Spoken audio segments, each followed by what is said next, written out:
I'm not sure.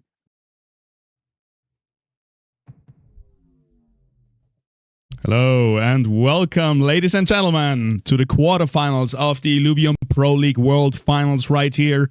We are on day number 2. We are down to the best 40 players after yesterday's day number 1.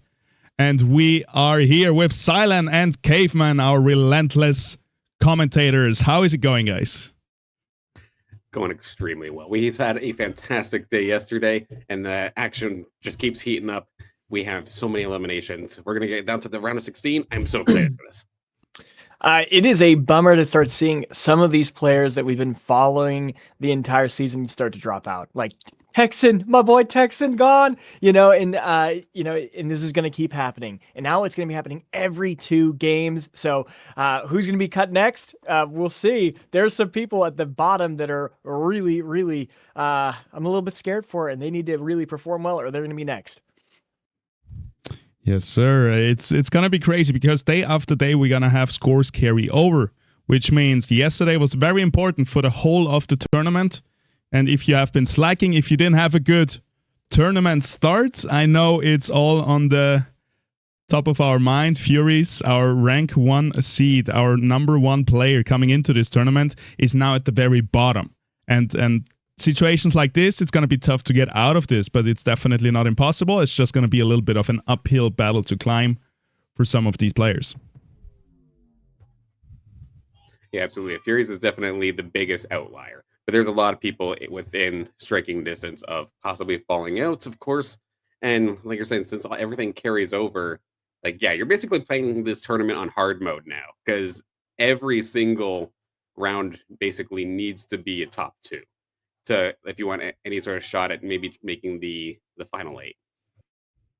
Yeah, here we have the top 40. It's not the most beautiful of charts, but there's all the information we need on one site. I hope everybody can read it well. So we have the top 40 right here, and we have the first 6 scores. Those are the first 6 numbers, and then we have the total amount of points for the first day.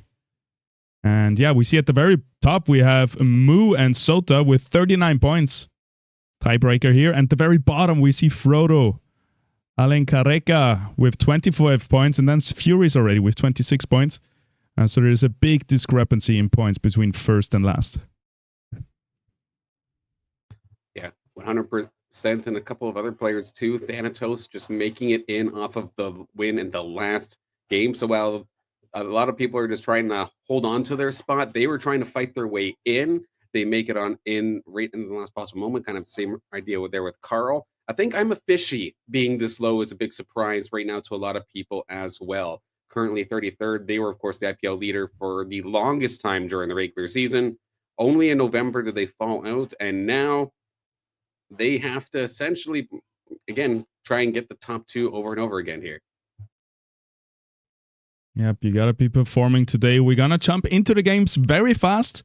We're not gonna waste too much time today, but real quick, we're gonna have a look at the format, just so people know what we are dealing with today. But yeah, in a few minutes, we are actually gonna already be in game. We have a very fast start today.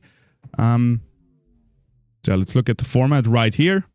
Basically, you can see it in green again today. Those are the 6 games that we played today. Yesterday, we went with 6 game Swiss from 64 down to 40. And today, we're going to have, again, 6 game Swiss. But after every 2 games, we're going to kick 8 players, the bottom 8. So this means all these players now at the very bottom, they need to perform in those 2 games. Otherwise, they are out. And then we have another 2 games, kick 8 players. Another 2 games, kick 8 players, down to 16 for the next weekend. Remind me if I'm, or correct me if I'm wrong, but in these 2 games, so like our first 2 games coming up, we don't change lobbies, right? Like players don't change lobbies. You have to get comfortable and play around with who you're with. So yeah, got to get comfortable, not just playing the points game, but also needing to play the same people over and over again. I also want to point out the guilds. I've been going over the guilds. Who is still in here? I don't know if we want to do that now or if you want to finish going through this, but I have a update on all the guilds that are still in and people who've been lost. Which guild's in the lead now? Yeah. Give us an update. I just pulled up the prize pool right here, but there is nothing much to say about it. Just marvel at its huge size. So you can Actually, nothing much to say. That is a gigantic prize pool. That is definitely something to quickly take note of. The fact that, first off, even all the people that we did lose yesterday, they still got something, which is what I love about the way that the Illuvium Pro League has this set up here. It's not like completely a kingmaker system. I guess first, obviously, gets way more than everybody else, but just for making it this far, you get a little something. And every spot matters. Okay, remind me real quick, which lobby are we gonna watch? 4 or 5? I think we're looking at lobby 5. Lobby 5. Well, who do we got in here? Who are we gonna watch? Oh, we got a couple good players, particularly wanting to watch Web3 Gaming. We haven't seen him at all in this tournament so far. We have Thanatos, who came in off of a win, just barely getting in, so that's exciting. We got Patat in there also with coming in as this backup player, and now he's in a decent position. GM Phoenix. We have Orc 1. I know there's some huge fans of Orc 1 in there, and then we also have Selfless from Guild as well. We have Detective Alan, who is one of the top players right now. So there's a lot of good players. Oh, and Not Complain. Not to mention Not Complain, top of the rank leaderboard. We got just a stacked lobby, and I think it's gonna be fun to watch all of those players battle it out in this one. That's a nice thing, because even though this is like set up in snake draft format, these are all still technically lobbies of death, just because of the amount of sheer good players that we now have here, especially going on into our round of 32. So I'm definitely going to be looking forward to this. I wouldn't want to be a casual competitor in any of these lobbies in a ranked match, but this is what everybody in this tournament has to deal with from now on. Yeah, it's a tournament of death, basically. You have the best of the best. No lobby is easy. It's going to be a tough one.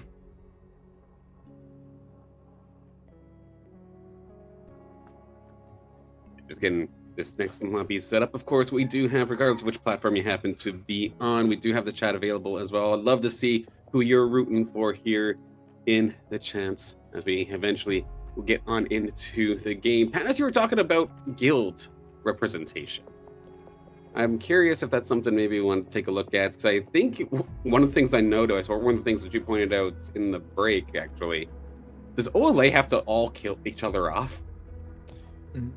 Yeah, I think there was Caveman. I would also be very curious about this. I just wanted to say what's on screen right now. I sorted this by groups. So now we see right here, that's the indicator. We got group number 1, group number 2, 3, 4, and 5 is what we're gonna look at. But yeah, Caveman, how is it going with the guilds? Who is still in, and how many? Well, Hype took a huge hit going from 19 down to 11. So they still have 11 members in the tournament. They're still leading at this point, but will they be able to hold on? You look at Guild, all 6 of their members managed to get pushed through, so they're holding very well. Ola sticking at 5, Atlas at 5 also. Sura's down to 2.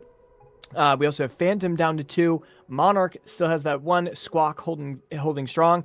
But the first guild has been eliminated. We have LMBR getting knocked out, with both of their members being in the bottom 64. So, yeah, it's looking pretty good to see how these guilds kind of progress. And some of these guilds, even though they don't have that many members, they have been holding on tight. They're at the top of the leaderboard, some of them, certainly in points.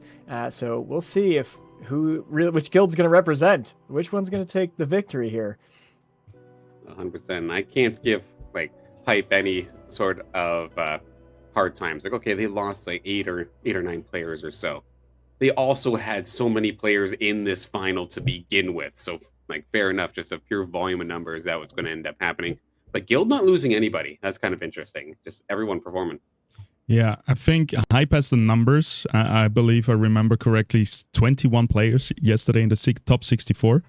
But I think Guild has the quality where every single Guild player is a force to be reckoned with. Like every single Guild player feels as good as the top Hype players, at least from what I've seen. So I'm obviously rooting for Phantom. It's an amazing, wholesome guild.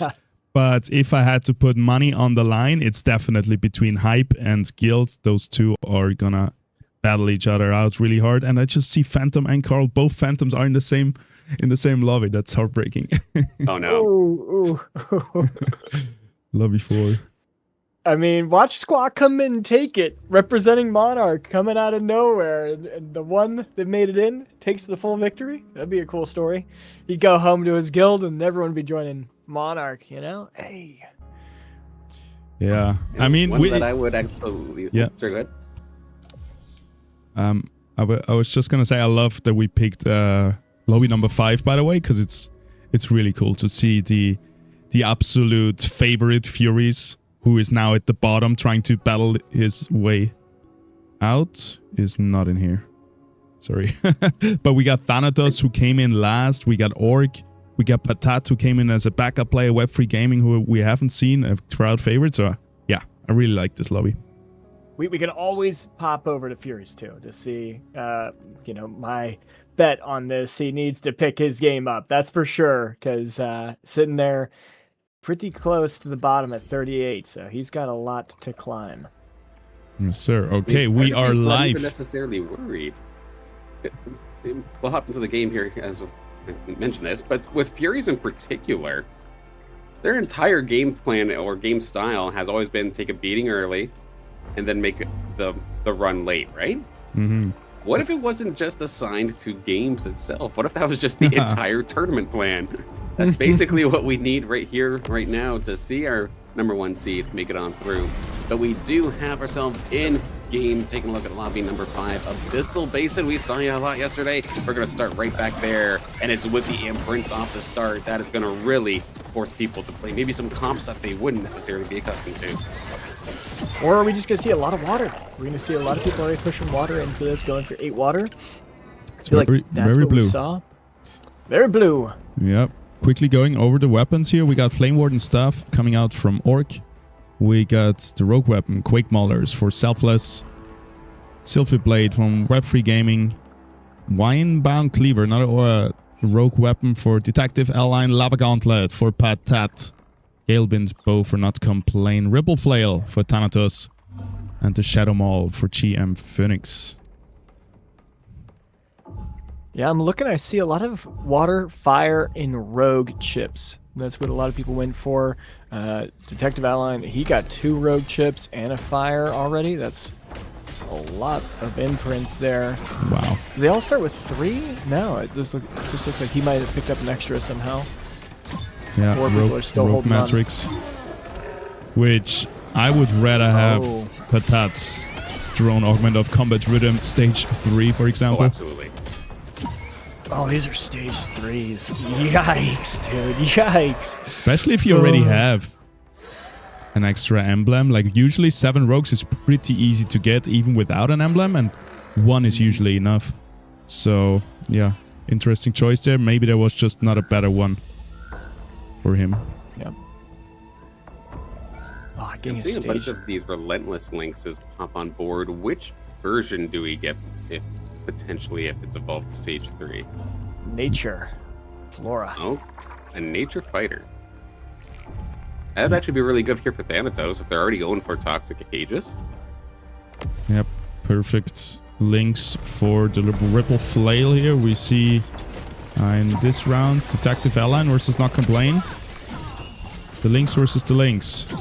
Which links is gonna succeed? It seems like the rogue one has a little bit more damage. Now they're gonna face off against each other. Let's see the casts. Well, we equal there, but yeah, the rogue one gets ahead, and there is still a Fleece in the back line. Big stun though. Is he gonna be able to cast again? Yes, sir. This will be enough. So freaking slow. Eddie, hurry up! Come on. Looks like a small juvenile, but walks like an old grandpa. Oh, that's too funny. There we go. Fleece clutch.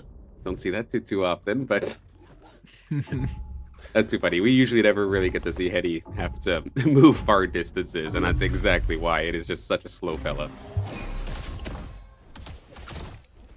I see an interesting drone augment with Web3 Gaming doing a Resident Bond. We'll see if that pays out, and I'm assuming Mud. He's at 60 MP right now, playing it real safe. Probably just gonna try and scoop up the Mud units after the fact. I don't think he's gonna have much competition.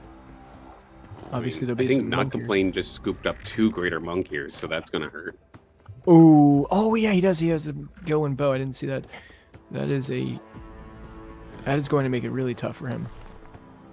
Yeah, it's gonna be so annoying too, because Not Complain looks like they don't care about the Mud per se. They just want strong fighters, so they'll gladly just scoop up the monk here anyway, and that just puts such a damper here onto Web 3. Quite the strain. I mean, you could still go into like a heavy water composition and go for fighters, but then if you're going to look for Riptor or Riptoruses or the Rip Lances, you're going to be fighting Thanatos, who's already got at least the 1 little Riptor on the board. You might be looking for a weapons fight. Okay, GM Phoenix, the only one sitting still on a win streak, closely followed by Thanatos. Our very bottom seed here on 99 HP. But now we're watching Detective L-Line trying to take down Phoenix. It's not going to be enough though. Yeah, Phoenix holding on. That's a pretty good win streak. He is sitting at 39. Web3 Gaming has now capped his interest, so he's at 70. He's going to start rolling, or might just hold. I don't see him going down. Might just be waiting for everyone else to clear out the pools so he can do a nice roll down later on. Yeah, what is he gonna go for? Is it gonna be Mud? Is Sylphie Blade just always gonna be Mud? There's so many Earth units still contested already. That's a problem. Like, yeah, whenever I see that weapon, it screams Mud to me, but at the same time, given the layout of the current game, it would almost be a throw almost, if you actually go for Mud, because there was a ton of Mud units being used elsewhere. Yeah, what's the other option? Toxic, I guess, but there's also Riptorus and Caradula already in the mix, so... Yeah. I mean... You don't have a great option. Web3 is in a great position, sitting at 34 points overall. He can take a risk right here, try to go for Mud and win this lobby. Maybe that's the path he's thinking. Hey, I can play it that way.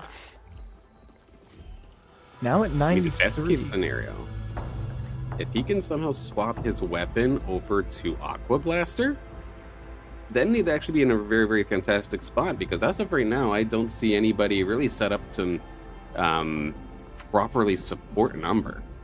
And with the Web3 leveling, that might be something. Yeah, you saw that too. Yeah, I saw that level 6. I mean, everyone's level 6, but if you were going to go Mud, you definitely would not be doing that. That could be the difference.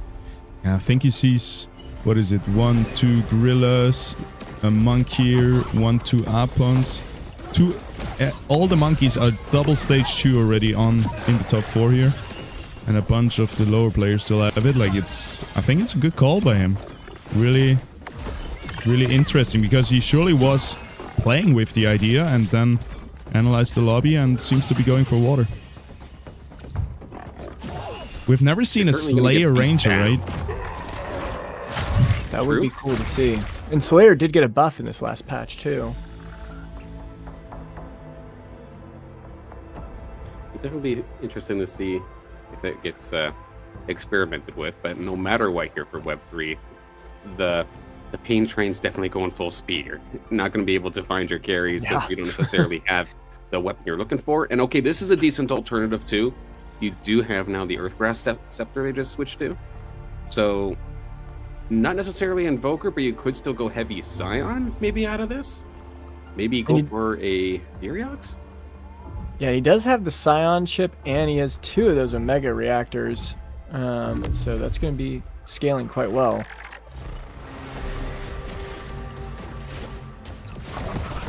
You're going to be taking quite the beating, but at least now you have a little bit of firepower there from the Rangers. It's hopefully going to be okay as well. But in terms of the fight that we're looking at as of this moment, Ola has Detective Alan A and Orc 1 from Gil. This one is looking quite nice here for Detective Alan A. Just going to absolutely swarm him down. Heck, even the Atipo getting involved. Going to stick around and take Orc 1 down in this instance.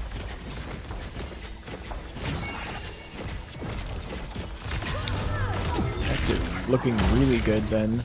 Being able to hold his win streak and at 78 gold, that should be good. Web3 taking that loss again. Hopefully he's going to start swinging back now, or else he's going to struggle. Yep, now's the time to roll down.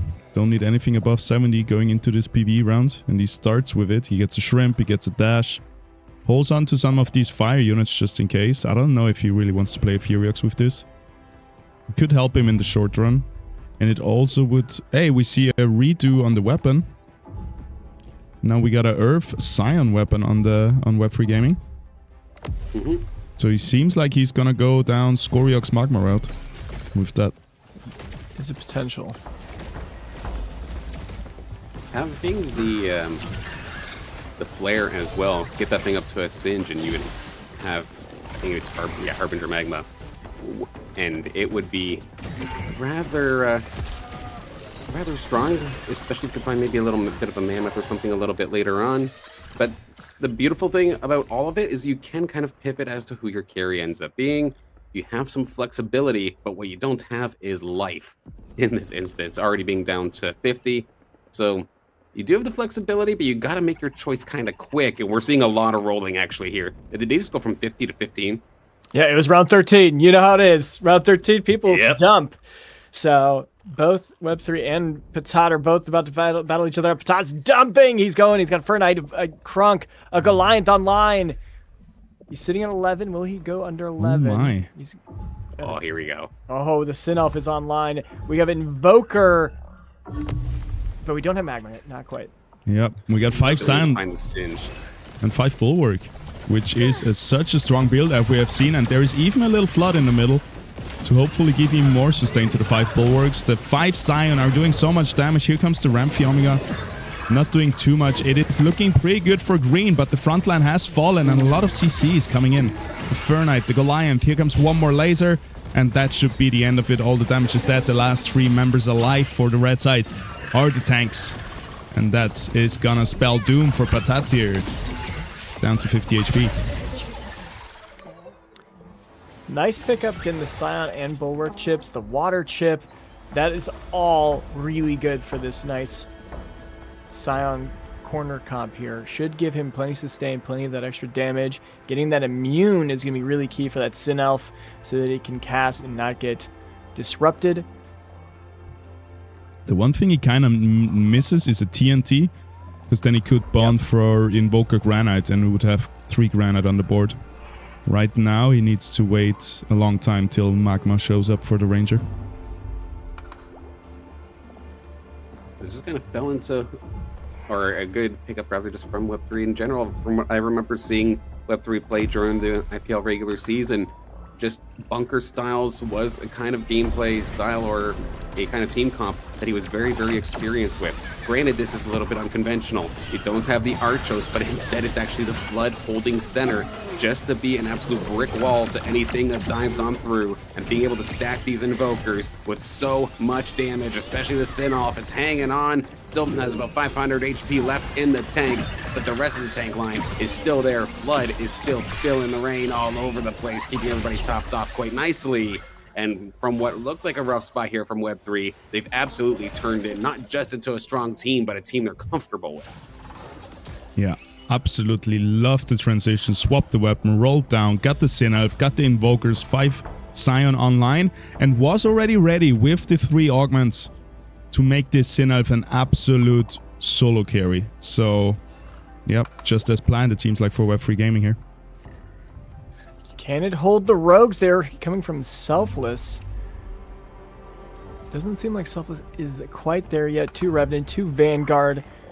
And the augmentation's decent on that stabbing. Let's see if it cuts through. Yeah, we have seen the Scions struggle over and over again. Also the Invokers with this Penguin, because the Penguin just is able to one by one focus units down. Huge stun here coming out from the Goliath just before it dies.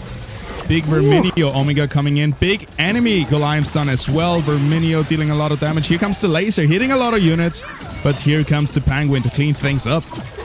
And that's gonna be it for Web3 Gaming. Down to 38 HP.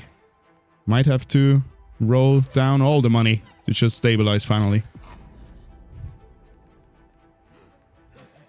I mean, I like the little wedge kind of corner composition that Web3 went for, but because the Mammoth and the Kronk Doom essentially move right off the rip and just let 2 of those Illuvials dive on in and kind of break entry into the bunker.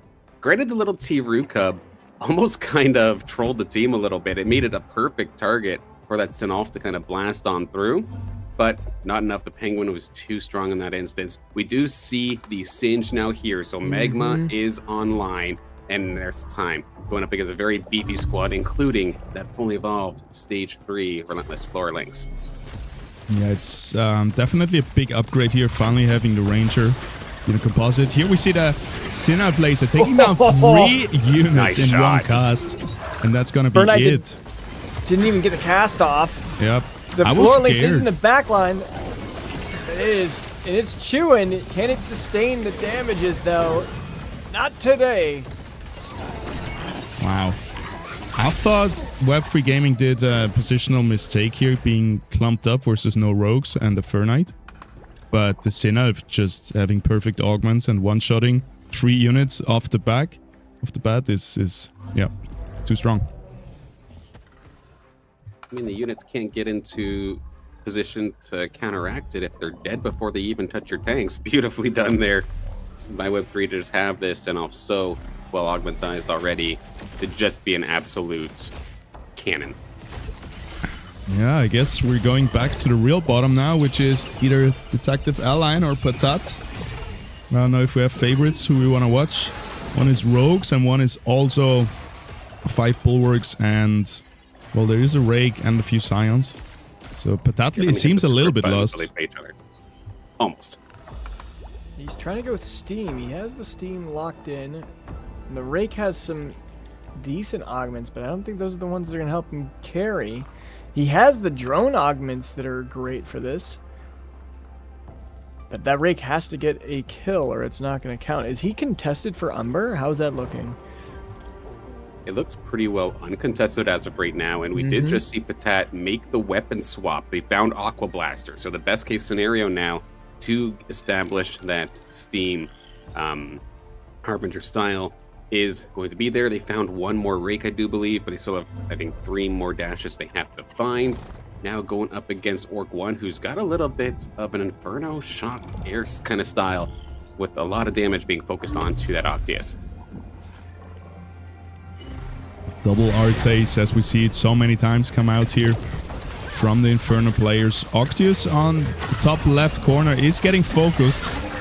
Manages to cast once, but now the Umber, or the Rake rather, is going to be able to take it down with the stabbing next to them. And it seems like there's just no damage coming out from the red side, or at least not enough. And that's not what we're used to with those Inferno compositions. Usually everything burns down, but in this scenario, everything seems to be untouched. Interesting there for Patat. We don't normally see the Dash and the Penguin paired together, but they do make great dive buddies, able to establish a good win there. Monarch now showing up here for Orc 1, so there's maybe one of the power spikes they're looking for because of that lack of damage. I think we have to watch Detective Alan, though. I think he might be getting 100%. knocked out here. I think, you know, those early rogue chips, we're talking about how that was too many rogue chips. Right now, he has his rogue chip on the Gnarl. He's going against the enemy rogue team, which is rank 1. Selfless wants to knock Detective Alan out so he can scoop up all these rogues. Who is going to be taking the victory here? 7 rogues. Definitely quite rough as the rogues dive on through. The Gnarl having the chip is actually going to make it so that these rogues, the DPS ones, are going to be the ones focused earlier. The big tank is just going to be one of the last things to really end up going down. So now it's finally in a good position, but so many of the rogues here for Detective Villainy just completely getting taken down. Rampite both double dash to the skies, but it is only going to be the one on the red side standing. Selfless is leading this lobby for a reason, and this is a big win here for all the rogues, but unfortunately here for Detective Alan A, they will be falling out of this lobby here for in 8th place. Ouch. It's a big ouch moment. I think that can only... That's definitely a misplay to put that rogue chip on your Gnarl against enemy rogues. You want that Gnarl to stay right there, not jump back. I guess there was nobody else to put it on, but yeah, then you lose 7 rogues, so it's a tough decision for sure. And yeah, level 7, just a little bit behind tempo in general, being contested here by the lobby leader. Orc going against Thanatos here with his Monarch. He's got the Inferno. He's also rocking 2 Verminios, trying to do something with that, but here we go. Let's see, Monarch, what do you got? Do you have the damage to make up for the lack of it in the last run? Of course, Augmentize do so. Even a rogue to have a little bit of extra crit on top of it.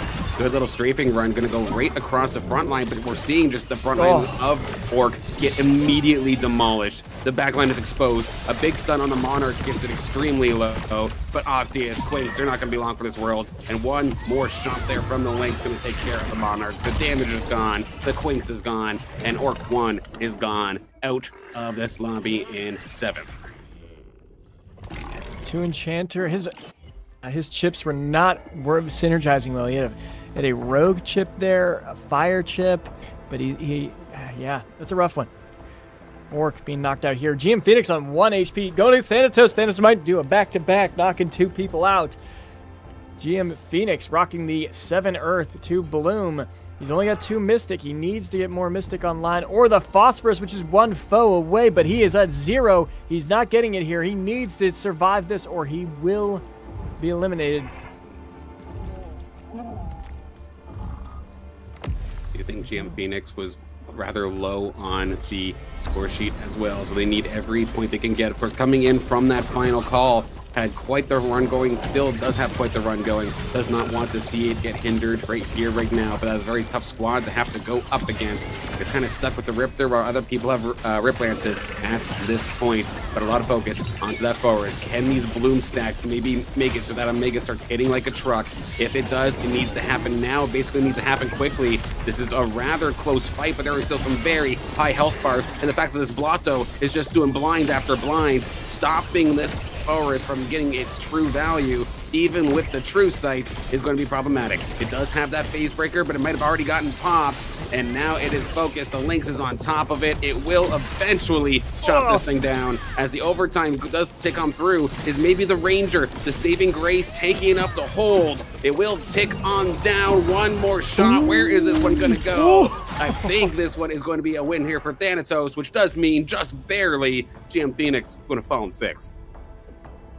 Thanatos killing it with 8 nature, and now he's got a Gnarl online. That thing is never going to die. That's going to take a lot to chew through. I love Thanatos' playstyle here. He's playing what the game is giving him. We see him play a Groove Sword, which is usually not a really good one. But in combination with the Relentless Flora Links that is specific to this round. And also the augments he was getting with the fighter imprint and the nature imprint. He cooked up a really cool nature fighter team here that you cannot always do. It's really specific to this game right here and to the region and everything that happened in here.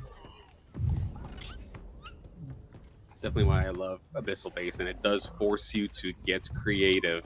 And sometimes if you're trying to go on the fly, it can be a little problematic. But we did see a lot of huge upgrades in this one. Selfless got Familiar. I believe it was Web 3 found Scoriox. And then a round ago, or 2 rounds ago maybe, Patat did find an Umber. So that is exactly what they need to try and keep themselves in this game. But it looks like for this instance, not complain. Lowest on the totem pole, but trying to fight their way back. Got the red plants, has that Jotun. Can they hold? It's gonna be so tough. Vermilia here in the back with the Ranger, instantly killing the Jotun. And now the Riplance is the next one on the chopping block, but it turns it around, takes down the Vermilier, but it's too little too late. The Rogues just one-shotting, not complain here, out in 5th. Patat also out. And as well, yep. Patat lost to the Ghost of Not Complain, by the way, and finishes in 4th. This is just unfair. Yeah. just only took 10 damage instead of 14. Clutched the top 4 there. That's got to feel good coming into this round. Looking at Thanatos, he took a hit there. I wonder who he was fighting. It must have been Web 3, because Web 3's still in a win streak. So, I mean, he's got a Matu now with the is it 3 Harbinger? Is he rocking? No, 2 Harbinger because he's doing Invoker. So, yeah, Web 3's looking pretty good there. But Thanatos going as Selfless here. He's got the massive Gnarl that should be able to hold the line. There's not a slash-in, so he's able to stand that. He got the Blaze Knight. There's a huge Wildfire boost there. That is what he needed to help secure this victory. That Blotto is going to be a tank. Here comes the Rogues. Fully loaded 8 nature as well, so the missing health damage going like as an AoE for all these tank units is going to be scary as well, as long as they don't end up actually going down. And we do see a lot of these nature units, they are actually falling pretty quickly, oddly enough, even with the nature, even with how tanky that they are. The Rogues just have too much damage. Big charm onto that Plaza Knight just brings it directly into the center of the mosh pit, and unfortunately they will get stomped out, as does the game as a whole. Did Selfless just take this by taking Web 3 out as well? I think they just might have. Selfless, what a start. Wow. That was a crazy Rogue team. So strong, and I'm trying to figure out why it was so strong, because it's a stab-in with 10,000 damage, which is crazy in itself. I guess like triple Vanguard is a huge thing always. There was a Gasotab to give them sustain with Vermilier, like kind of support tank AoE damage. But yeah, he had Granite with the Quake Maulers, but that shouldn't have mattered against either of these teams. Invokers scale over time. They don't care about that initial burst. And this is a full nature team. Like, there's a sustain. Where did this damage come from? I mean, the Familiar was a beast also. I think that it did quite a bit of damage. Yeah. The True Sight seemed to... on the threefold, the drone augment where the tier 3s all get boosted. Yeah, because that would explain why Stabin was going over 10k. Just the attack speed on Stabin is just so good. Yeah. Familiar was a nice final little pickup, loaded up with damage augments instead of tank, so that was quite a nice change as well. But that was unexpected. I was not expecting that Rogue team to be that great. But Selfless, just putting on absolute clinic, I suppose, of how to make these Rogues work. Yeah, let's check out the replay. Maybe we can figure something out. I think that the Blotto should have been backlined, right? Like that was a misplay. I was gonna say Blotto here at this position, the worst. Like Forest is gonna be targeted before the Blotto, but then when the Blotto gets focused, it dies in like 2 seconds. So I don't think it would have made really a difference. But yeah, you can see it right here. Forest is getting targeted instead of the Blotto, which is bad. But look at the Blotto, instantly dead. So yeah, it was crazy. It looked like worlds apart, the strength of these teams. Haas in the chat also making the call, though, that was also a Revenant squad. So you had both Rogue, Vanguard, and Revenant. So it did have quite a few combinations to truly just make that team go nuts. Yeah, and the nature team didn't have that much damage. It was more of a sustain, brawler kind of comp, and that Revenant might have given it the rogues enough sustain to survive the damage output. Yep. Yeah, fair enough. Nicely done there from Selfless. I think they were like in the middle of the pack, so that one's going to shoot them up there, I'm sure. Oh yeah, let's see. Is there anyone else still in the game? I'm gonna go check lobby 4, see if Furies has gotten out of his thing or is he sunk deeper in. Hey, if there's still a few players left, maybe we can hop over there. Yeah, I think lobby 5 did start the latest, so Oh, okay. I doubt it. Oh, we did have a remake there, yeah. Yeah, but maybe we're lucky.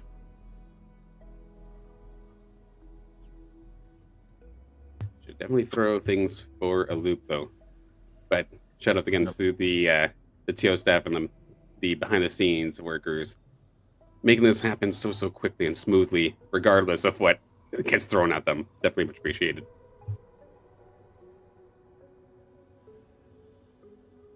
Yes, sir. Yeah, all Furies. the lobbies have the results in. Mm-hmm. Nice. I'm gonna bring that up in a second. Sweet. Definitely can't wait to take a look there because another game. We start cutting people. This is where we're gonna start seeing some eliminations coming out here. Might see some favorites, might see some upsets. We'll have to see as we move on forward. A lot of these players at the top of the list are probably still feeling all right, but anybody from like center downward, every game must be a nervous one. Yeah, exactly. I'm seeing some huge upsets everywhere though. Oh, okay. All right. First.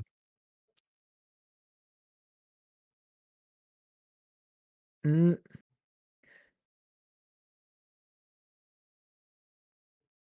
definitely trust you on that. We'll take a look shortly. Actually, it looks like we're taking a look right here, right now. Here we go. We got it all organized by lobby, it looks like, at this moment. Yeah, 1 second. Mhm.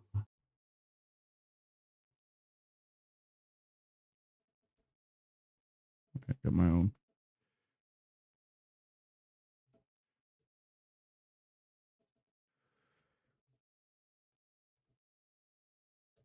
Been definitely curious to see how Furies did in that last game.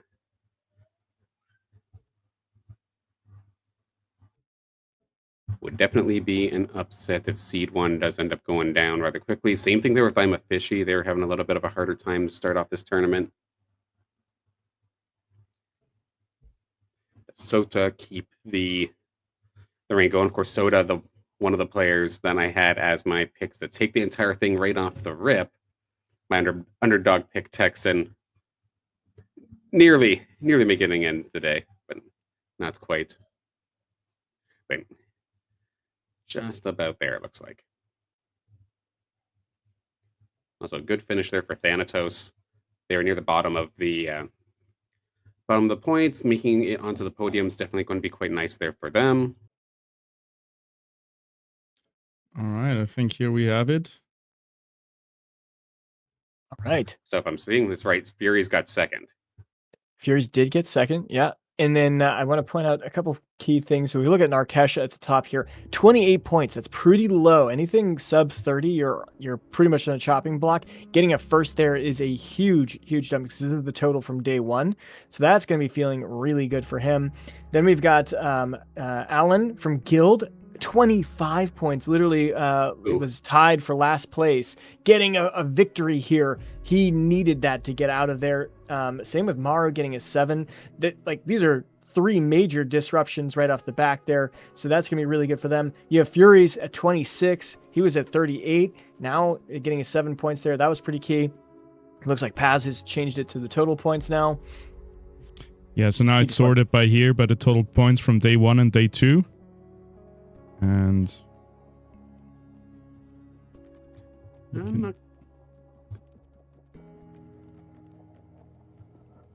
okay. Yeah, so now we see all 40 players, I think. And so what we want to be looking at is 32. because there'll be 8 players getting cut, if I remember correctly. Was that right? I believe you're right. Yeah, we're cutting 80 players. 8 players, and then down to 32. Here we see the points on the right side. All right, so Okay, there we 32 is the cutoff. So anyone below 32 right now is in a hot seat. Thanatos climbing out, getting into 32. So he's literally at the mark. He needs to get an extra point above everyone else that's in ahead of him.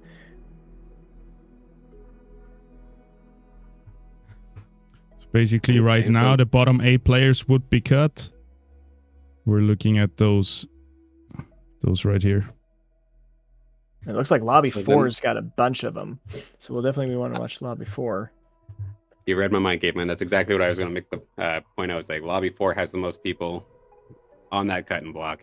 So definitely one we're going to want to keep an eye on. But at the same time, like right above them, there's Lobby 2's got some. I mean, there's just so many games to watch. Wish I had a red zone style where I can just pull up each lobby with a point of view, so to speak. But it just it's going to be especially intense here with Lobby 4. So 100% take a look at that one. Who do we got? There's Carl, Alnert. Oh, sorry, Paz. Both your Phantoms are both right there. That's a little unfortunate, but They're fighting for their lives. here we go. A Phantom 1-2. We can get that. let's go, Carl. Let's go, Alnert. They could absolutely do that. Hoshi from Atlas as well, right down there as well. And then the surprising from my point of view, Fishy and Gymrat, both in the cutting block as well. That would be absolutely insane, especially if we lost I'm a Fishy this early. Well, Hoshi's the biggest upset right now because he was at 30 points on day 1 and he only got he got an 8th place there. So that hurt him significantly. Just going to 31. He was feeling really good yesterday, middle of the pack, and now he's like fighting for his life. That is a terrifying position to be right now. Yeah, all of these players, next game is going to count. We can count those 32-point people in as well. Lynx, Thanatos. Thanatos here with a 3rd place, still fighting for the tournament life next round. Needs another one, like top 4 at least. Even Lynx down there, yeah. We're only cutting 8 people though, so yeah, you can't be at the bottom. If you're like top 5, you should be all right.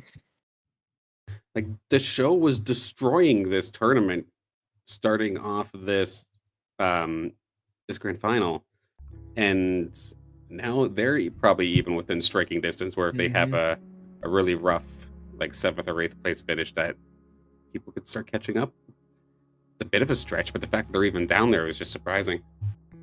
Yeah. So are we going for 4? Is that the verdict? Lobby 4, yeah. All right, love to see it. So we can also confirm already, anyone above 40 already is in the next round. So we got Web3 Gaming managed to sneak in there already. Slooper, Hollow, Fancy Pants, Zebrotion, Unhappy Sura, OXM, Fox Spirit, Sota, Luix, Selfless, Slicks. They are all in that for the next round. So they are guaranteed. What is it? Like $1,000 or something? 1,500, I believe. Yeah, we'll check the prize pool out again next round. But I would even extend this to all these players as well, because they're not gonna fall below top 32. So I think everything with 35 points and above is gonna be safe. So even Patat in there, I think, is looking good. I mean, City even can't really play that safe though, because of course these points all carry over. So sure, you might be safe in this round, but then 2 games later, they're going to be at this exact same position again. So you cannot I'm going to play for 4th. Don't. Like, you have to keep pushing for podiums. You have to keep pushing for wins. Yeah, I mean, you look at Sota. Sota got a 5th place there. You know, I mean, he was leading the lobby now. He's down at 4th place, which isn't terrible, but I'm sure he's like, oof, okay, that was a 5th. That did not make me feel comfortable. I do not want that to happen again. And he's going to be pushing hard. Slicks and Selfless taking the lead now with 45 points. That has got to feel really good to be in the front, in the driving seat. Oh, and we're in! Let's go. We are in. Perfect timing as well. Round number 3, we're gonna see the weapon selection, and I love this lobby. We finally see Slooper, we see Slicks, we see the Phantoms fighting for their life here. Hoshi as well fighting for their life. Decline, Fox Spirit, some of our old veterans, and also the show needs a good finish. 100%. And we have a bit of a tamer region this time as well. We're just at Taiga Boreal. I think is that the drone reroll option? I'm not 100% sure at this moment, but it's no composite chips, it's no legendary chips or anything along those lines. So it should be at least a little bit more peaceful, a little bit more traditional for our players in this game.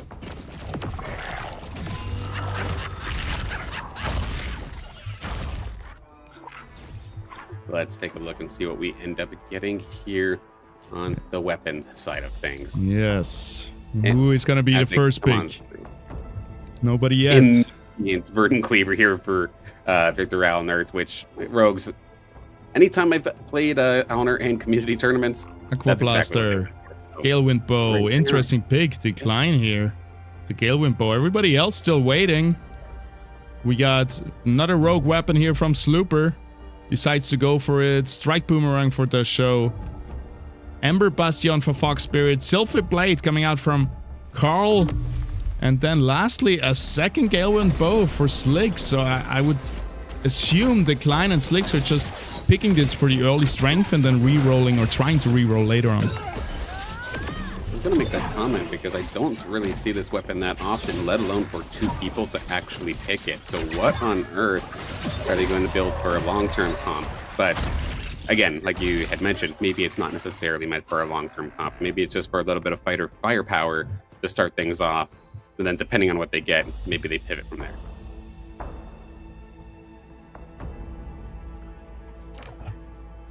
Couple of Lynxes on the board here. The show firing off 2 of them right off the rip. Is this Leviathan? Why do we have so many Lynxes on the board? But interesting to see there. Hoshi finding Kling rather early for a little bit of a nice front line. And then the Ember Bastion here for Fox Spirit is another one of these weapons that I feel like we don't really see that often. But I know at least personally, I've tried to do some fun Aegis stuff with it. It can work. Like whether it be like Magma Aegis or Bloom Aegis, it's something you can do, but we don't see this weapon that often to the point where you can still get really creative with it. I'm curious as to where they're going with this. Yes, sir. All right, yeah, like you said, Taiga Boreal. It's a very classic game of Illuvium here. Just a few more rerolls, so everyone has a better chance of getting the drone augments that they want. They're coming in right now. We see Combat Rhythm for Slooper.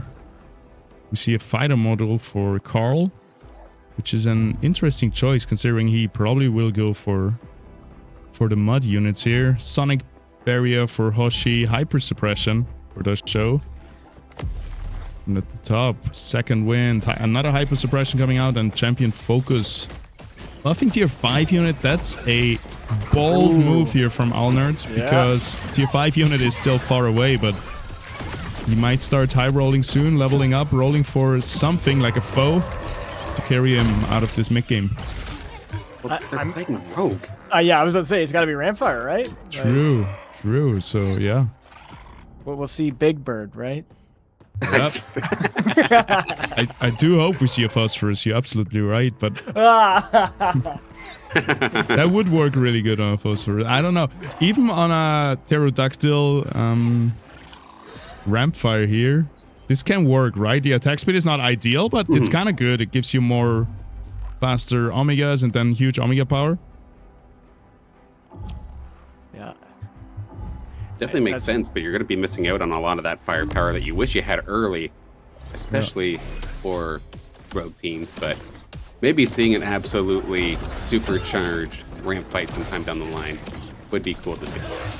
Well, and Alnert is on the chopping block, so he needs this to work. And I think he's banking on getting that Ramfire and winning this lobby. That's his only. He's got a dream. He's got a dream, and it's got to happen. But what's Carl doing? He's also on the chopping block. Okay, he's trying to do mud potentially. Yep, you already mentioned that. And an orc. Oh yeah, orc's not in this game. The other one that's in this game that's low is Hoshi, Carl, Hoshi. Allnerd. Hoshi. I Yeah, want. you've got the beginning of the remnants of a Umber build potentially. The show is. Doesn't look like they're going to be tested. The show looks fairly safe. He just can't go last or something crazy like that. Yeah. Fox Spirit currently sitting at 5th position, so super safe there.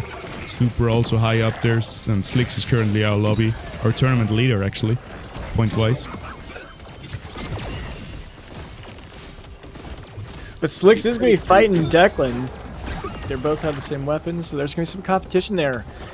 Can't imagine both of them pulling through with a bow in top 1 and 2. So I imagine one of them's going to actually eat it pretty hard, or they're going to do a weapon swap shortly.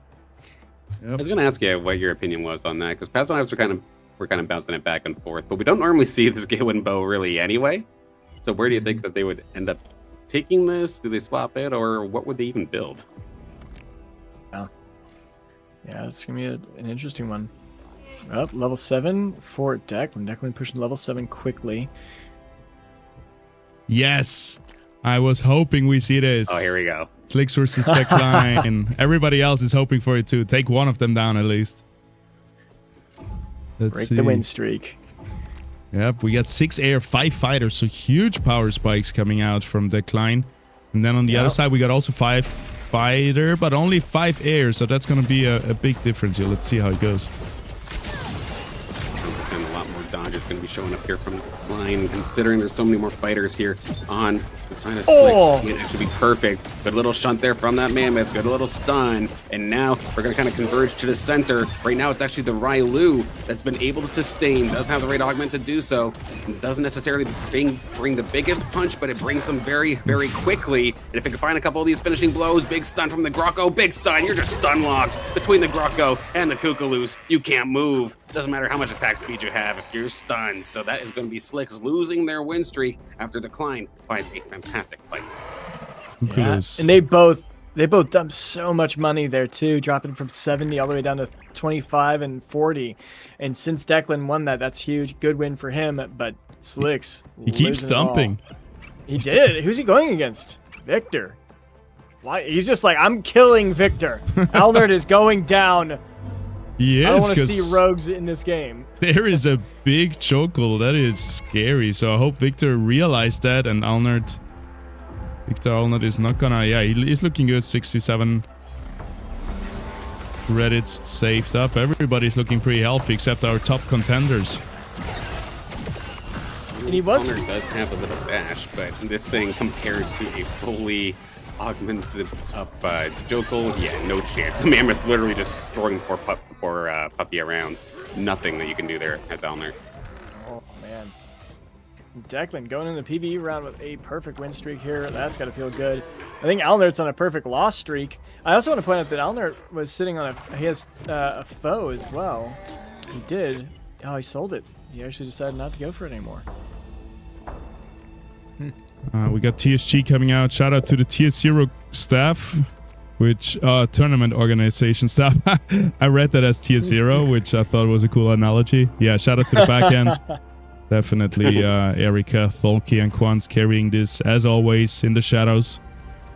Shout out also to you, TSG, for helping us a lot with the organization.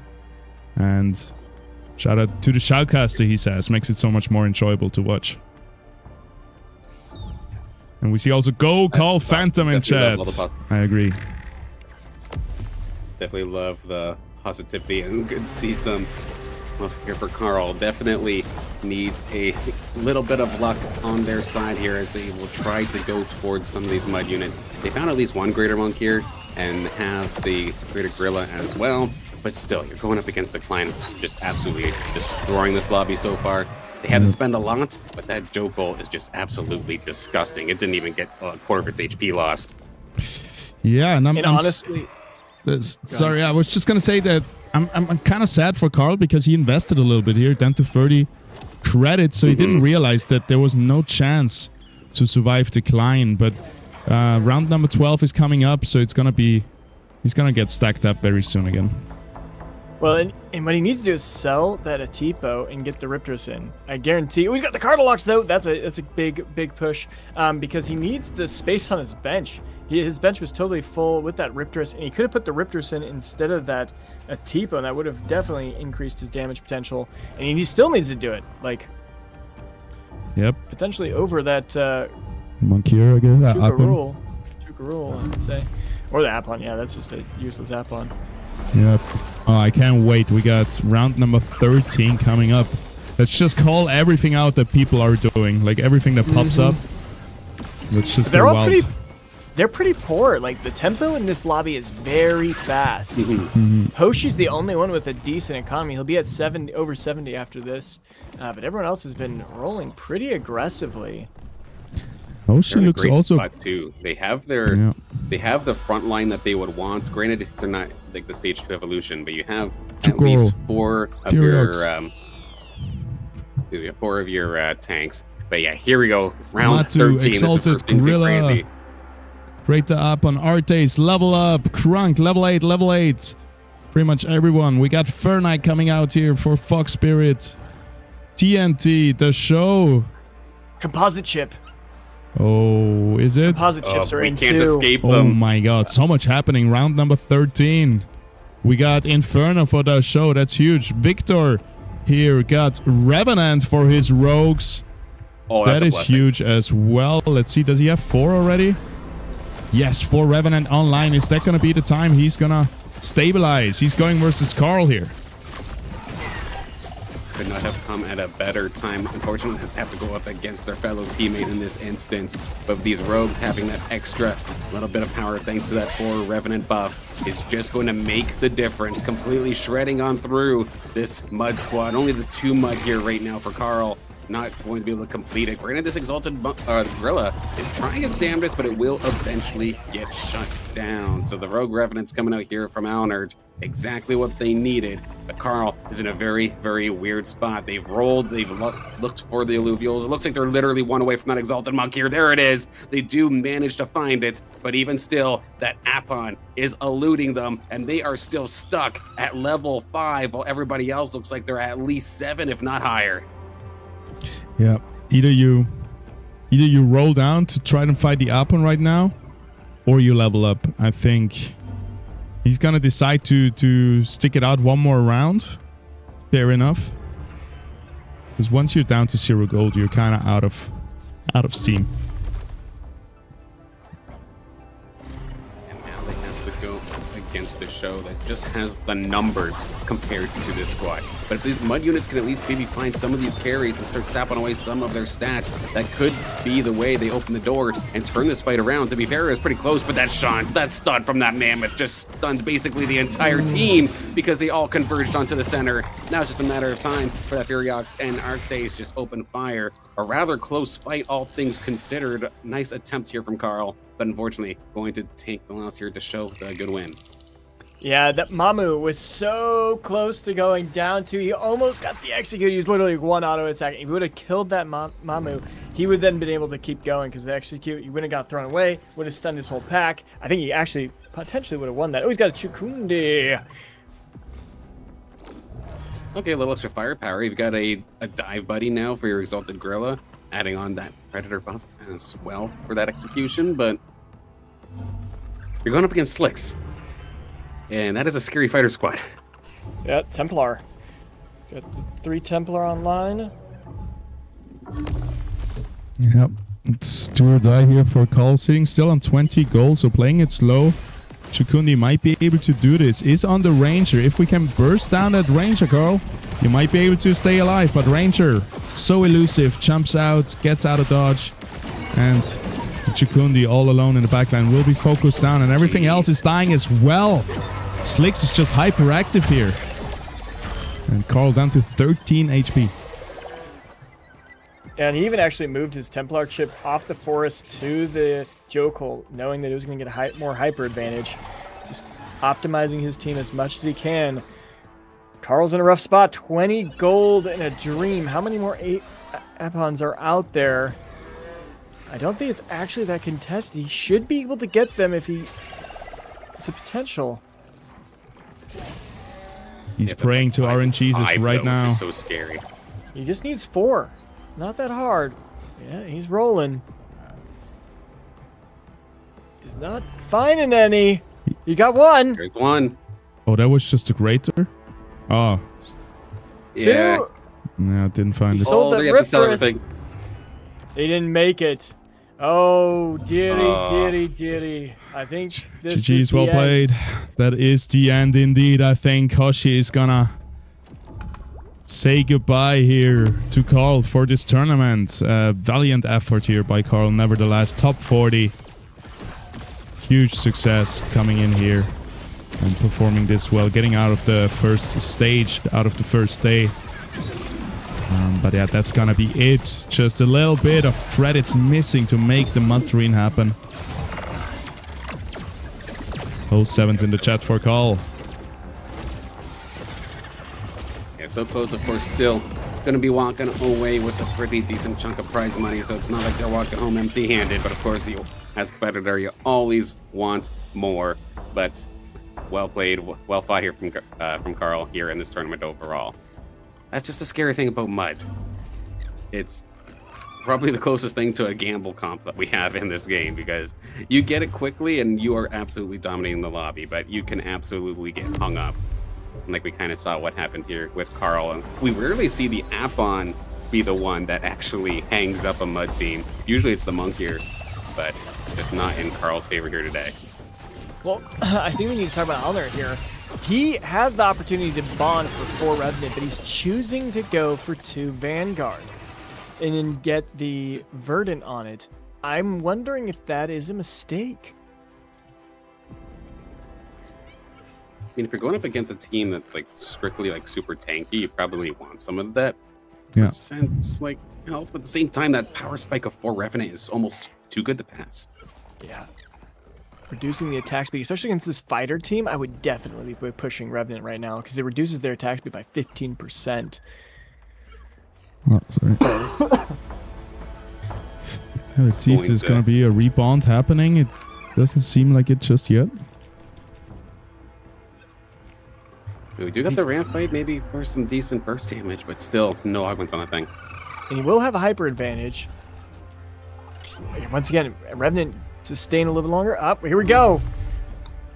Yeah, it looks like they're going to end up keeping it. Looks like here. So Alnerds, the last hope of Phantom here in this tournament, I do believe, opting for this Verdant Vanguard style, even with 4 Revenants on the table. Is it going to pay off? Ramp fight, you need to be able to get a big one. And to be fair, that's a pretty solid double kill. They are now turning onto the Jotun. They are able to take it down. They're targeting this Riptorus now, but the Ranger is going to fall. That Verdant Puddle is nowhere near the rest of these Illuvials.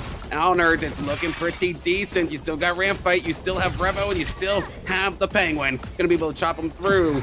But a 2-on-2, including the little Root Cub as well, to finish the job. Big blind, slowing down the Penguin, but here comes the ramp fight. Good dodge, actually, from the Ranger, going on through, but it's looking at the T-Root Cub, actually, and it is going to end up being a 1-on-1. Ramp fight versus the Ranger, and ramp fight will be successful. Alnert's going to get at least one more round.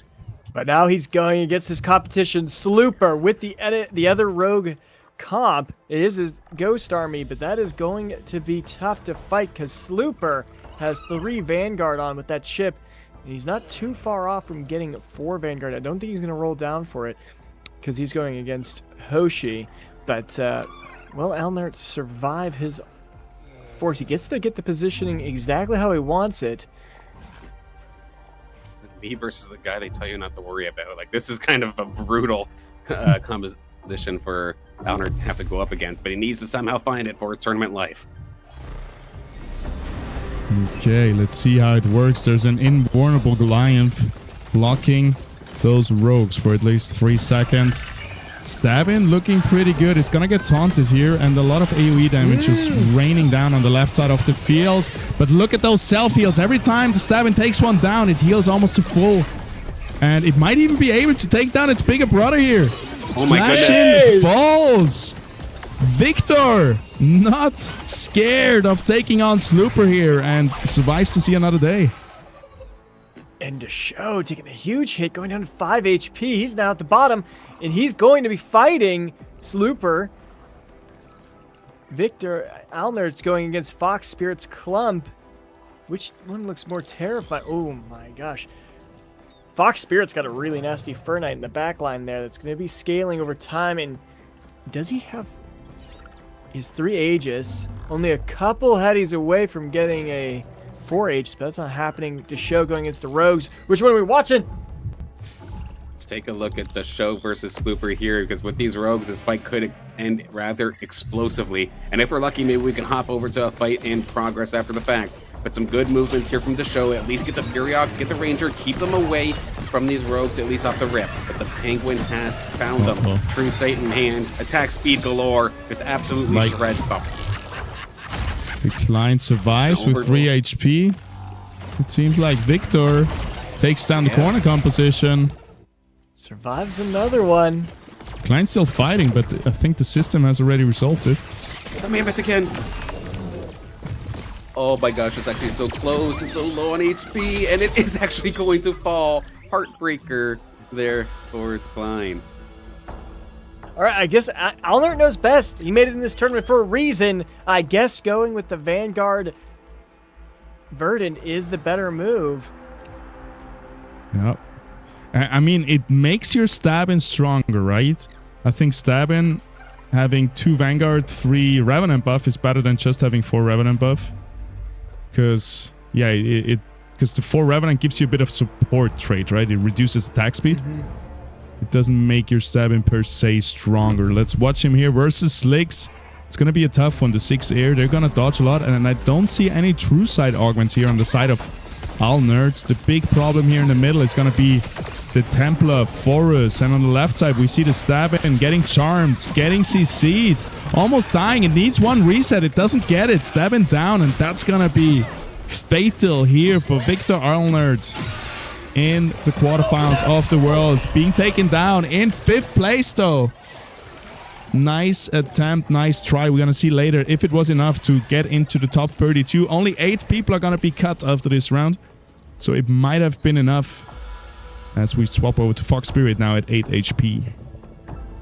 And we get a Malura on for Slooper. Now that Alnert's gone, Slooper can roll freely for any of the remaining units he needed, which really isn't anything. He does have 4 Vanguard now, which is going to be absolutely disgusting, but Fox is going against a PvE run. We got time. Got him. Got him. Also, I didn't realize, but Fox changed to an Ember Bastion. Or, no, you did mention that earlier. You did not switch that. I just missed it. And what is it attached to bond-wise? I'm having a hard time. He has Aegis. Seeing it's a fire alluvial of some sort. Yeah, it's Fire Tipo. So he's got Aegis off of it. He's got 3 Aegis. He's almost got 4 if he could finish the Blotto, but he just can't find them. There's 2 more, and he's at 0 gold. Really unfortunate. Oh, he's selling Furies for it. He wants to get the 4 Aegis. Sold the Furiox. He's rolling for it. He wants it. He's not finding it. He's stopping at 12. You're fighting Hoshi for it. That's definitely a heartbreaker here, but at least you can still try to buff up one of your alluvials with that Aegis buff. Didn't necessarily see who they ended up buffing this time, but with that Blastonite that was just now evolved in this fight as well, you're at least going to have a little bit of extra sustain onto that Crunk with the Wildfire, but the Rogues don't care about your sustain if they can just pop you like it's nobody's business. That wasn't even close. An absolute clinic coming out here from Slooper with those Rogues. Fox Spirit is going to end up falling here in 4th. GG's. Let's see it. Slooper is looking for rank number 1 here.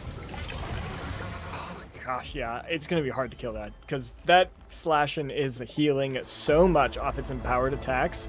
And then it's got all the other bonuses. Yeah, that's going to be really tough for anyone to beat.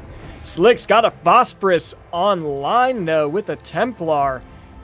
He's rocking a 4 Templar Phosphorus now. That is pretty nasty, gotta say. Could that be it too? Really good game though here to try and get into this next round was Hoshi, and right now they are exactly where they need to be, but they're in a bit of an odd spot. They managed to get Steam online, but they found Dualef before they found Umber. This is a very, very odd spot, and I don't think they necessarily have the augments to properly capitalize on that. It's going to really require to get a good shot as these rogues dive on through. Let's see it. Yeah, Dualef looking pretty safe on the other side. Big laser coming in, doing nothing to the backline though. Dualef not delivering what we would like to see here. A deadly laser. Second one is going to be stopped by the stun.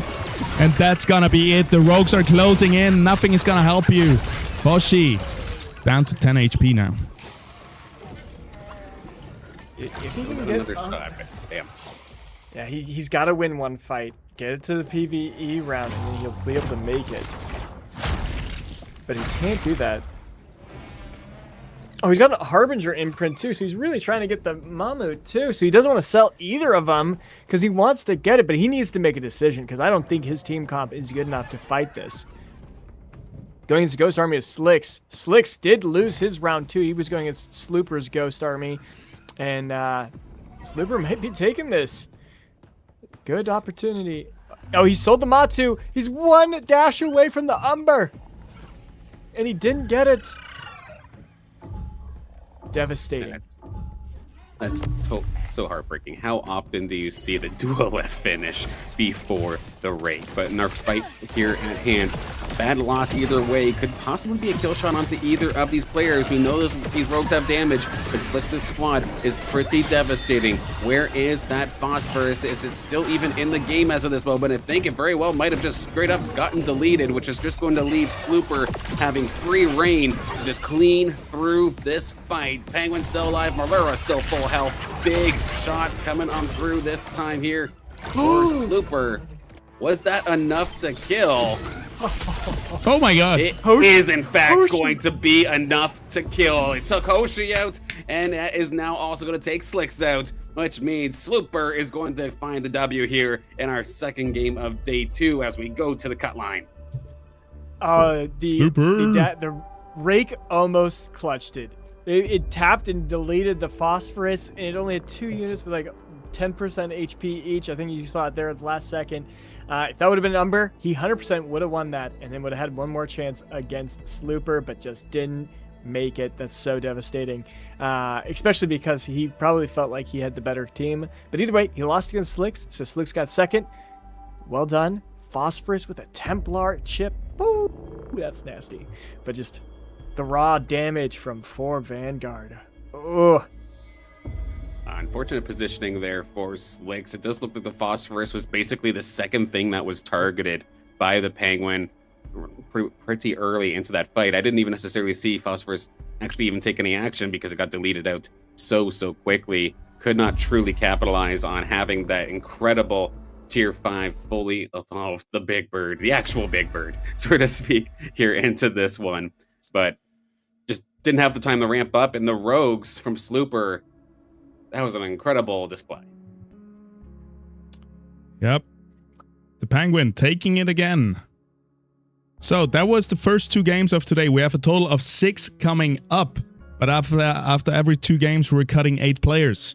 So now it's time to get our jigsaw out and to cut 40 players down to 32. We're going to see who is going to be eliminated and who keeps on playing the next 4 games in just a bit.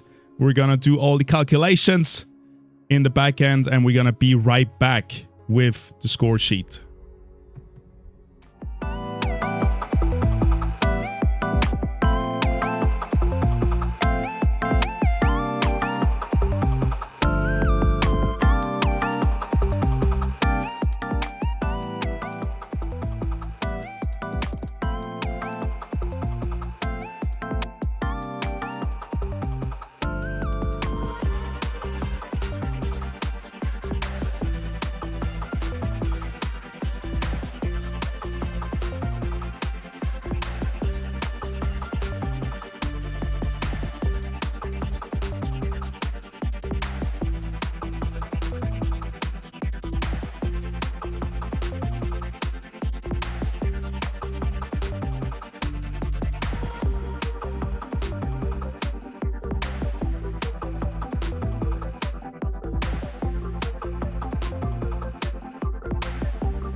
All right, let's take a look. Just a moment's time here. The ones highlighted are the ones knocked out.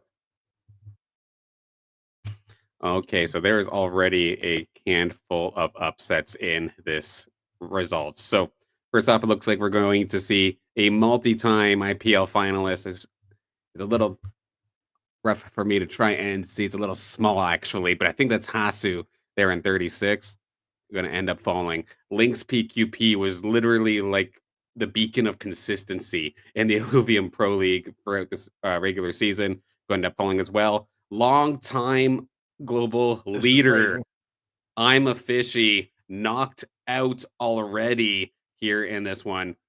Then, of course, we did see Alnert with their last game, a valiant attempt, but not quite enough to make it on through. We're also going to lose Orc 1 from Guild. We're going to lose Olaf Frodo. Jim Rat, who had a fantastic start, could not keep that thing going and is going to fall out here as well. And then we also saw Carl in the last game from Phantom. Just not quite enough to get on through here. This is brutal. I'm a Fishy was rank 2 in the IPL, and he has been knocked out. It is already starting to draw blood of the some of the best players in the game. This is wild to see. This is wild. Crazy. Yeah, 35 was the knockout. We had a tiebreaker here between Hasu and Star Atlas. All right, Stars making that final call run Stars. work for them just at least a little bit longer. Granted, you can take the smallest breath of relief, but hey, now we have another 2 games and the cuts happen again. So you still need pedal to the metal. You need essentially perfection moving on forward. Yep. And we saw Jim Rat performing really well in the final call. Also, Orc 1 getting knocked out, the first guild taking their loss. Tough competition. This is where it starts to get pretty sweaty. It starts to get pretty sweaty. Yep, and the bottom 8 here, those are now in the hot seat, and let's actually increase that to the bottom 10. Here, everything with 40 points and below is gonna be tough, but there is quite a big difference from Patat with and Stars with 35, 36, and then 40 here.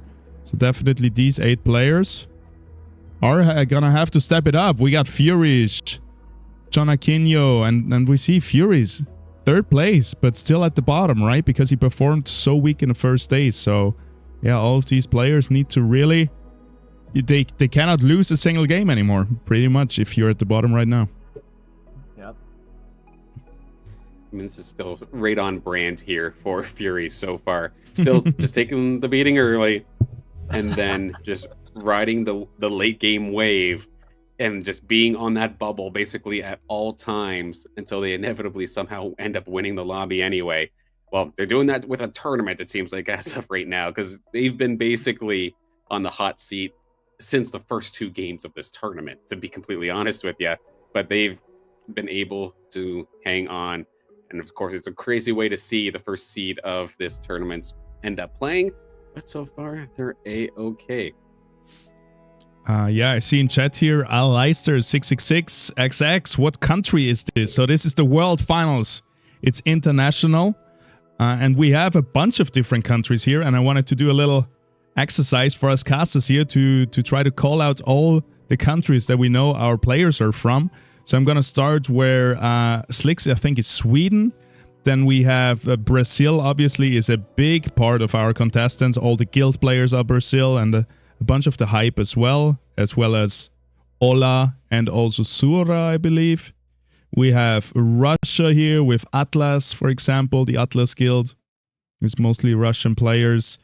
I do know... So does France, I believe. France, Sota, yeah, exactly. I think Caprico's somewhere in Europe also, I believe. Cico Perico, I think, is Spanish. Yep. Definitely huge. Web3. We also have Australia with Web3 Gaming still in here, right? Where are they? Up there. Yeah. Australia right now, I think, I don't know, 1 a.m. in the morning. So they have a tough few hours ahead of them still, but he's used to it by now. Let's go Belgium. Squawk still in here. Hell yeah. The lone representative of Monarch still hanging on. Oh. What other losses do we have? We had a couple others.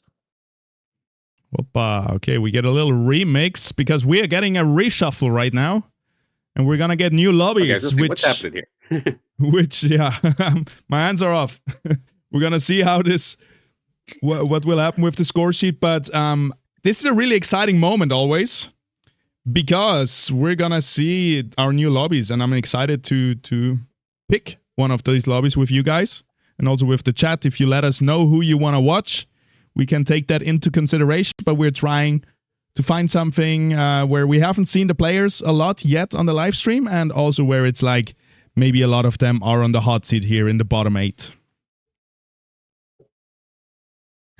And of course, one of those players on the hot seat, of course, is Squawk. And while a lot of players tend to be drinking coffee, it looks like Squawk's got a little bit something different coming out for themselves, according to them in chat. Let's just say they're making their time in Belgium quite worth it.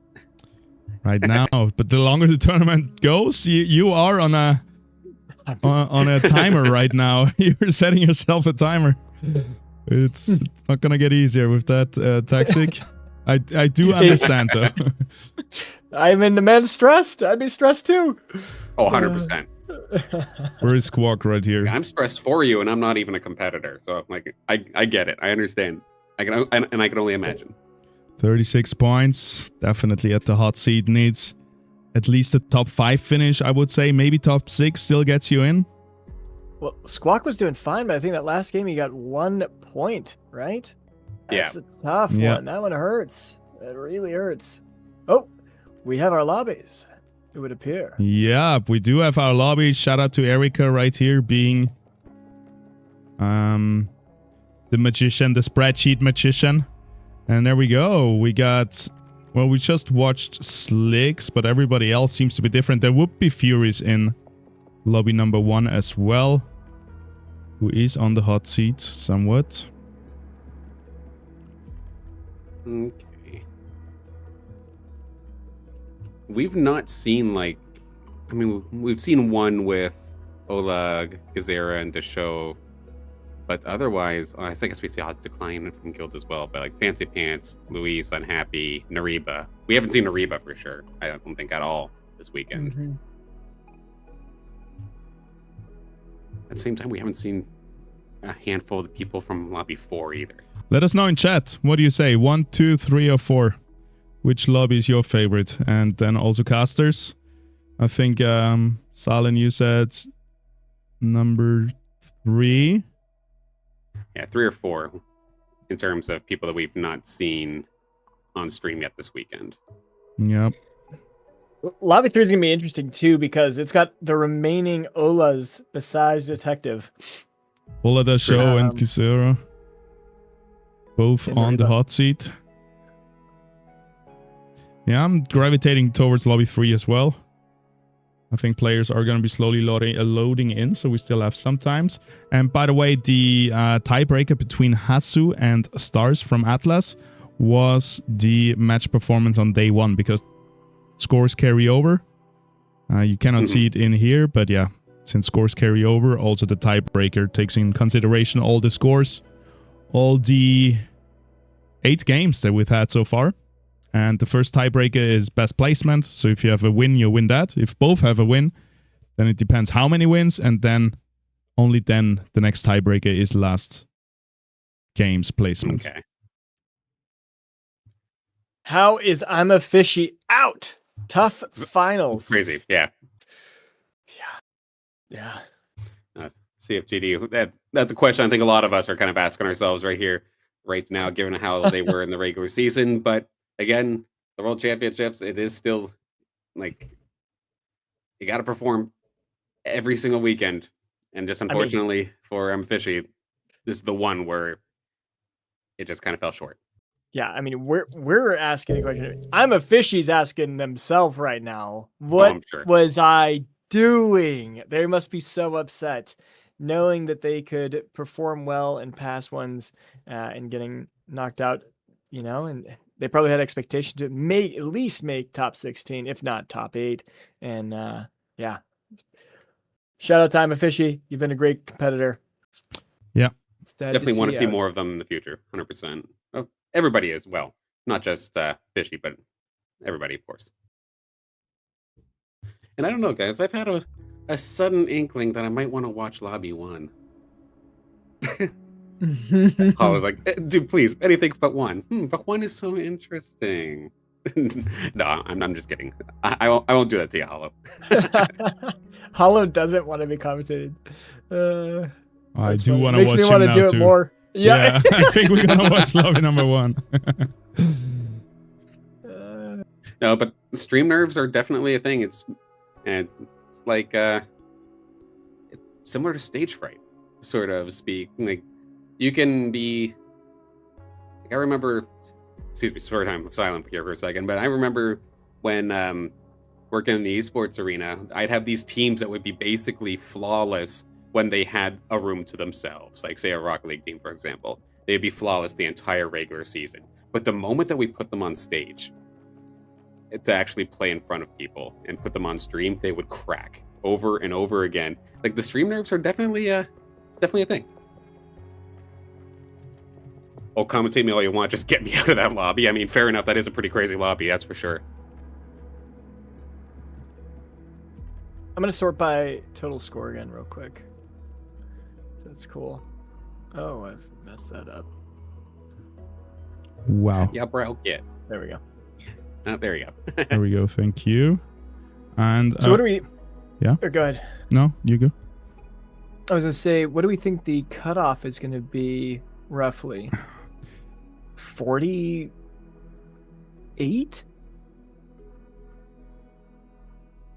No, maybe like 45. Because it jumped from. What did it jump last game? I feel like it was a pretty big jump. It started at 29 today, right? So it's only going up like 3 to 4 points each game. So we're probably looking at. Yeah, the bottom of today was 25 actually. Like. Oh, was it 25? It was 10 points. Okay. Total of day 1. Bottom is Frodo with 25. So it went up around 5 points per lobby, which is a bit more than expected, which means the top players have been underperforming and the lower players overperforming. Yeah, I would say 40 is 40, you're almost safe. I'm going to guess 42. I'm going to say 42. Silent, what's your guess? I will trust you on that one, just because quick math, I suck at quick math, so I will trust you at 42. Just to be different, I'll say 41. Hey, there you go. Yeah, I'll say 40. I think. There we go. Because, yeah. We shall see. Only need to get 5 points? That's a fourth and a fifth. I don't know if that's going to be enough. For like I wanted to quickly look at, we know the format by now, but I also wanted to look again at the money. The big bucks.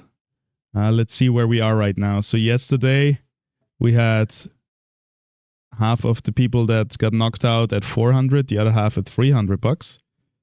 Right now we knocked out the $600 prize pool, 33 to 40, and now everybody is at least in the $80 price tier. If you survive 2 more rounds, you're gonna be in the $1,000 tier. And then at the end of today, everyone is at least looking at 1,500 in the top 16. Choo! Yeah. Fantastic. I think fantastic day or weekend of Illuvium for all of those that can just get into this grand final, into this world final in the first place. But just so happy to be here. are you feeling, Caveman? Happy to be on this side of the story? Because the Oh, other side man. looks like a war zone, a little bit stressful. Yeah. You know, and us being streamers, like we can, you know, we're sitting back, we're seeing things, we're not clicking and rolling and doing everything. We're seeing mistakes, and it empowers me to think I can go in there and stomp people. And I know that if I were to do this, I'm going to be losing way before a lot of these guys. So yeah, no, it's I'm happy to be here. I'm happy to be able to witness and watch it from this side instead of getting my hopes up and then getting crushed, because that feeling almost hurts more than like winning any, like Texan yesterday. I'm sure that had That was to be heartbreaking. just devastating. So yeah, I don't know. It's tough. It is tough. This does tease me a little bit though, because every once in a while after a cast, I'll go play maybe a game or two of ranked afterwards while I'm still feeling it, and I might sometimes win those games. I'm thinking to myself, why am I casting? I could definitely be doing that. Then I remind myself as I'm dying with about 70 credits in another game with a fully evolved Link still on my bench and dying. I'm like, okay, maybe this is exactly why I'm a caster. I just need to be humbled real quick and then we're good. Yep. It's because I'm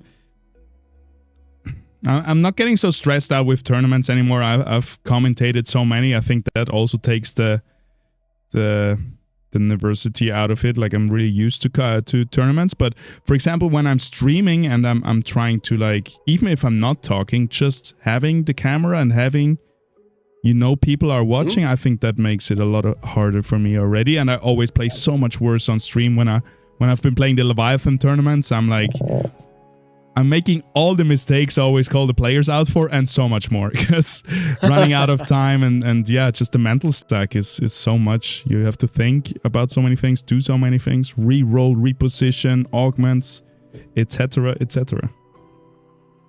Even like watching a lot of the streams from the player, like all the players, like say Debroshan or Slicks or Slooper, when they're streaming like their tournament runs, and I always like, for the content side of things, I'm kicking myself. It's like, why aren't they talking to me? Why aren't they like, they're not saying anything? A lot of times they don't even turn their microphone on. I get it. I understand. I definitely understand why.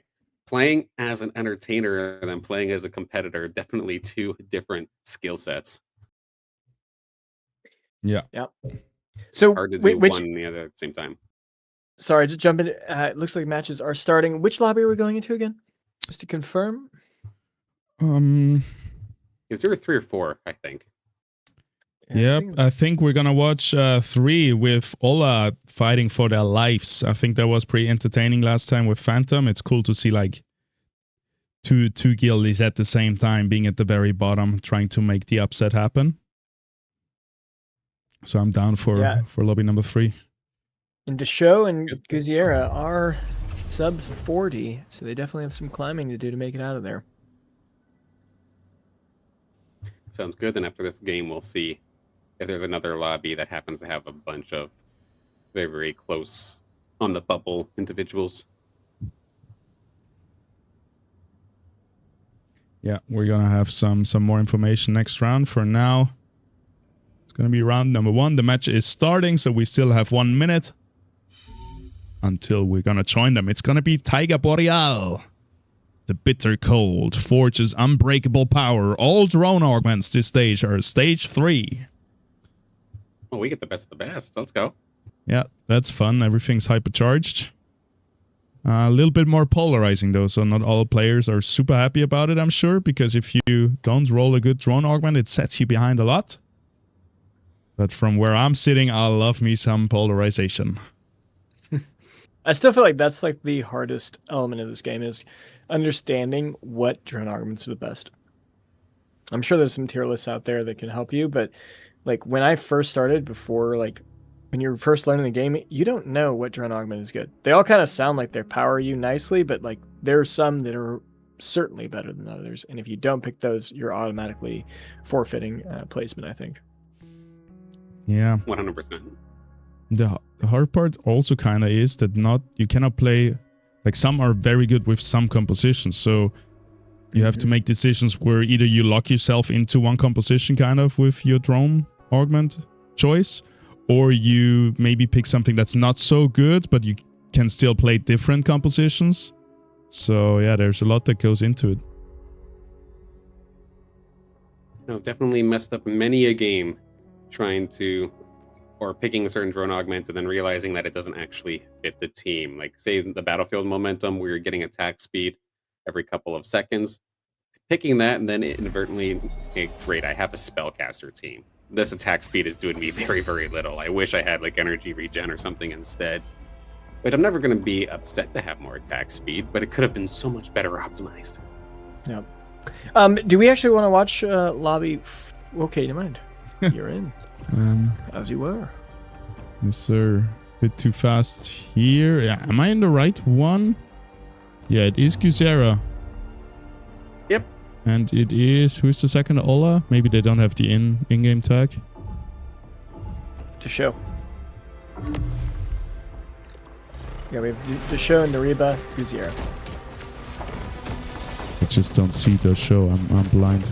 Fox Spirit, Guzera, Moo. Maybe our lobbies were not correct. Nope. They were not. All right. Well, we are in a lobby and we're gonna watch this game. I think fighting for their lives right here is Patat. They are in the bottom 8. And we also have still Guzera. Yeah. Yep. 36. I'm also biased as heck. Zico Perico is my second pick, so I want to see Zico Perico play. I haven't gotten to see it so far this weekend. Awesome. Yeah, there's a bunch. I don't think we have seen Lemon KO yet. Not sure about Moo either. Maru here as well. Nareba. So definitely a great lobby to watch.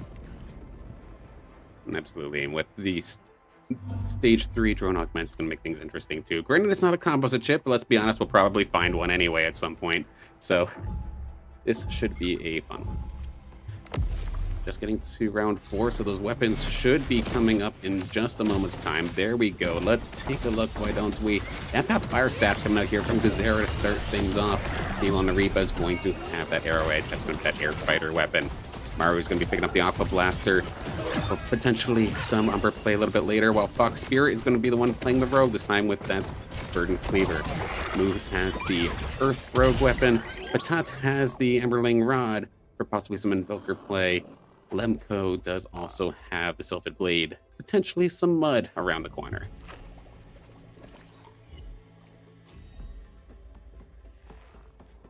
Yeah, lots of so lenses to start things off, it looks like. Yeah, there's 2 blades. We'll see how they play out this time. I feel like some people swapped around, so. But I'm actually just trying to get in. I'm struggling.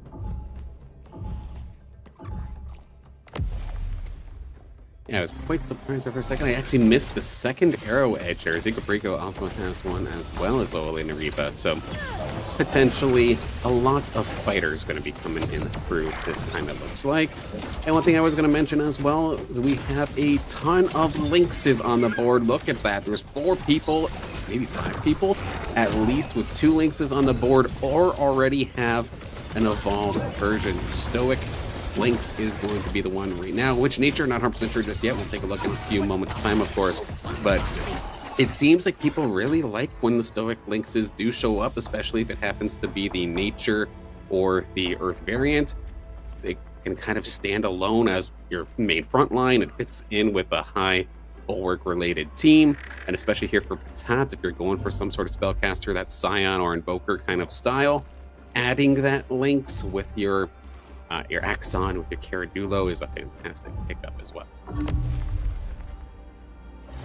All right. Man. And we got Scribbles, which means we do have actually our PowerPoint, not our PowerPoint, but our yeah, not quite yet. We're analysis later. The back end, the production is working on it. It's gonna come sooner or later. Drawing Who's drawing loops on my arena? That's pretty sick though. Looking forward to being able to use that and maybe some replay breakdown sections in a little bit. Yeah. Well, I want to talk about the lynxes also, because I don't think Simon pointed this out. These are going to be a bulwark Lynx going into a Stoic Hydra Lynx. So Ooh, everyone's okay. going for that water. I guess that, the big water dog is something. Nariba finishing his first Stoic Lynx, and then Maru shortly after. So, must be a really good unit in the meta right now for everyone to be holding on to all these Lynxes. But I definitely would not be going for a stage 3 right now, right? Like, this is madness. There's literally 3, 5, 8, 10, 12, 14 Lynxes on the board right now. This is crazy. I force Lynx in every single game that I play because I have issues. But there are sometimes games where I look at the board and say, okay, no, even I can't roll for a Lynx on like this. This is one of those games. When you see these many Lynxes on the board, like even I can give up not having my beloved Lynx for a game because I know I'm just going to be wasting my credits away.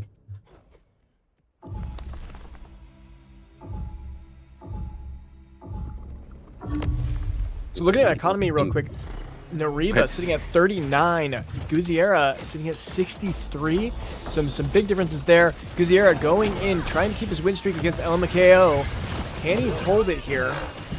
I know that's not necessarily the fight we're watching, but the fight is going in the favor of Nariba, holding it again. Fox Spirit, just want to point out his win streak. He's also maintaining it. Both of them keeping 100. I'm curious if we're going to see them in the next round battling it out. Now, Fox Spirit's one of the more creative players, I feel like, in our pro scene. And one thing that already has me firing off question marks in my head is they're rogue, but they have an Archos, and they're actually using it. So what on earth are they cooking here?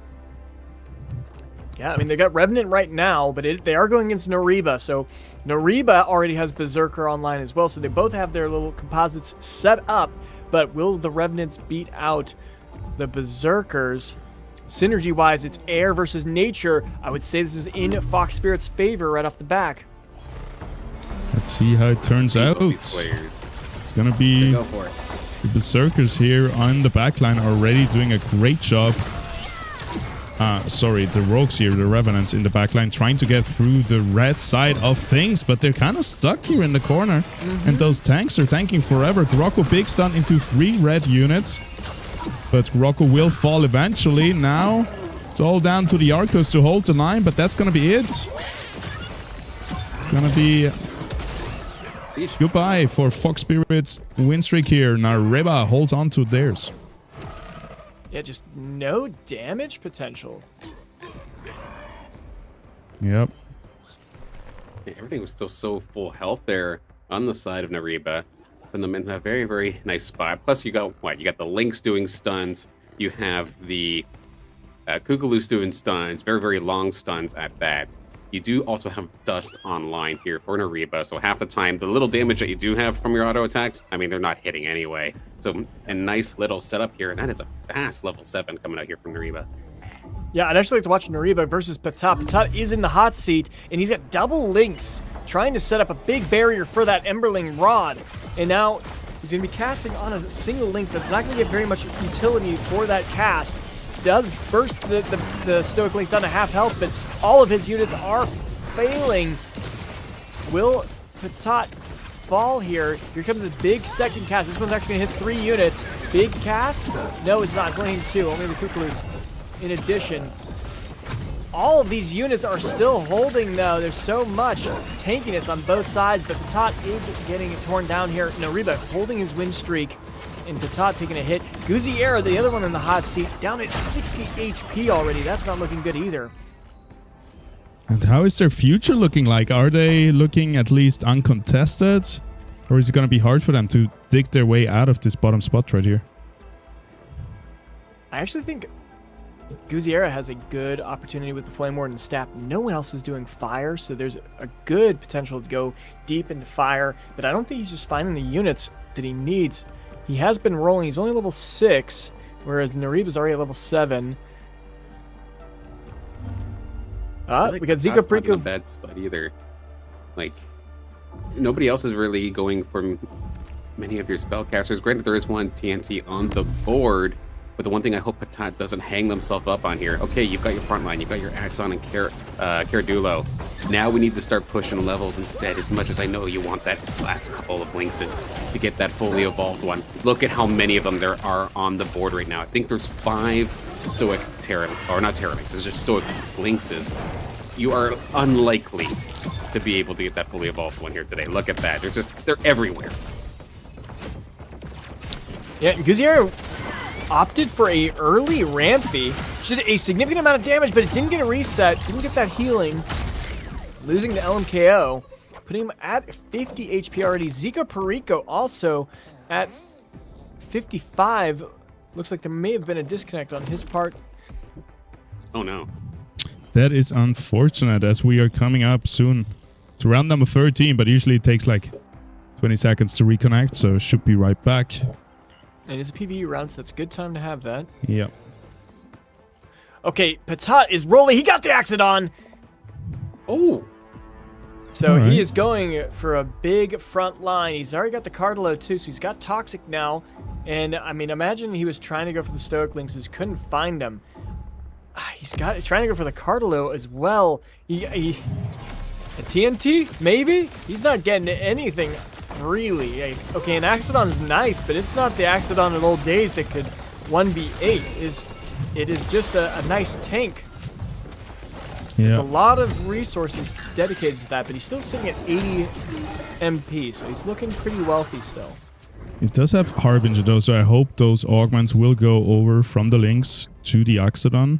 And now we are in round number 13. We're gonna see them roll down. Level 8, Artes, Quink, stabbing coming out. Quinks. A Verminio, Singe. Ooh. Riptorus, Verminio, Revo. Okay, so there's Gazier's going for a... Shokul, Gizera finds the my lot God, down we found to it. 4. The Stoic Hydrolynx online. Wow, He officially Patat. has a gigantic front line for that Emberling Rod. Yeah, that is huge. Really, really huge. Let's see how that works. Is the Ranger going to be enough to sustain, or is the Lynx just going to do so much damage here? I'm genuinely astonished that they were able to find that Stoic Hydrolynx, given how many of the Stoic Lynxes were on the board. No chance it for is the here, rogues. and that alongside of that Axodon, exactly. No chance, unless you can somehow sneak into the back line and then just essentially take them down from behind. Can you swarm them down? They might actually be able to get it done. Moo with a fantastic win, just the numbers advantage. Just swarming down the tanks and just taking out to the Ranger nice and quickly, able to get the win there. So much damage from the Tiru. I mean, Patat still has 93 MP. I mean, he's looking at the board. No one else is going for Sephirus. He's like, this is free. I should be able to get it. I imagine that's what he's going to be going for, is get that Sephirus online. He's got a TNT now. He's trying to get a Cardillo, Arcos on as well. One away. There's Caradulux. Deluxe online. That is the front line you want. 3 stage, 3 bulwark, water. Oh, he's rolling. There it is. All right. And Invoker is online as well. Positioning is not ideal. Let's see, Sephoros. Are you going to be able to hold on, or is it just going to be instantly over with you? And all the hope goes over to the Ranger, the last standing damage dealer. Stoic Lynx down so fast. Axodon will fall very shortly as well. Goes hyperactive. It's not going to be enough though. And Patat falling to rogues 2 games in a row. This is looking tough. Yeah, he just are focused on these tier 1s right now. They're trying to go for Archelion as well. This is about as greedy as you could possibly play in regards to trying to find a team based around tier 1s. One Archie away from being able to do so would definitely open up the doors to Verdant, but you're still at level 5 and now going on to level 6. All these players are surpassing you 7 and 8. What you're lacking in, or what you have in tank and damage, you are lacking in numbers. Yeah, he needs to swap out that Cling for the Crunk. That's such an easy addition to... Oh, he just threw it in. Okay, that works too. Level 7. 6 Bulwark. That's plenty of beef for that Invokers to ramp up. Here comes the Sephirus' first cast after the Ranger gets it warmed up. There goes one. Cardillo pretty low against this older brother, the Cardinal Ox. Axon holding line with nice shield there. Big bonuses from those augments, which have now finally been transferred over. This is holding the front line. This is what you wanted to see. Buy your Invoker's time. Here comes their big Seaforest cast. Boom, deleting 2 more. All that's left is Fernite There you go. trying to hold the line. It is not going to do much. Zico Perico at 10 HP. I think we need to watch what's happening here. Going against Fox Spirit with a massive win streak. Can he do anything about it? Yeah, thankfully Zico Perico was able to get reconnected, but they had like 120 credits, and they had to essentially try to just make whatever they could extremely quickly here. I like this Fighter Templar style that they're going for, but we're going to see a lot of burst damage coming out extremely quickly here from these rogues. Rogue, Vanguard, with a little bit of that Predator buff as well. Right around the corner, Fox Spirit looking good, but can Zico Perico hold? Let's see it. All eyes, as always, on the Penguin, which takes down 1, takes down 2. Everything is falling so fast. The 7 rogues, such a force to be reckoned with in this mid-game. Usually, there's just nothing that stands in their way for more than a few auto attacks. And it seems to be the same here for Zico Perico, but the Fernite is still holding on. Can they take down the Stabin? It doesn't look like it. Stabin will be able to take down the Fernite, and Zico Perico with it falls with -1 HP, as close as it gets. You still have one game next round. Those tornadoes were just always unfortunate. There was 2 potential lineups to just stun that Stabin 2 times in a row, and it just whiffed. Went to a clone of the gorilla. You hate to see it. And that is Zico Perico getting knocked out. Now, granted, at least Zico Perico, I think, was on the upper half of the result sheet, but an 8th, regardless of where you are, absolutely hurts big time. And to have a lot of it doing to having your game plan kind of thrown for a loop because of that disconnect there, definitely heartbreaking to say the least. Feeling for Zico Perico. Still got another game here before any cuts happen, so they can absolutely bring themselves back into this. But now people like, say, Nariba, Gazera, Patats, a couple of these players maybe down a little bit lower on the card, they'd love to see that. Yeah, I'm looking at Guziera. What's he cooking? We got Inferno, the double Umber arc online chase. for Maru. Oh, that is not looking good for the other players in this lobby. And he's holding the Stabin too, which is going to make it tough for the Rogue guys to finish their comps. Patat is level 8 now. 1 Alfie away from getting his. He could have the ultimate front line and then a Sin Elf to really finish this tidy. That could be good for him. Literally super broke, though. My goodness. A lot of these players actually single digits, if not literally sitting there at 0 and 1. We can see right there. But yeah, Maru's got the Umber, but granted, now they're broke. Nariba's got a relatively tanky team, but granted, they're also broke. And same thing here with this fight we're watching, though. It's actually the 2 Ola players taking the battle to each other. We've got lots of Inferno. We've got the fire all over the place here on the green side. Nariba, though, on the other end. Lots of empaths. They also have Berserker kind of thrown into the mix. Able to hold for the time being. That Crunk is just not dying here for the side of Nariba. It's finally going to get targeted down. They actually turned that into an air unit, so it was dodging a lot. But it is going to be the green side here. Ola Gazera going to take out their teammates. Which, granted, at least in this instance, Nariba, they're only knocked down to 51, so they're still healthy.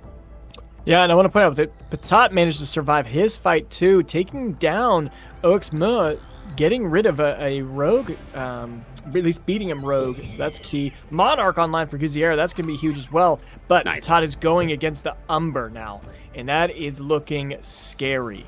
He has a Goliath on his bench, but he doesn't know what he wants to swap out or what he wants to put in.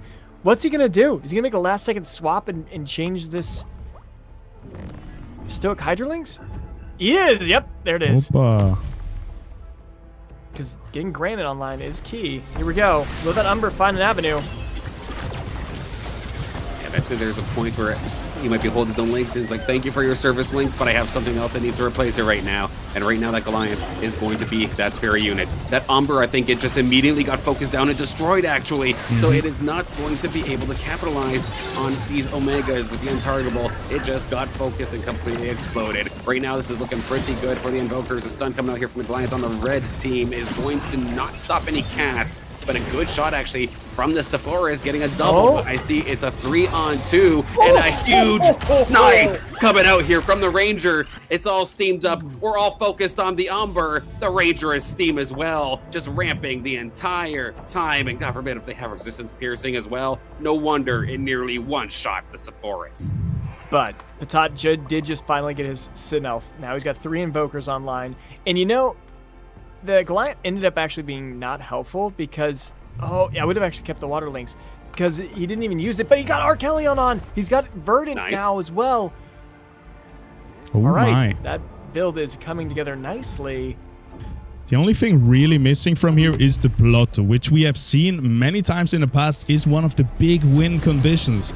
It just is such an important tank, especially versus rogues, but this here looks like it's gonna go easy for Patat. You have everything you wish for. There comes a big laser into the backline. Ferknight is not gonna go down from that quite just yet, though. Here comes another C4 cast. Is it gonna be enough to take down all these frontline units? Big laser. That's gonna be it for Lemko, and I think that's gonna do 16 damage. The initial positioning was perfect, but they moved directly into the firing line, and you called it exactly. That was enough. Lemko from Atlas going to fall in 7th here. I love the last second position, the Goliath in the center, and he's going to do it again. Look, he's baiting them. He knows it's rogue. Yes. He's putting the Goliath to the front. Last second, he's going to push this to the back right. I can almost guarantee it. And that should give also the Krunk enough time to get a cast out, because if you let the Krunk main tank all these rogues, it's gonna go down before casting. But with the Rana coming out first here, that should be enough. I think nothing here.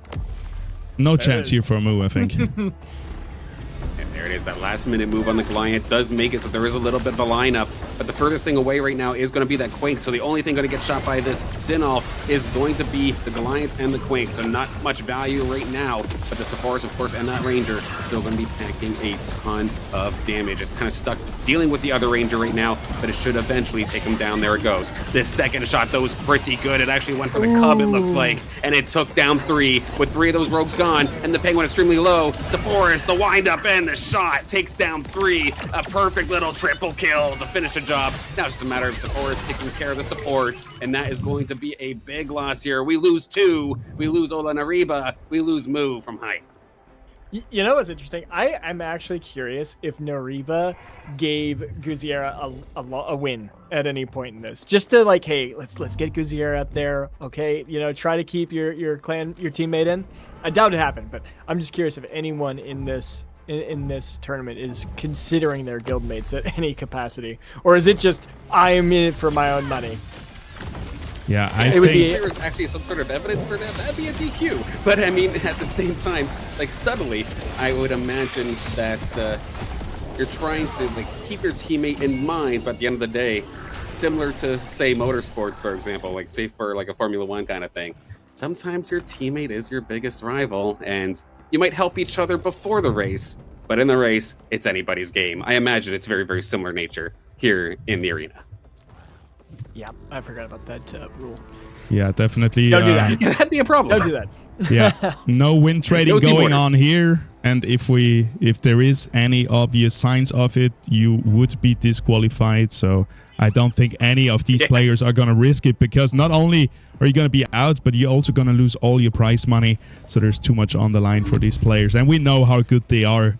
So if they are making obvious mistakes that benefit their team members, that will be very, very risky for them and very illegal. So I don't think we're going to see that, as we see a ramp fight going up into the air, hitting pretty much the whole enemy team, which is just brushing it off. Nobody really cared about that damage. And yeah, the slash in here is trying its best though. It has a lot of lifesteal, which is so deadly against those invokers. If it doesn't get one shot, nothing is gonna kill it. And that's gonna be it for Patat. Is that gonna be 19 damage? Yes, it is. Down in 4th, but that is likely gonna be enough to stay in. But there is another game coming up. We're not quite done yet. And not a bad run there from Patat as well, making the top half of this game, making 4th. And Obviously, wish he Kuzera would have had a little bit more, but not too bad, because Zera too was one of those players that were like heavily on the bubble, making it onto the podium. And to be honest, this team is kind of scary. I love this Monarch with the air chip on it as well, just to make it so obnoxious to try and hit. If this comes down to a late game fight where it ends up being like Penguin versus Monarch, that chip and getting those couple extra dodges could be a difference maker. I don't know. I think this Penguin has got it. It is over at this point. Yep, 7 rogues, 3 vanguards, double predator is looking really deadly, especially with this augmentization. I don't really agree with the bulwark augment, but the double, how is it called? The stacking heal, the stacking resistances, that's gonna be enough as long as you get a kill. And kills it gets right here, Slash and taking them down one by one. And that's gonna be Patat in 4th, Kuzera in 3rd, and the last 2 guys standing, Fox Spirit versus Maru here at the top. Yeah, I mean, giving it the bulwark chip gives it all of those resistances, right? And I mean, oh, but he only has 2 bulwark. Yeah, that might not be worth it. That's only 5 additional resistances. I was thinking maybe he's trying to amp his Vanguard, but that's really not giving much. And instead, if you would give that Siphon Impact Reactor, that would give potentially a load of resistances, making that Slashin even more, have more crit amp scaling with the Vanguard. Yeah, or if you don't really need that ramp fight, face-breaking Impact Reactor, that's gonna be such a safe bet on that Slashin, which just needs to survive till it gets a few kills, right? So we're gonna see how it turns out in the end. We believe it's just gonna be too little too late for anyone here against him, but there is a number which is fully hyperactive, and it's looking pretty bad for this Slashin. No chance. Well, it looks pretty good for this Slashin is what I mean. Fox Spirit is gonna take down Maru in game number 3 here in the quarterfinals of the World Finals in the Illuvium Pro League. Oh man, is this the best unit in the game? This restoring impact reactor on a Vanguard Penguin? Like, it's just, it just, everything synergizes so well. It gives attack damage, health, crit chance, and then every takedown, it just really scales so well. This is, the takedown gives it resistances, and with the resistance, the Vanguard damage gets increased. It's just a perfect storm. There's something about getting 2 of them that is just so strong right now. Like, if I happen to get one of them, it's like, I'm not mad. I'm content having that augment. That's perfectly fine. But then, yeah, once you get the 2 of them, then you're just able to heal so much off of every single elimination, whether it's the Penguin, whether it's a fighter of some sort. You do kind of feel unstoppable. Pair that up with a phase breaker as well for a little bit of extra safety, and you feel essentially unkillable. And then also the big capitalization there for Fox Spirit. I think you just covered it a second ago. You got both lightning speed and combat rhythm and the 3-fold power to make your Penguin just that much better. It's the absolute perfect drone augments. There is no better 3 drone augments that I would like to have on my Slashin. I think with those 2 augments, yeah, it's just well played by Fox Spirit here. Knows exactly his win condition and goes for it. You get that set up and your Penguin doesn't look like how Fox's just was, there's a problem. Because I don't know how much more you can somehow supercharge this. If you somehow found a way to make Aegis out of this composition and Vanguard at the same time, like, that's the only thing I could think of, just making your Penguin that much crazier. But incredible job there from Fox Spirit. Good on Maru and Kuzera as well. And same with Patat as well. Everybody making the top half of this one. Some really good teams, nice mixture of teams as well to make that top 4. Yeah, I mean, Maru was holding him with the stabbing, early stabbing, trying to you know, disrupt the rogues from getting too far ahead, but it just wasn't enough. I also like how Fox Spirit also just threw in a forest. He's just like, I got extra money, let's toss in a forest. Slam level, throw in a forest. Yeah, I'm not going to complain about having a little forest on my team, even if it doesn't synergize really in the slightest. Does it get you a nature proc, I wonder? No, they were at 3, so yeah, it just worked out. Or actually, it gave Bloom, didn't it? Yep. Mm-hmm. Nice. And I think 1 fighter, or is it 2 fighter? Yeah. No, it didn't have fighter activated, it seems like. Here in the replay on the right side. 7 rogues, 3 vanguard, 2 predators. And only 2 bulwarks. Not bad. What level was that? 9. Hey, well done, the Fox Spirit, though. I think they're at the top of the charts, and they're at the top of the charts for a reason. Getting a little update from another lobby, it looks like. Apparently or at least one of my picks, and then one of the players at the top, Sota, currently on 1 HP. Squawk trying to knock them out. Good luck there, Squawk, in their game, of course. But, well, have to see how that ends up going. So is there still a game live, you mean? I'm not sure how late I am on that message, so we'll have to see. All right. We shall see. While we are waiting, I would also try to take another look at the lobbies. And, well, we do kind of have to wait for game number 3 scores, which are in right now. So, yeah, let's check out the lobbies and decide who we're going to watch next. Sweet. Oh, and I think Erica just fixed our lobbies too. Thank you, Erica. Yep, looking good. And all right, let's see the bottom right now. Show. Another 8th. That's got to hurt.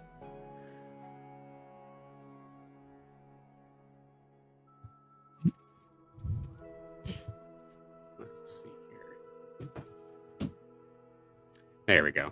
And we're going down to how many next time? To 24? Down to 24, yeah. Those 8 players are right now on the hot seat. We have a big tiebreaker at 43 points. Insanely big, actually, with 6 players on this. So if you have raked up some wins, for example, you're gonna be in a better position for all of those. But Well, we were wrong with our calculations. Sorry, at 43. Oh, absolutely. Yeah, I thought it would only go up to 40. That is quite a big jump. The underdogs have stepped up to the competition, have stepped up to the pressure, and have performed really well. Close the gaps a little bit to the top dogs here, who have performed really well as well. Slicks, Sota, Fox Spirit, all with 1st and 2nd places. Now, I don't think I can see total day 2 currently. So I'm very, very curious as to what the gap is between, say, like 24th and that kind of surrounding area. Yeah. Maybe I can scoot it in. Almost there. There we go. All right. Is it that one? Total day 2. Or whatever the total is. Total. Day 1. Yeah, we That's do day need 2. a... Wait, I'm going to do a little reshuffle on that, and then we're going to have all the data we want. Sounds good.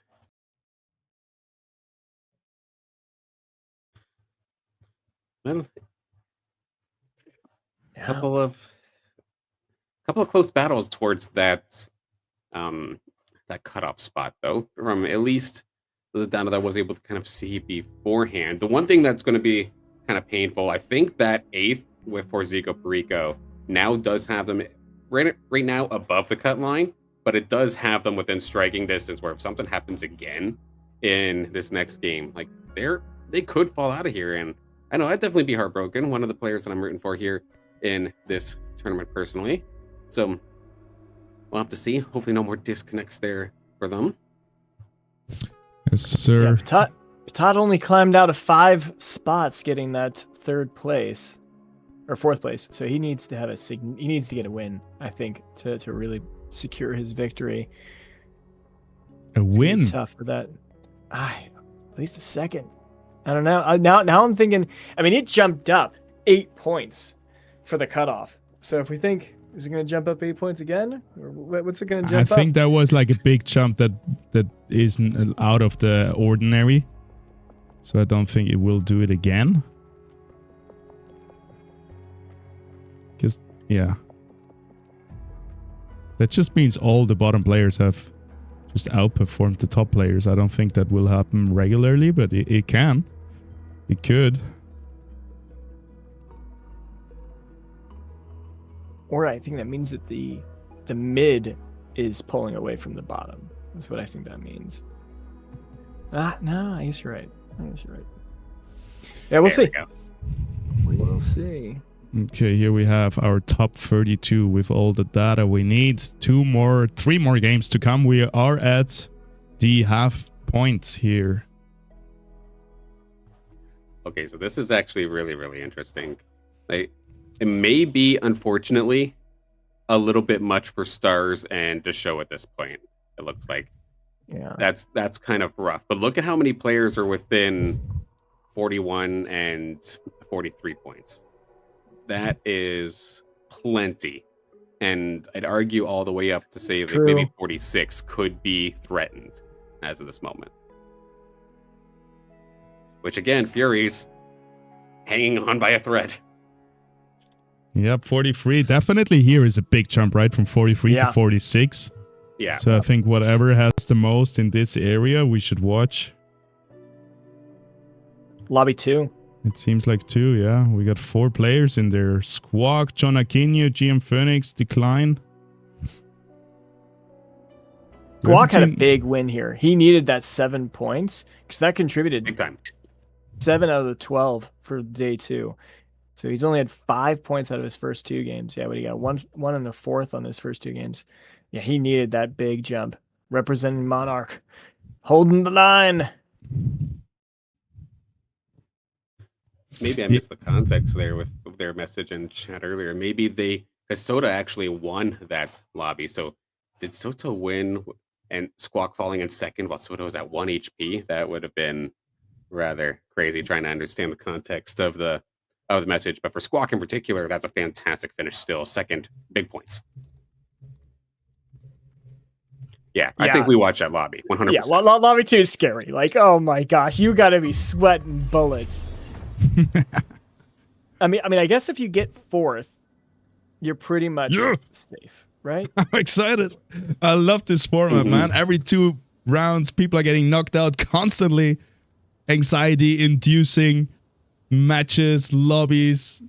You're never safe, no matter what you do. You still need to perform, even if you're safe right now, because it all carries over into next week's day number 3. Oh, this is great. And there's so many little storylines here. Like, I know we talked about Patat a little bit, but their little Cinderella story run kind of going on through here, where they were a emergency pickup because somebody couldn't make day 1. They make it into that way. They qualify for day 2.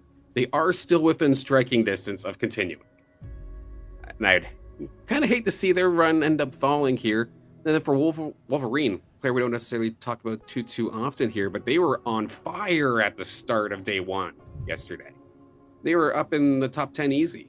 And now we see them now within striking distance of falling out of here. Same thing with the show, which is kind of heartbreaking here. They were absolutely on fire. I think they won, 2-3 games in a row? And then it just kind of fell apart, and it continues into this next game. So there's so many little storylines, and a lot of it is thanks to the format. As much as I love the consistency of just a points-based format, this is really fun, and I love it. You know, we also have Furies, which we won't be able to see because he'll be in lobby 1, but he got 5th place on this last one. He's just been, underperforming. He's not making it easy for himself. He's trying to be just like, maybe it's like he's so good at the game, right? He's like, I want to be at the bottom the whole time, so I look like the underdog, and then I win. Who knows? I mean, again, that'd be right on brand for their play style.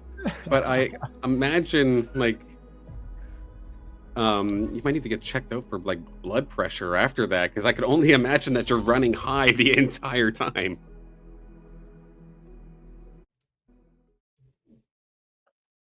All right, I think we might be live. Let's check.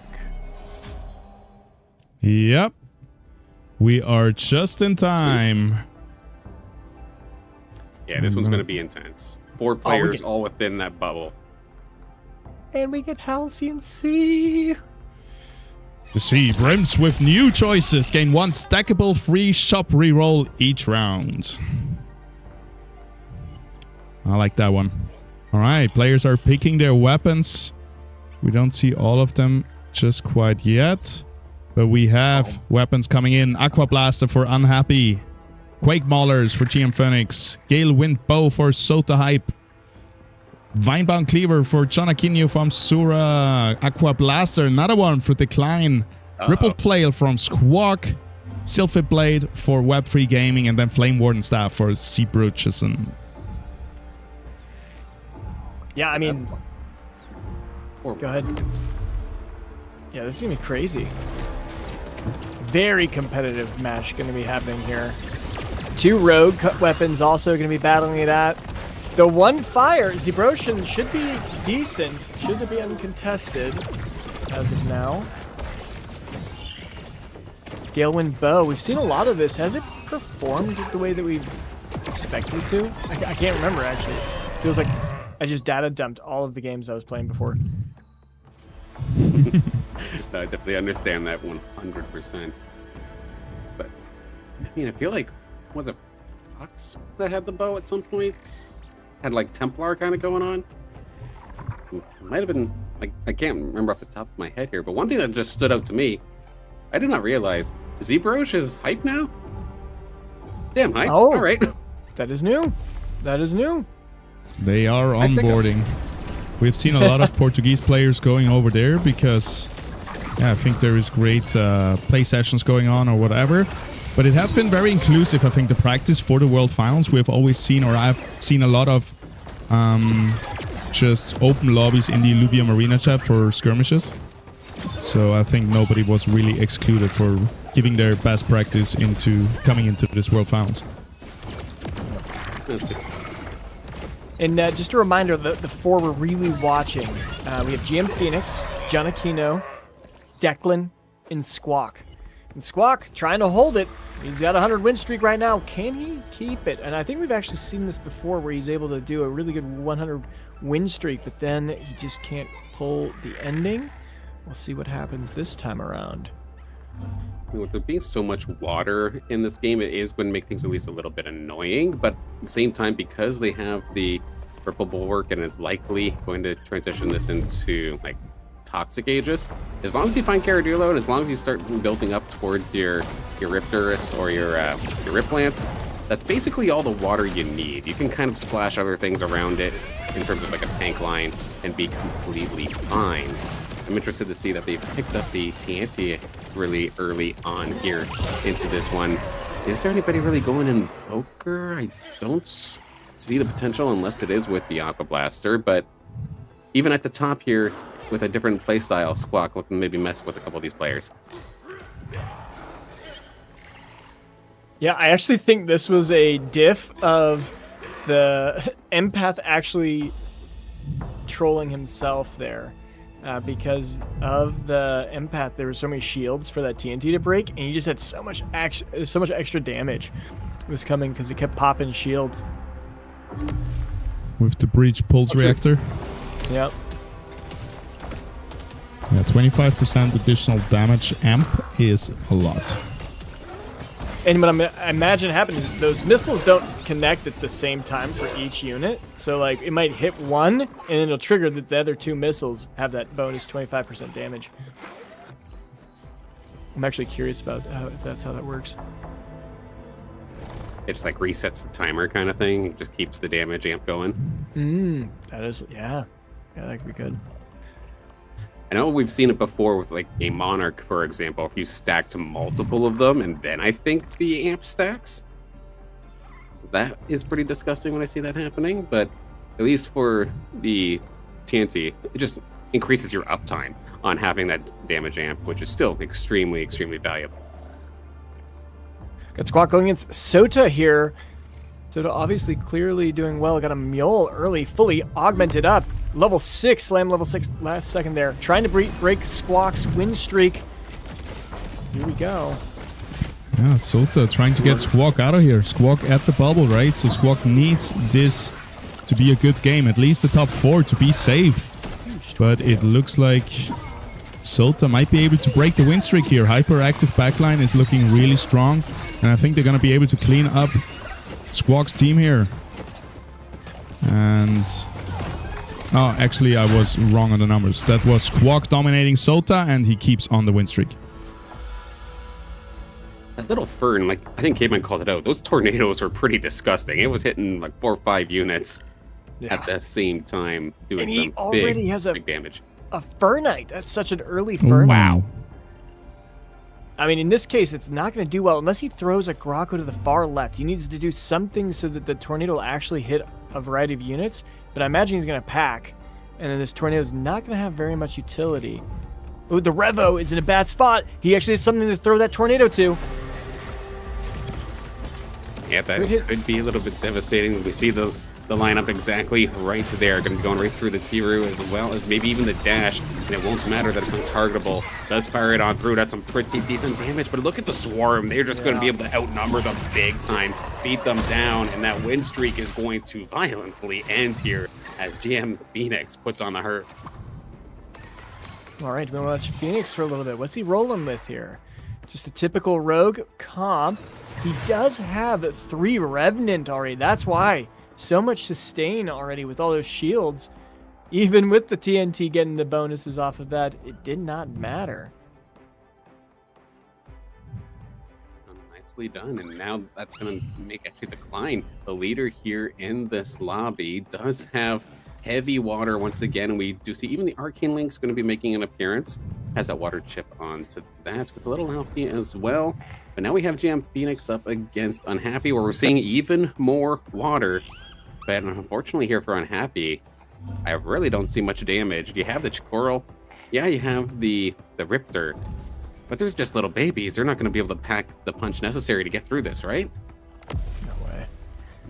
Let's see it happening. It's going to be tough. Toxic here trying to carry for the side of GM Phoenix, and yeah, the rogues are doing damage, and there is shields coming out from the Revenants as well.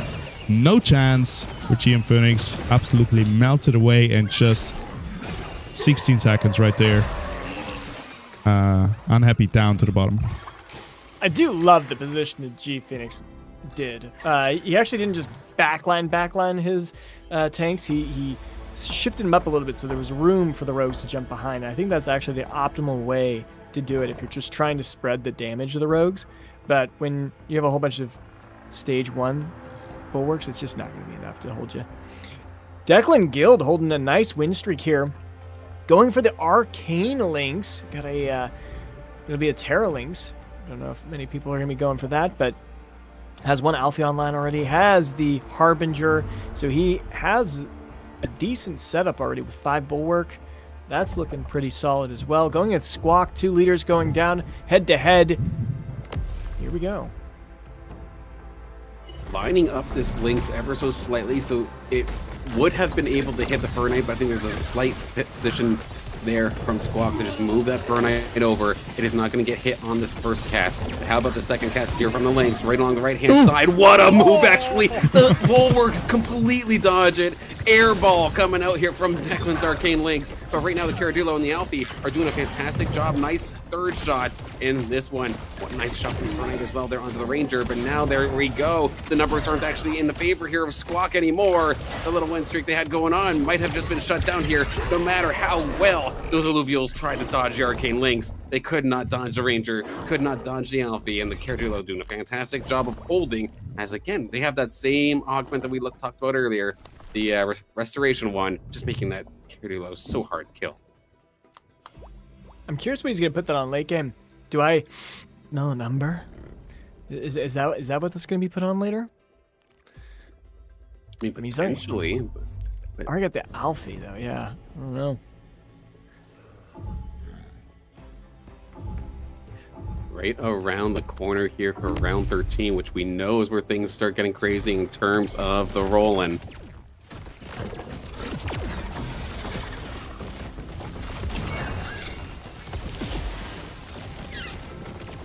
The round everyone is waiting for. My favorite round of the game is coming up. Round number 13. Let's see who is looking for what. We have Jonakinho rolling for some rogues. Probably we see a lot of level ups coming up.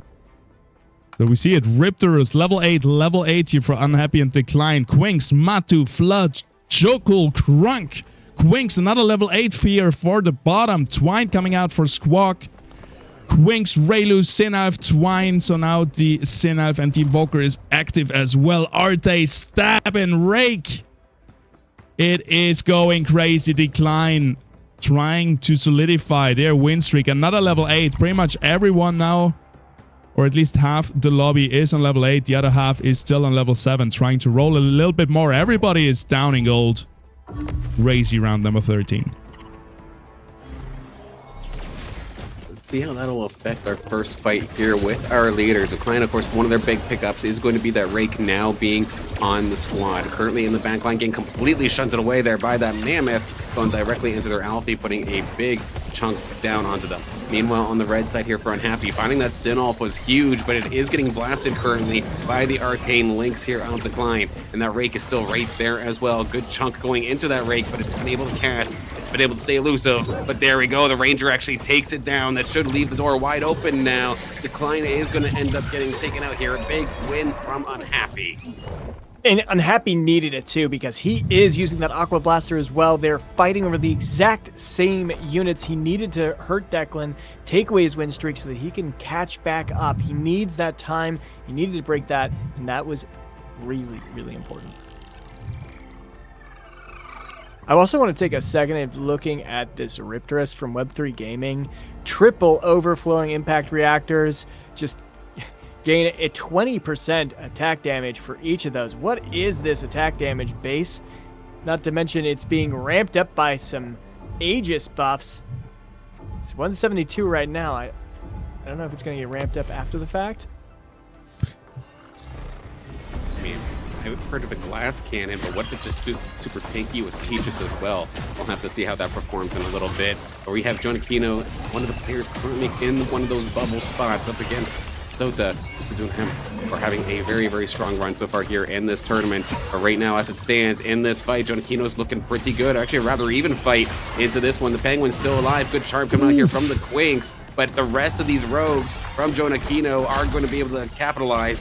And even with the Penguin being distracted by the charm, the rest of them are going to pull through nicely. And Jonakinho going to win that one. Jonakinho gets picking up a stab, and that's going to help extend his strength. Everyone is poor.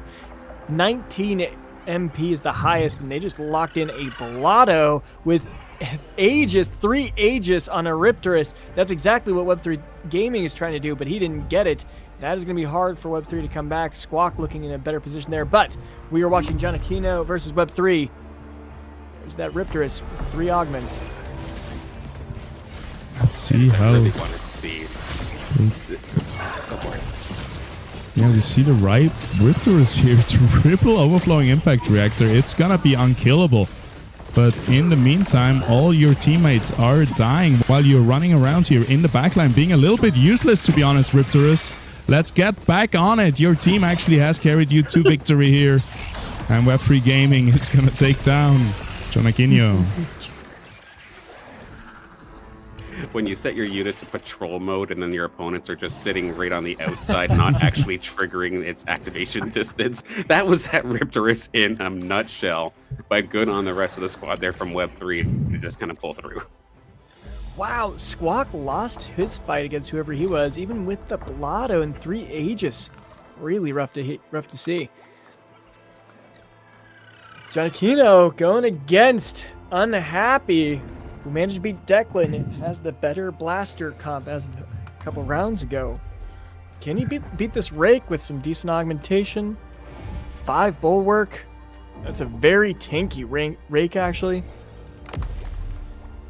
A bad fight here for Jonakinho. Couldn't knock them within kill shot next time by. They're going to really have to watch out for this Sinoff beam. Where's it going to go? Right into the Quinks, which is just by itself. It's actually not going to be getting too much value off that first blast. It's going to be the second one, but will it be surviving the second one? Goes into the Revo, but again, that's just basically it. The Ranger going to get tagged up a little bit, but not badly. Now the Stabbins found that Sinoff, going to blast it down, but it is still a relatively even fight because, of course, that Wraith, it's still there. It's tanky, it's got the sustain, and it's got plenty of damage, and you even have the Flood. You have the Caradulo here as well, and with the sustain coming out here from the red side, that is going to really put the hurt here onto Jonakino. That Rake was just able to do so much more damage, even though it was still built tanky. Yeah, and I'm looking at healing. There really wasn't that much healing. The Rake only healed 262. I feel like this rogue comp just didn't do that much damage. I wonder what they got held up on.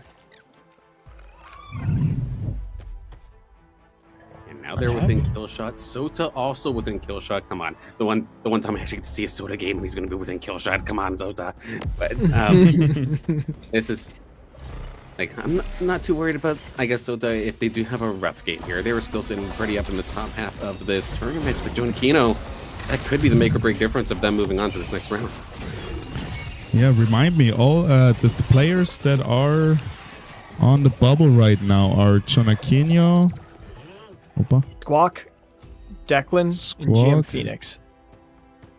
Declan, GM Phoenix. So basically, yeah, Squawk and Jonakino looking rough here. Jonakino found their slashing, which... And a Gnarl. And a Gnarl. And they have Lulura. They do not get Vanguard with that just yet, but the Ranger is going to be the second Vanguard here. So this slashing is looking dangerous. We see the restorating impact reactor and the overflowing impact reactor. Full sustain here for the slash-in. It's all going to be down to the Sinnoh to make the difference and try to keep alive, with also the Rake providing a lot of damage. That Sinnoh has the breaching one, so when it gets the shields or hits the shield, it has the damage amp. But this rogue team isn't really running any shields, it looks like, so it's not going to be able to capitalize on those augments. Where's that first shot going? That's actually not a bad shot. It is going to take care of Rampy. No, it's not actually. It's going to leave it with just barely enough health. And with that burst damage, it just opened the door wide open. A decisive fight here for Jonakino to keep themselves in here, unless this Wraith once again does what it does best. I cannot keep sleeping on this dang doggo. They have to deal with the Penguin. The Gnarl is sitting there giving its support with the Verdant Puddle as well as the Ranger. And there it is. It took a little bit, but these rogues looked fantastic in that fight. That slashing got to one tap like 4 units too, so it just stacked like another 60 resistances. Yeah, you hate to see it just get tankier off of a lucky one auto attack to steal some resistances there. Squawk falling rapidly, even with the Blotto. Oh, he's trying to go for a Phosphorus. He's still off. He's got a lot of units on the bench. What is he going for? He needs to figure this out. This could be his last fight against Declan. Jonakino going against Phoenix. Which one do we want to watch here? Squawk versus Declan is going to be the one. Yeah, Squawk, like you said, there's so many units on the bench. There's like 40 gold sitting around there. I hope really he's not going to get knocked out here. It's going to be the Forest versus the Rake on the right bottom side. Top left corner, we see the Ranger fully shielded. This one is going to sit there for a while. We got a Whirlwind coming into the Sinnoh, but Sinnoh is not being targeted. Big laser.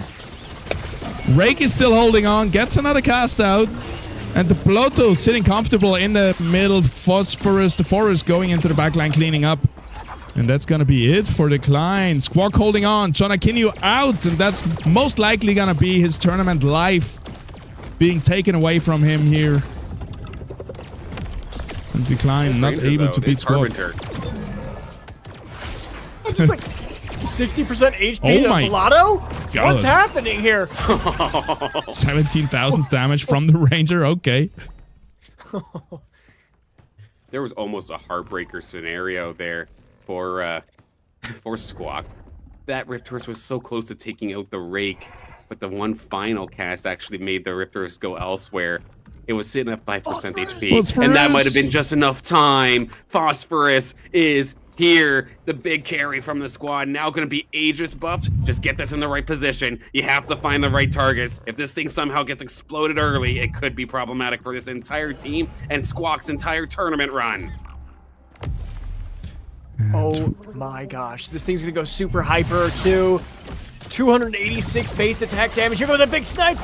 Not hitting the Sin Elf right off the back. Oh, it's getting lasered.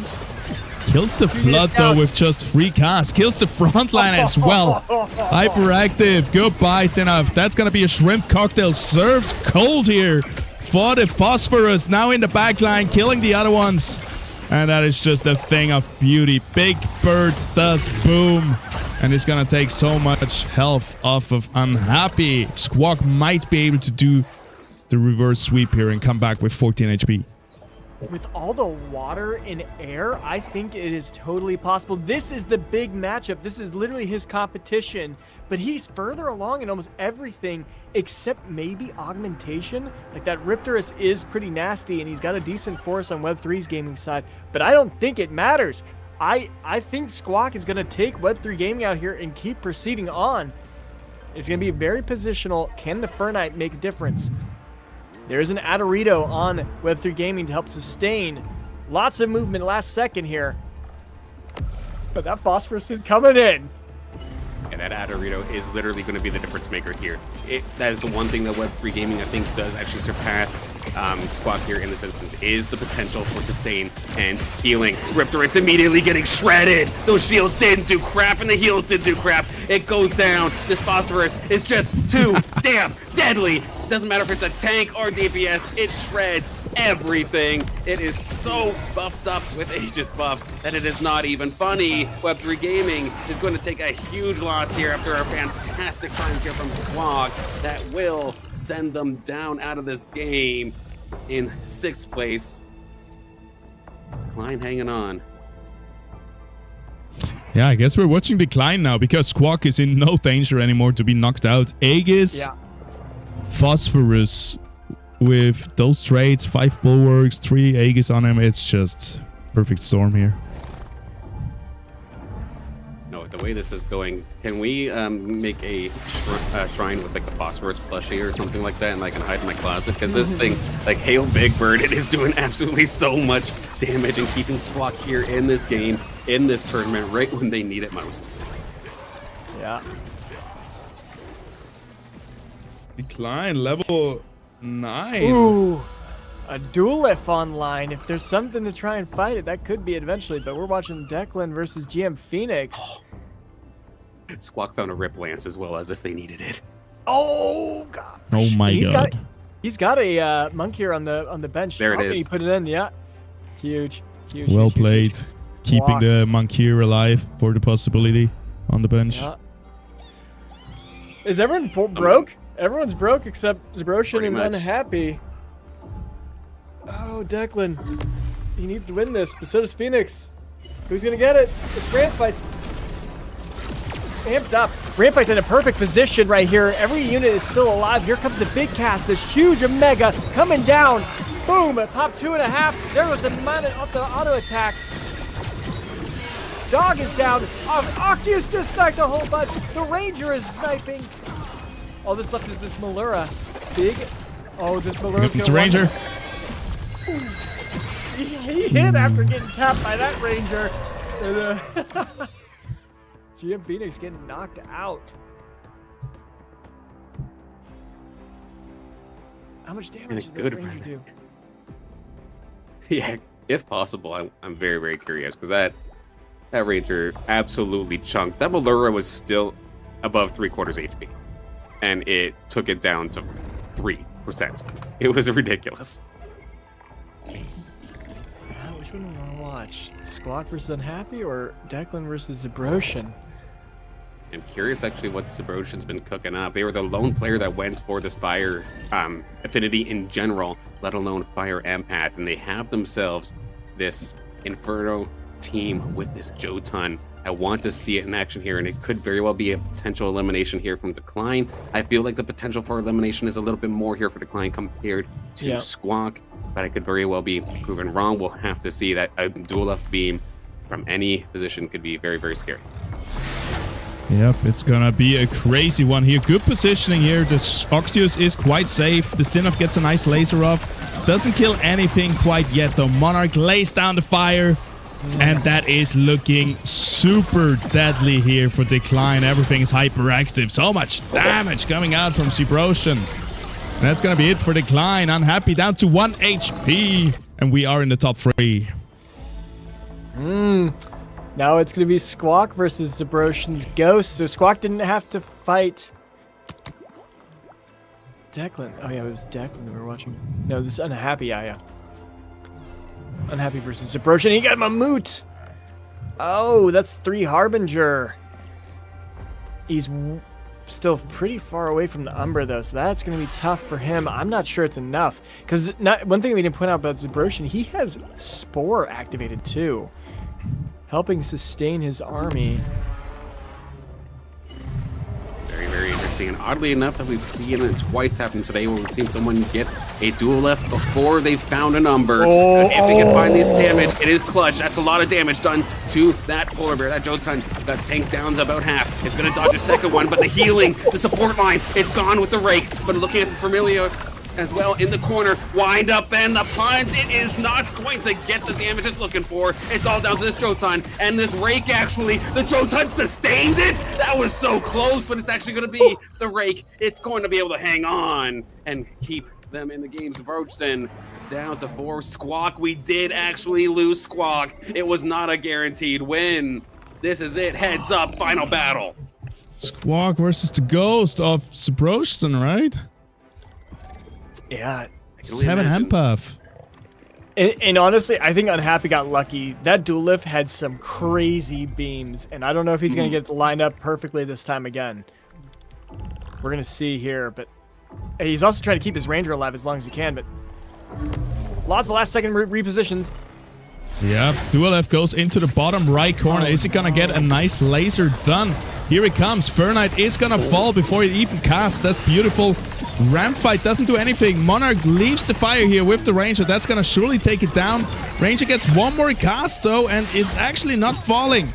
It's all down to the Jotun. Big laser comes out. Takes down the Monarch mid-air. Ramfight goes up into the air. Takes down half of the enemy team. Holds on. It's all down to the Rake versus the Vermilion and the Duelif. Vermilion takes down the team of Unhappy in a 1v3. Unhappy wins game number 4 here in the quarterfinals. He tried his hardest. That Duelif was hitting everything. The problem was the Ranger got attacked. The Axon actually got trapped and wasn't even being attacked. That was really, really unfortunate. But he had to do some last second adjustments. That was crazy. Really, really, really good try there, Unhappy. And I didn't even do Sura. How many members of Sura are still left? I totally forgot about Sura. But I think this means that it's going to be very close. Squawk, Declan, they have a potential to make it in. I'm pretty sure John Aquino is not going to make it. And GM Phoenix, that's pretty rough too. Soda taking an 8th here. We witnessed his first 8. That's brutal. Yep, as we're checking out. Certainly, commentators curse them. Watch this Axon just be doing nothing when it could be tanking that Monarch instead of letting the Ranger die so soon. Look at that, doing nothing in that corner. Oh, there he goes. Now he auto attacks. Oh. Ranger was quite lucky here. Gets a heal, stays alive versus the Monarch. The Ram fight's completely trolling. Mammut just threw it away. Yep, Ram fight cast once, but out there. And yeah, Vermilia hyperactive in the middle of it.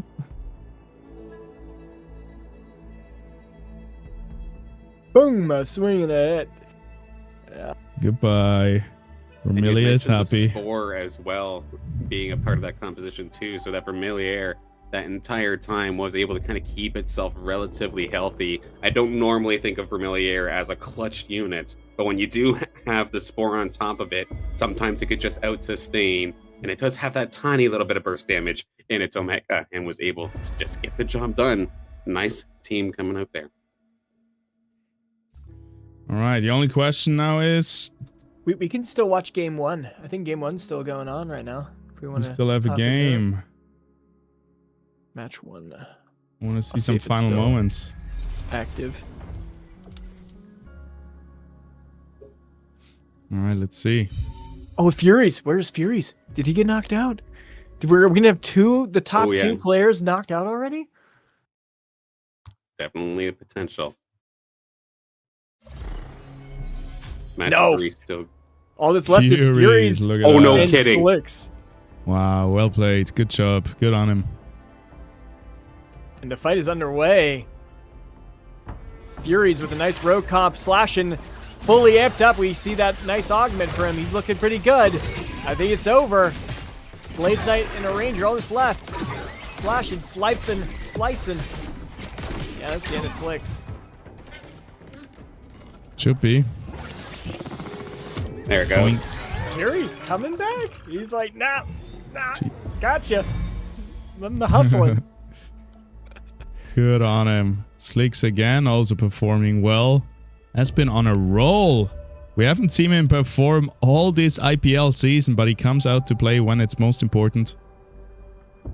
Narkesh, top 3 as well. Not complaining. They all gonna go into the top 24, I believe.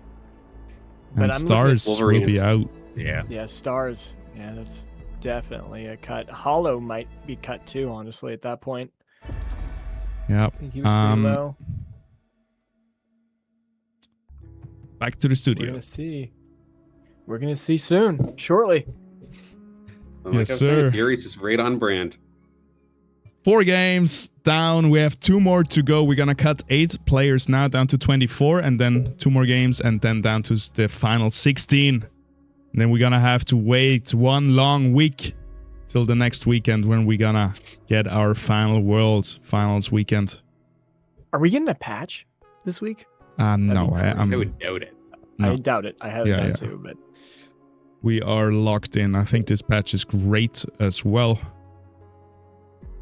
There are many esport game companies out there that could absolutely care less about their esports scene and just put, I don't know, game-changing patches in right before their world finals and whatnot. Illuvium is not that company. I'm very, very thankful that they've been right on point at keeping up with the scene and making things just nice for everybody. Yeah, and we have seen it live here. Like, of course, Slash and Umber are sticking out a little bit, but there's so many compositions that can pull off a win, especially with all these different settings per game where you have to adapt and you might be able to play stuff that is usually not available. It's cool to see. Really, really fun to watch. Yeah, like I'd argue we have a lot of team comps that are like high tier, but we don't have like that S tier or SS tier where like say something like an old school Rogue Refinite would have been, where top 4 is all Rogue Refinite. Yeah. We have nothing that can be contested and still guarantee you a win, I feel like. Like if you're not finding like those Slash and those Umber, if 3 people go for those, probably all 3 will lose because you need them. If you don't find them, you're out. I think we're getting a fast update this time, it looks like. I think we can go over there as we see our bottom 8 player being eliminated here. I know we have one loss that I'm particularly interested in. Oh.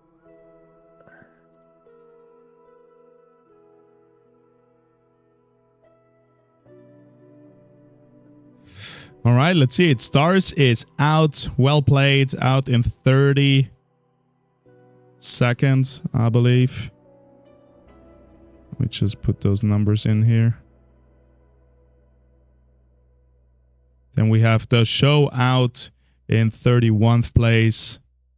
Patat also out. Last place in the last lobby. Oof. Yeah, that's brutal. That is heartbreaking, but congratulations to making it to the top 30. Coming in as the absolute underdog, I think, with being a backup player. John Aquino out. We just saw that. Wolverine out. Hoshi out. Lemon KO out as well. And it seems like GM Phoenix is out as well with a 5th position in the last game. Oh, Allen must have been sweating right here, getting the last gosh, place, but winning off of a tiebreaker of some kind, probably because he has 2 wins earlier today. Yeah. But, that's scary. Declan pulling through off of this game, getting that Squawk 2. 4th place, and Squawk with that set. Yeah, that feels good. That feels good. Thanatos squeezing in pretty. I think maybe one of our last final calls. Who else from final calls still here? That's interesting. So yeah, Alan I think was final call. Declan was too, right? Declan was.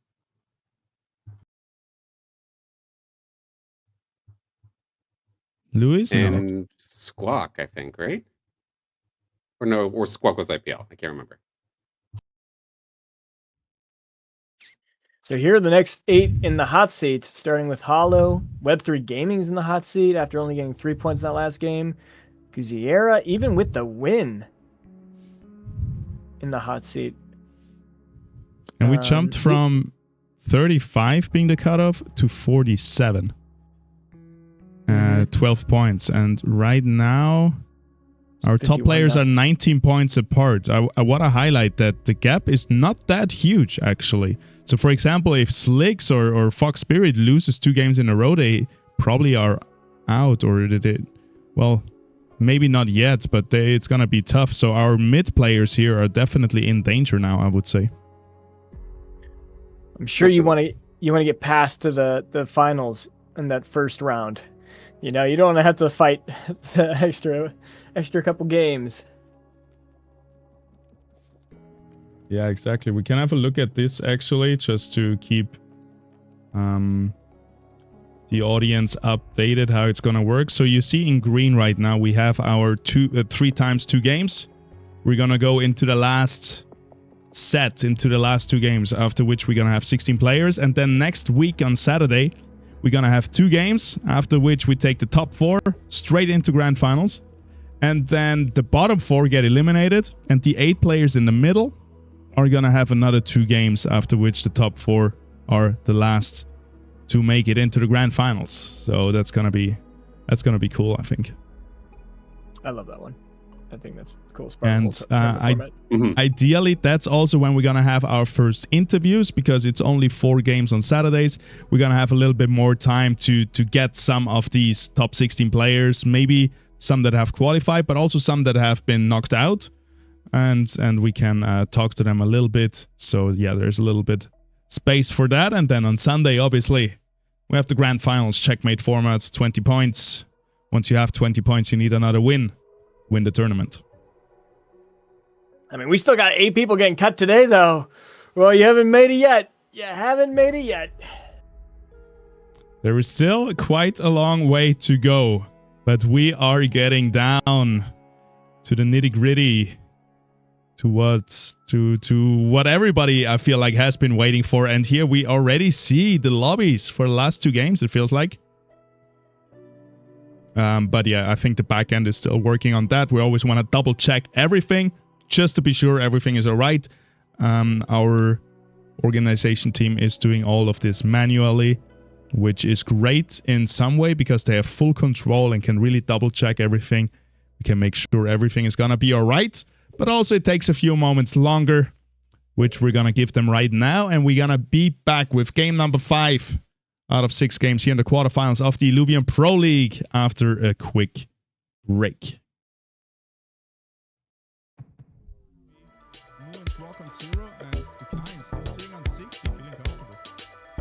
Oh, they got legendary augments.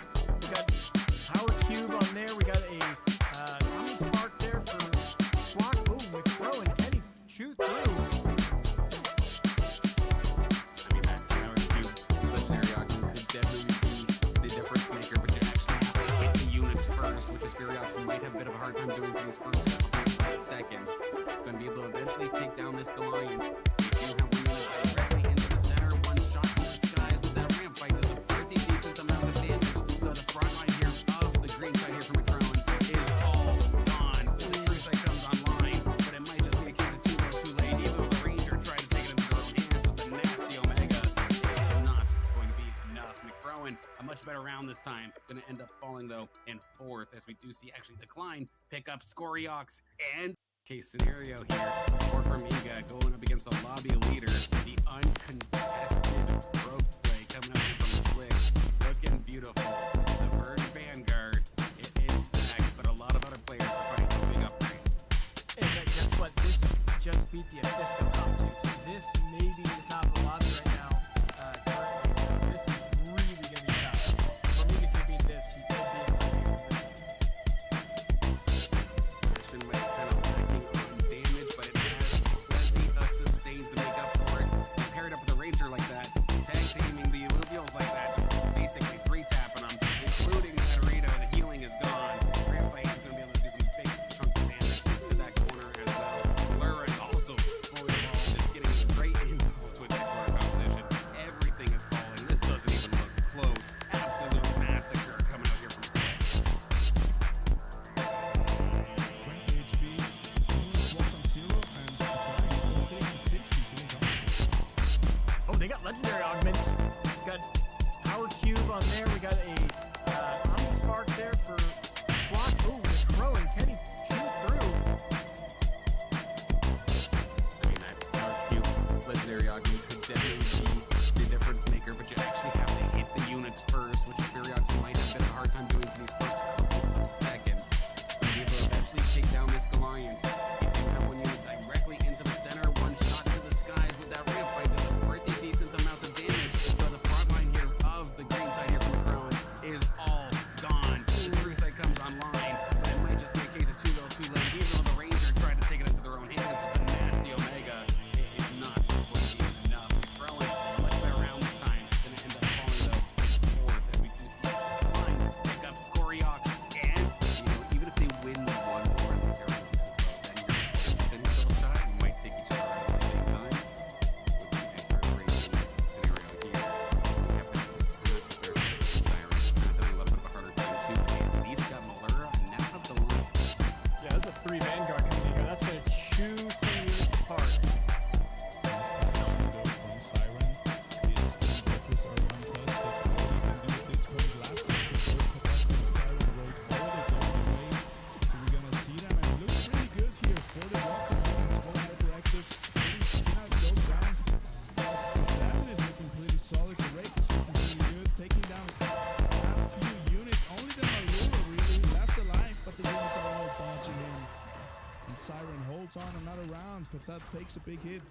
Jonakinio also holds on. Siren might be able to survive and then grab all these units down here. Oh, and Crazy, another man. thing, we've got he's only level 8. He hasn't pushed level 9 just yet. And he got a... No, he just got a dash. He's out of money. He cannot do anything else. Slick still has his money. Gotta remember the Lions online. Look at that. He swapped it out. Double blind. Double blind. That's gonna be tough to see through.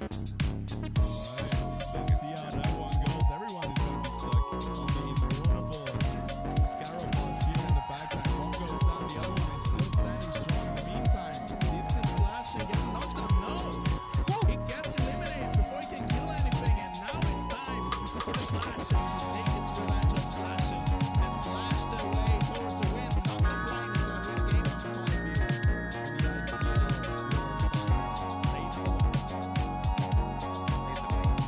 think 7 is good,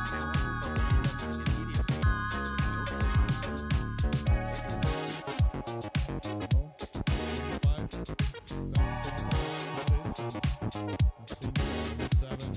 you can still find if you want to find the lake.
there's an Adorator in the backline as well for the healing. I don't think Midcrone can do it. Let's see it though. Here comes the Fortress. Will die. Chilton is basically the last hope here for Midcrone. And the blaze side in the back is still going good. Vermilion doesn't get another pass now. Might just be enough, but the Monarch goes up into the air and burns everyone. That is not alive. And Midcrone is gonna fall here in 7th place. Ahead of Steigen and Squawk. That charm took the Blaze Knight out way too long. Just walk around, Tornado not being effective, and then it was walking in the everyone, because what happened is the Force actually gave the Aegis buff to the Ranger, and that might be not the case this time. So this time it's actually giving it to the right plants like it's supposed to. But here we go. Yeah, Aegis is gonna buff each other up. We're gonna see how it goes. The Monarch is gonna lay down a really nice flame path here for all these Aegis units. Let's see how it goes. Vermilion in the back doing a lot of damage. Force now on it, but Vermilion seems so tanky. And it seems like the Artorius now with the heal gonna save Monarch, who was so low. Back to full life. Everybody. Welcome back, ladies and gentlemen. Game number 5 is on the way. We have a crazy lobby ready for you all. Some of our most heavy hitters, our biggest heavy hitters. I think, in my opinion, some of the favorites to win this whole world championship are going to be in that lobby. So I'm really excited to get into that. No, absolutely. I'm curious as to what kind of regions we're going to get into, what kind of teams we're going to end up seeing. But of course, we're getting so far into this tournament now. Even beforehand, every lobby felt like a lobby of death. That's going to be even more so in this instance. And I think in this game, we get to see a couple of players that maybe we have not necessarily seen too many times so far here this weekend, but heavy hitters nonetheless. I might have connected a bit too early. So we might... No worries. Yeah, might have to restart here. But you guys see who it is? Maybe we can reveal. Yeah, we can talk about who's already. in the lobby. So starting with Slicks, currently leading the whole tournament. Then we get Slooper, which I think is Paz's bet, if I remember correctly. Yeah, he was my second pick after. I'm a fishy and Slooper. I'm a fishy for just the crazy factor, and Slooper for because he has the experience. And well, I guess I'm a fishy. The nerfs got to him right in the end, I think, because he is a better player than he performed, which has happened a lot here, that players underperform a little bit. Maybe of the nerfs, maybe a bad day, whatever it is. Yep. Then we got Narkesh, we got Luix from Guild, we got Not Complain from Guild, we got Hollow from Hype, and then Furies from Hype, and then Alan from Guild. 3 Guild members in one battle. Oh, that's gonna be pretty brutal for these guys. There we are, perfectly on time. Picking the weapons right now, our players. Let's see who goes first. We got Alan Careca with the Aqua Blaster. We got the Rogue Weapon coming out for Slooper. We got Not Complain on the Lava Gauntlet. Everybody else taking it slow. Lewis here on the Nature Scion Emberling Rod. Slicks again with the Air Fighter weapon. This time the Arrow Edge, which is arguably weaker than the other one, I would say. Another Aqua Blaster from Narkesh. And then last but not least, Shadow Maul from Furies. For Furies definitely kind of concerns me a little bit. That's not necessarily a team comp that I'm accustomed to them running, but I'd love to see what they end up cooking up here. But I'm looking forward to also seeing Alan Careca end up playing here, and one of our few players I think still making it on through from the Final Call tournament. And then I'm also really interested in seeing Narkesh. Before, we were seeing Narkesh like in the early portions of the Illuvium Pro League. We were seeing Narkesh in basically every single grand finals, and I think they were the first one to actually be a repeat winner of IPL events. But then in this mid and late game portion of the season, we didn't really see them at all outside of like the quarterfinal and semifinal. But making a run here today, right when it counts in this world final. Let's see if they can maybe keep some of this positivity up. Whoa, what's happening? Who am I watching? We are in the Illuvium Pro League quarterfinals here. Top 32 player battling it out. 24 actually. I just looked at Furious. Furious doesn't have any units other than his 2 Atipos. He just sold a whole bunch of units. What is he doing here?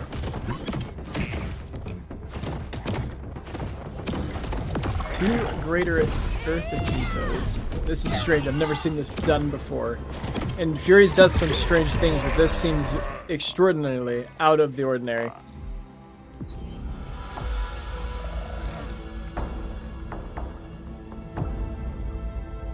Just Lynxes and Atipos. It is an empath Lynx, which we haven't seen those for a minute here. They used to be pretty strong. Do you see which type it was? It was empath, but what version? Water, Hydra Lynx. Oh, something about water lynxes everybody loves, eh? Yeah, because water is so dominant, I feel like, currently on this meta, on this patch. I think every round we see at least half of the units being blue. And some of the most important ones are coming out of the water team. I'm looking at Fury's positioning here. That doesn't quite make sense. What's happening here? Because he didn't even pack his Atipos near each other. It looks like he's loose streaking almost. Double Atipos, trying to save money. Ooh. One Atipo away from an Exalted, and he did get the Empath Lynx quite early. He's sitting at 61 MP compared to everyone else. 4 Empath. This could be crazy if he finds that Exalted Atipo. This could really snowball away. Then he just needs one good tank, like a Singe or something crazy. And he's already got the infusing Void Reactor, which is really, really important there too. Especially for a Mystic comp where you're just trying to sustain if he goes 4 Mystic. He got it! Grand Atipo! Huge. It is here. Huge. Yeah, and 5 Empaths now just doubling down. Vermilia, such a strong unit for stage 1, I think one of the strongest units. Does a lot of AoE damage, has that sustain. Especially with those Empath shields. It's already at 5 Empath right now. Yep. Yeah. This is extremely interesting because normally we don't really see people go for like fast, like heavy empath. I guess there was empath mystic, but usually it's not something like this. But I think that Lynx is probably the difference maker to actually allow this to happen. Because a lot of your healing, at least off the rip being from Archos, I mean, it's okay, but it's not that amazing. But if you can get low, get your Mystic buffs procced, and then the Lynx is going to heal you more when you're low anyway, so you're going to have all of that damage reduction, you're going to have all of that additional damage on top of that, but you're also being healed quite nicely. Maybe it could be the difference maker, but there's still a lot of pieces left to go here in this comp, and it is, as per usual here with Furies, they are going to get beaten down on really early in the game. Are they? They might come back from this one. And this is after close, yeah. A silly, and I mean silly interaction. We should actually get this replay for the next PvE round, because it was the most ridiculous path I think I've ever seen. And so Furies is probably raging because he probably thought he was actually going to win this one. But yeah, we'll see that in a moment. But here he goes. He's rolling down, picking up 2 Revos. He's probably just picking up units to then sell, is what I'm guessing, just to pull an extra unit out of the pool, and he might sell them all again. And that might have been what I witnessed earlier, was him just buying units to sell them. Yeah, and while you guys were busy watching the Empath game, I was just busy drawing colors here, because as Kirito mentions in the chat, it's almost a guild versus hype lobby here. We have 5 high players, 4 high players, 3 guild players, and Narkesh stuck in the middle with them.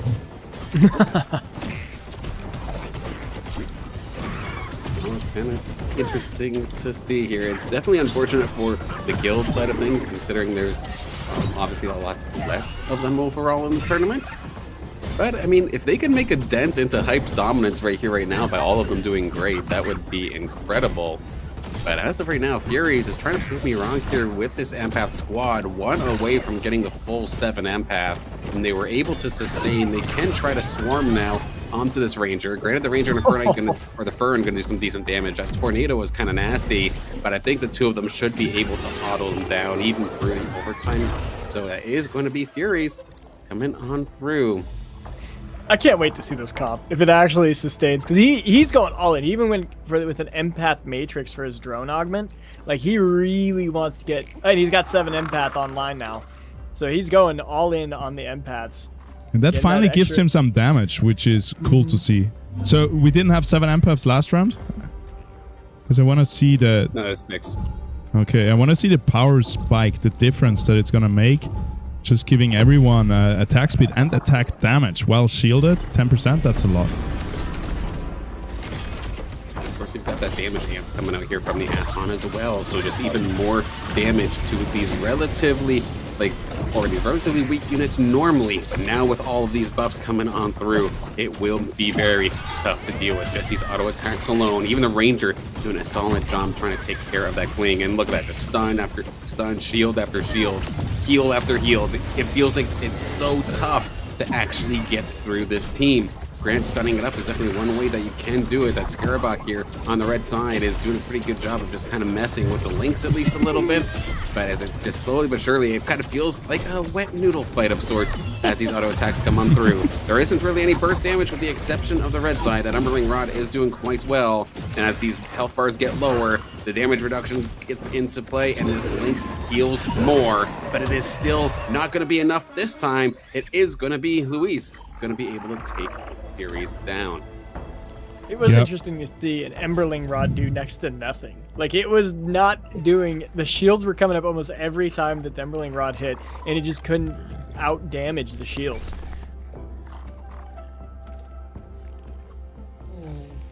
Love to see it. Look at that lobby, though. I only see green and blue. No, 3, 4, 5 units in total. Nobody cares about fire too much anymore. Not Complain seems a little bit uncontested here, going for air fire. Slooper is on the rogues. Hollow is on the rogues. Yeah, really different to the other games we have watched so far, I feel like. But I'm a big fan of Furies right now. I don't know. I wish him all the best. And I want this team to succeed because it looks like so much fun. Ooh, the Tipa got knocked down early there, though. That's going to hurt him. And this Riptorus is chunking. The fact they were able to take down that Virtuous Lynx as well means the big core healing of this squad is gone. They're going to have to rely on all these shields, which can be dealt around, especially with how fast that Riptorus stings. Its Omega comes out extremely quickly. That is going to be a decisive and painful loss going over to Furies. A big win here for Narkesh. Man. Does Furies care? He's sitting at 99 MP. Everyone else is in the 50s. 29 with Narkesh. I think he just doesn't care. He's just like, I'm chilling. I just need to get to my what's his win condition? 4 Mystic. Adorius and Gazier? Like, how is he gonna get there though? It's such a risky gameplay, especially for Fury sitting at the bubble. So I'm rooting for him, but he's taking all the risk here when he is in the bubble position. So yeah, kudos to him. Leveling up was a good start though. They used the extra credits, didn't go below max interest, so still above 70. They're going to start slowly putting some of these credits into their level. Getting up to 7 going to help, but optimally, they probably need at least level 8 at this point to really truly start finding the units that they want here. Get that ebb up to a Geyser, and then you want what? You want a Dorius eventually as well. Those are some pretty expensive units. Do you have enough resources to actually get there? Oof. What's interesting is he's holding a gorilla. Why is he holding this gorilla? Round 13. Let's see what's gonna happen. We got Goliath for Hollow and for Slooper. So both of the rogues have Granite Goliath online, which is quite crazy. Furiox coming out for Mystic Not Complain Chip here. Mystic Chip as well. Oh my god. Twine, Lulura, everything comes out for the players. Arco stabbing here for Slooper. Looking really strong, and Hollow will be going up versus Fury. So much things to do. Reposition, reroll, Mystic Chip. 3 Mystic, just 1 off. trying to get up to the 4 Mystics is always so hard. But this chip coming on through makes it so nice. Now you can just kind of focus on Eve if you really wanted to, and then maybe look elsewhere. Having the Gorilla might be for that 7 Earth if it happens to come around, just having something to throw on the board while leveling. Because right now, yeah, you got a chip, but so did everybody else. Have a Granite on a Rake as if this thing wasn't already hard enough to kill. It is just coming along here with the rest of these rogues and putting on an absolute clinic. Heck, even the TNT is a rogue at this point here. Jumpscare Snail, why don't we? And it is going to pick some hurt on the Furies again. That was the earliest 4 Granite I've ever seen. Round 13, 4 Granite. He had 4 Granite. That's why it was just unkillable there. Wow. Yeah. Wow. That is nasty, because rogues, they don't need more damage. They already one-shot everything.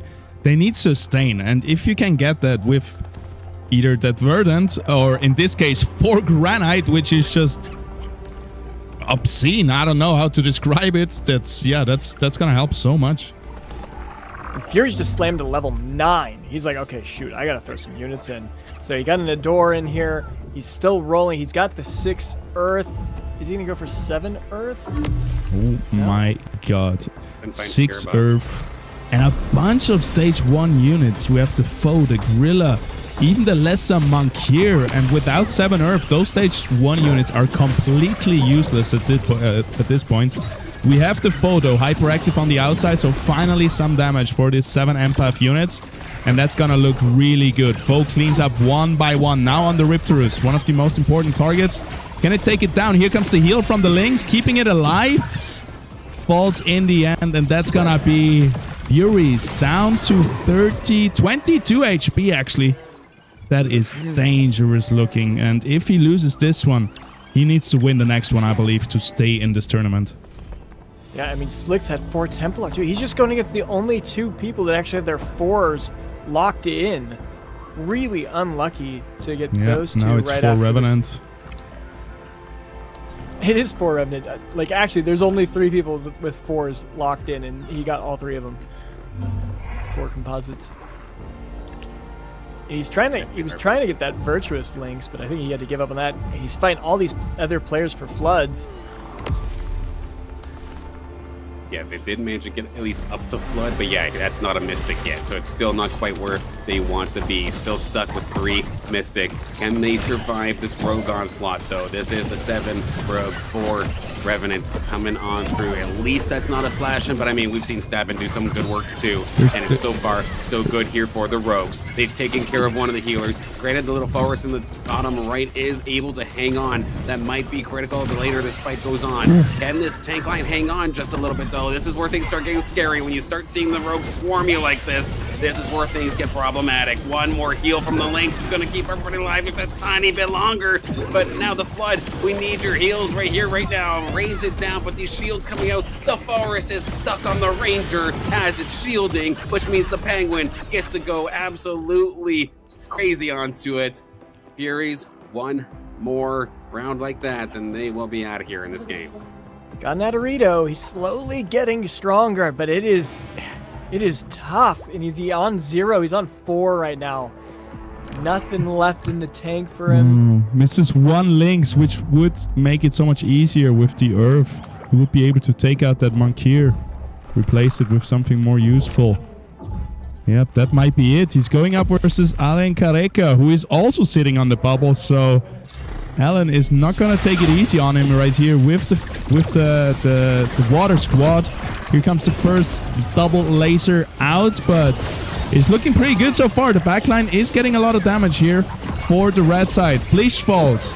Alfie holds on to their dear life, but this might be the first instance that Furies is going to be able to out-heal the damage of these Scion units.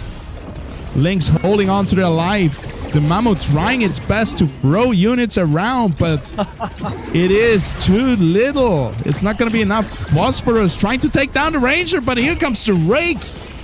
Sitting in the shadows, taking down Furies. Your IPL #1 seed falls in last place.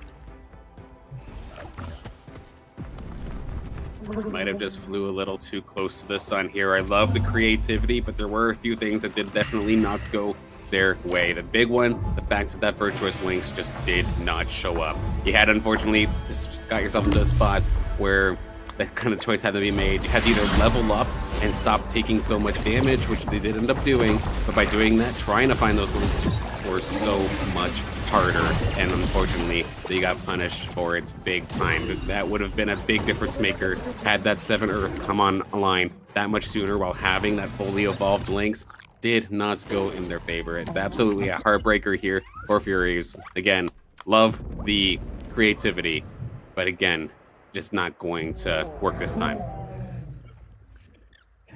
Now we're looking at Alan. Alan was also in the bubble. 3 Harbingeries trying to build up a Mammut, but he's ways away. He's got 6 more, and it's under competition. We've got Not Complain, also not doing super healthy at 47 HP. What did he even get? Man, I'm not over Furies losing yet. I need to analyze this a little bit more. I think where it all went wrong is going for level 9. Because what did, from level 7 to level 9, you have a lesser Gorilla and a lesser Monk here. If you remove these 2 units, you lose 7 Earth, you go down to 5. But you have 100 gold or something to roll with to get stage 3 units. Maybe get that Gazier, get the Mystic, get that Lynx for sure. So yeah, I think level 9 definitely was where it all gone wrong for him. But hindsight is 2025. Alinka Recker here trying to hold on to their DLI versus Slicks.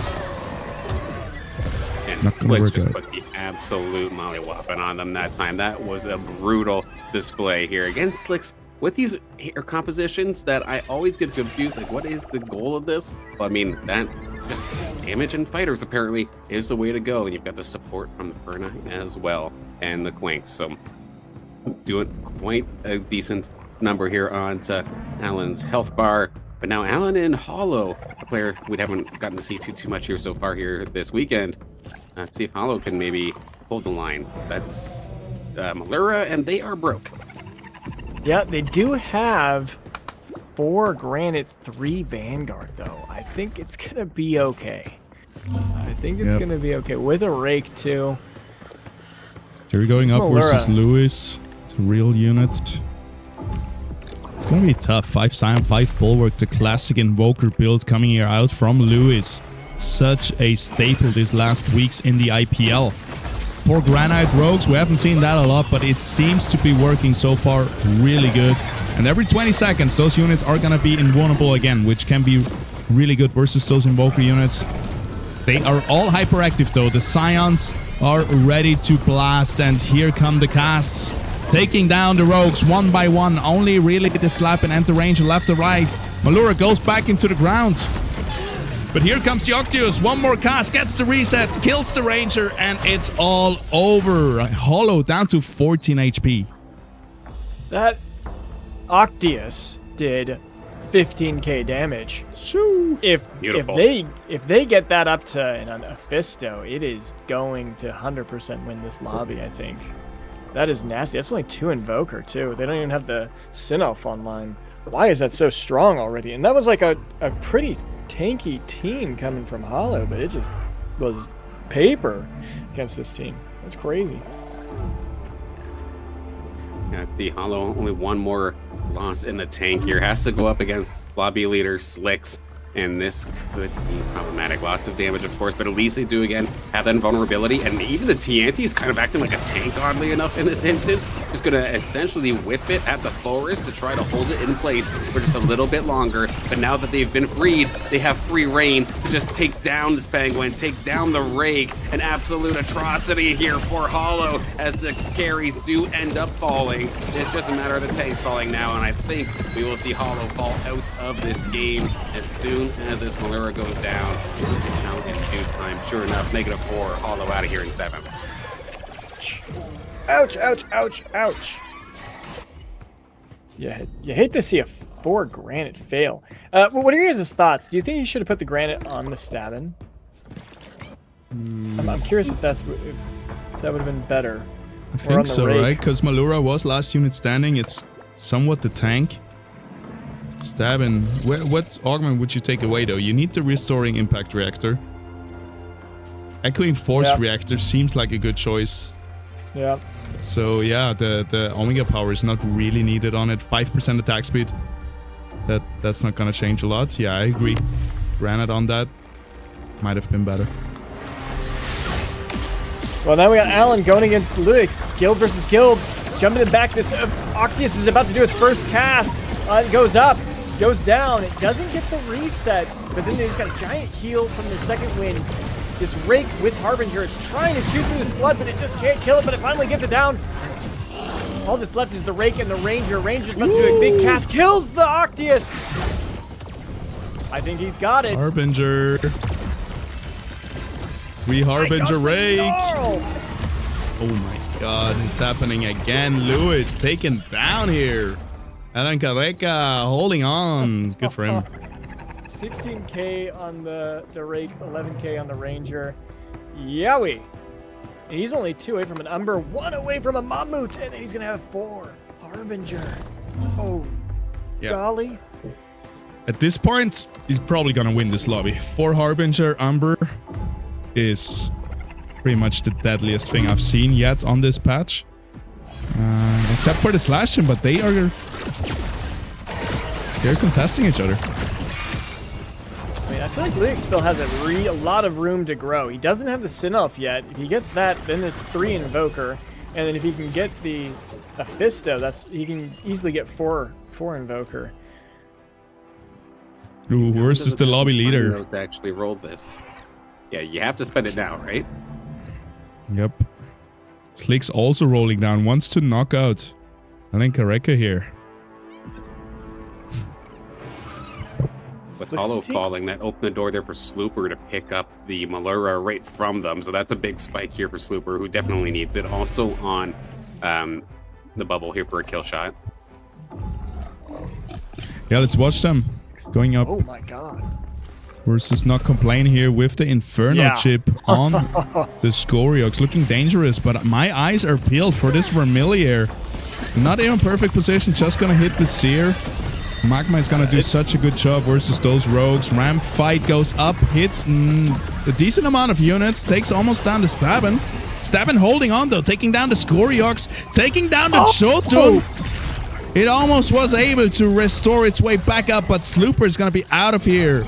In front of Alan Kareka, also out in 6th. Luis, 1 HP. Okay, I was about to say, Not Complain also has behemoths. I don't know if you guys noticed that or not, but Seer and Jotun just chilling in the backline holding the rogues. That was crazy. The stun stopping the Stabin from auto-attacking definitely stopped it from healing, which turned that fight 100%. Narkesh rolling for the Umber now. Picked up 2 Rakes. But he's at 0 now. Not completely the only one with any income at the moment.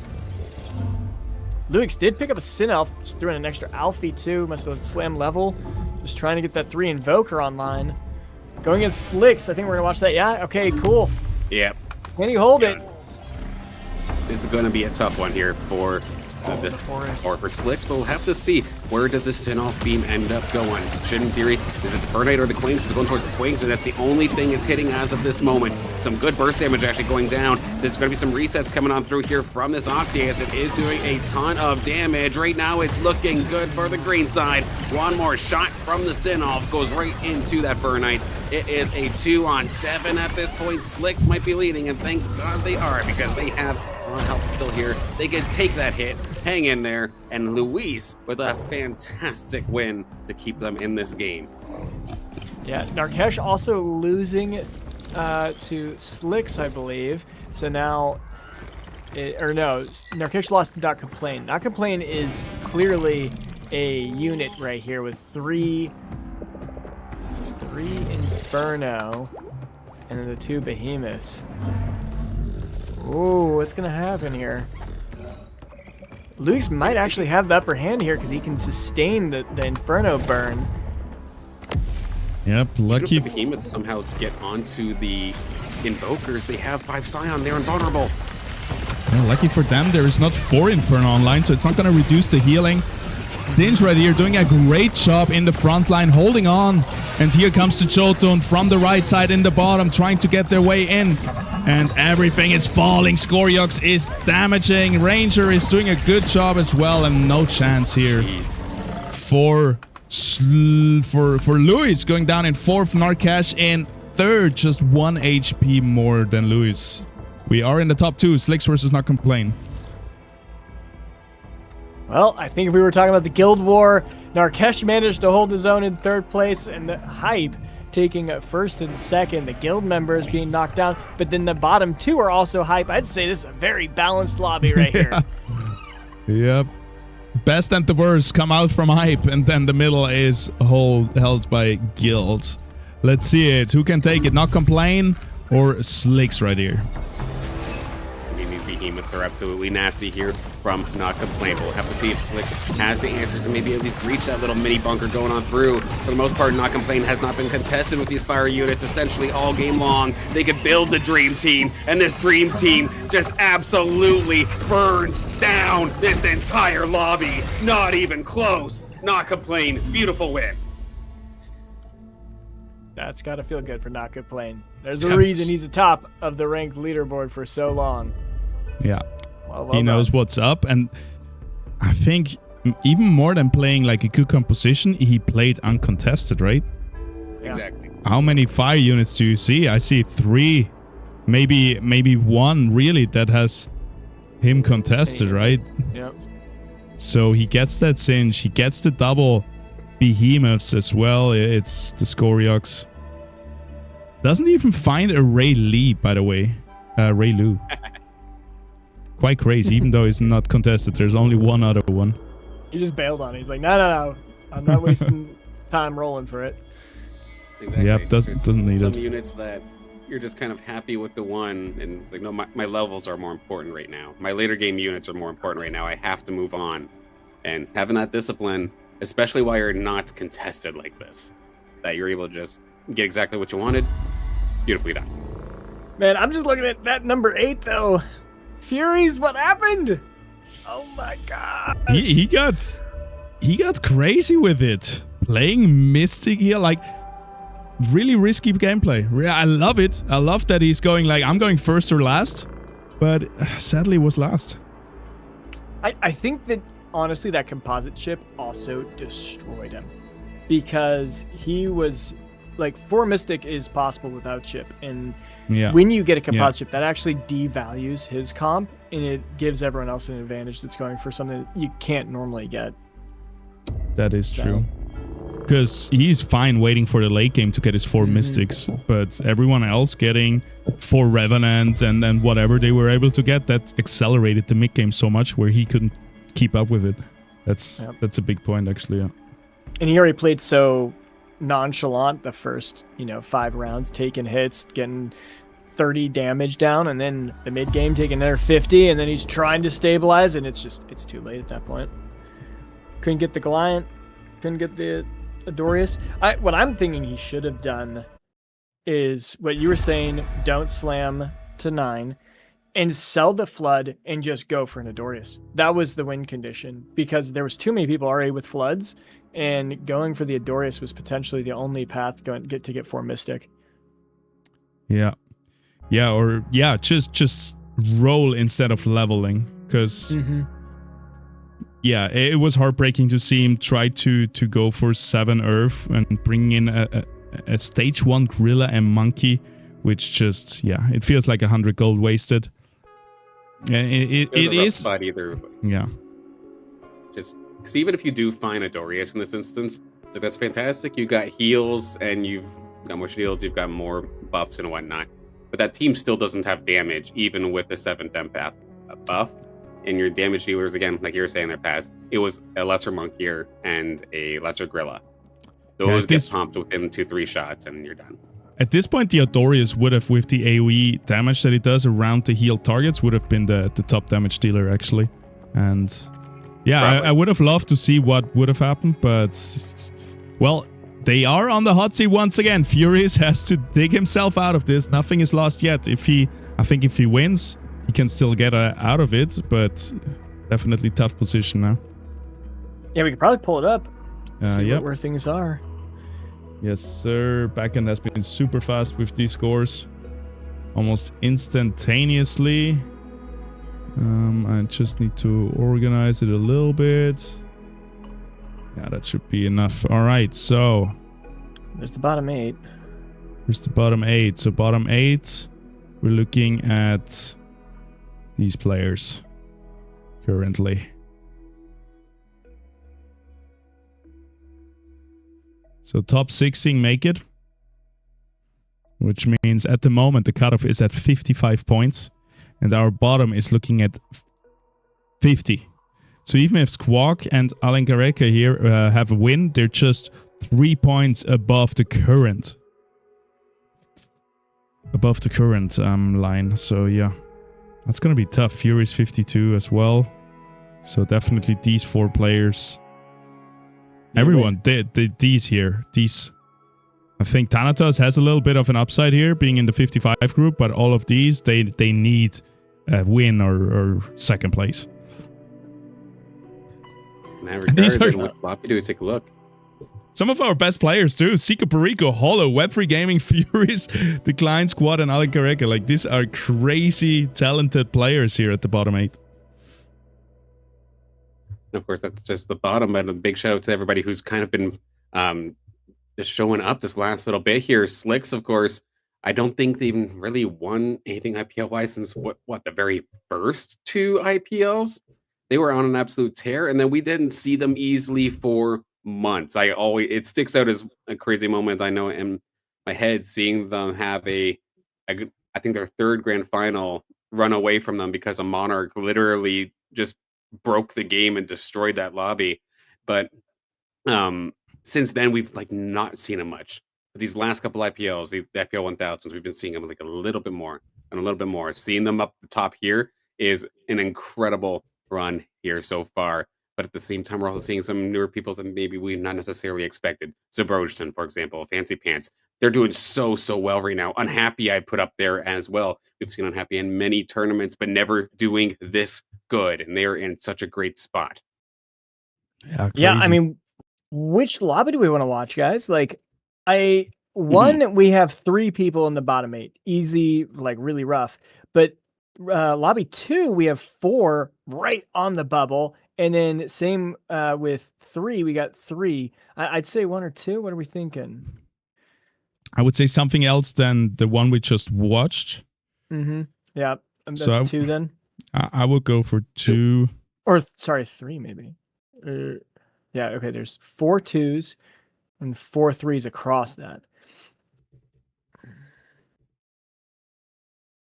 I think the 2s, because the 2s are all 55 or below.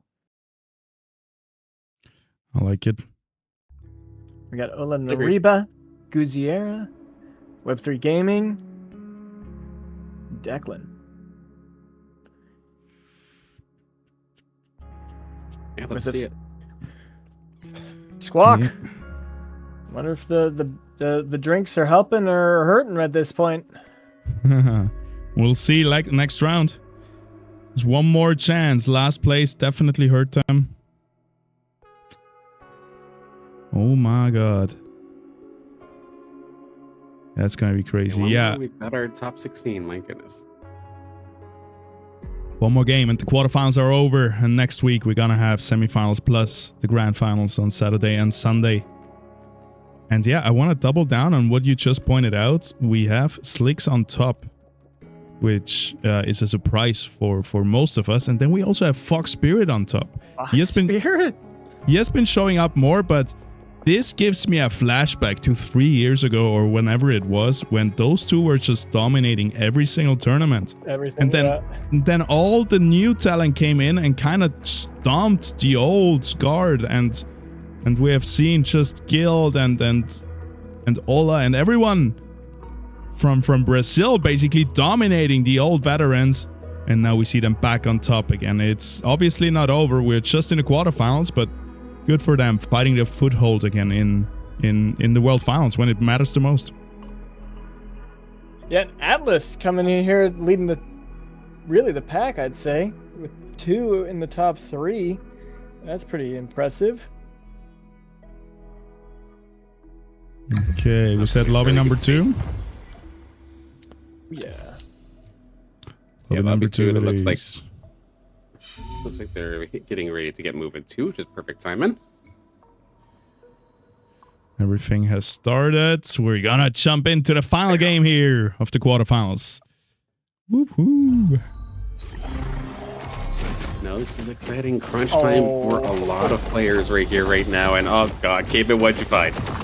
Oh, we got Abyssal Basin composite chips at 11 and 25. This game's gonna be busted. A great way to end the weekend. Busted in a good way, though. I love it.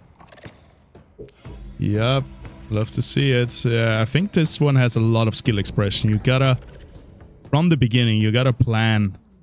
You cannot just play random stuff because you gotta be ready around 10, 11, 12 to have your composition, your team ready for the late game.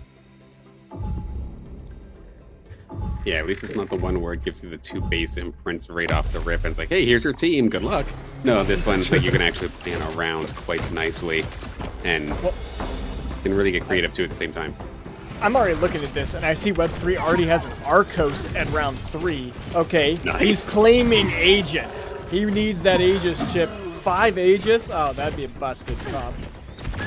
Yeah, let's see how fast he picks that empath or bulwark weapon as the weapon run comes up right now.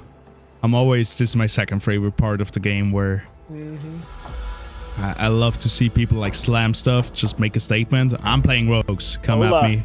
There we go. Sota. 2 rogues right off the Sota back. rogue. There we go. Both of them. 3 Quake Maulers as well.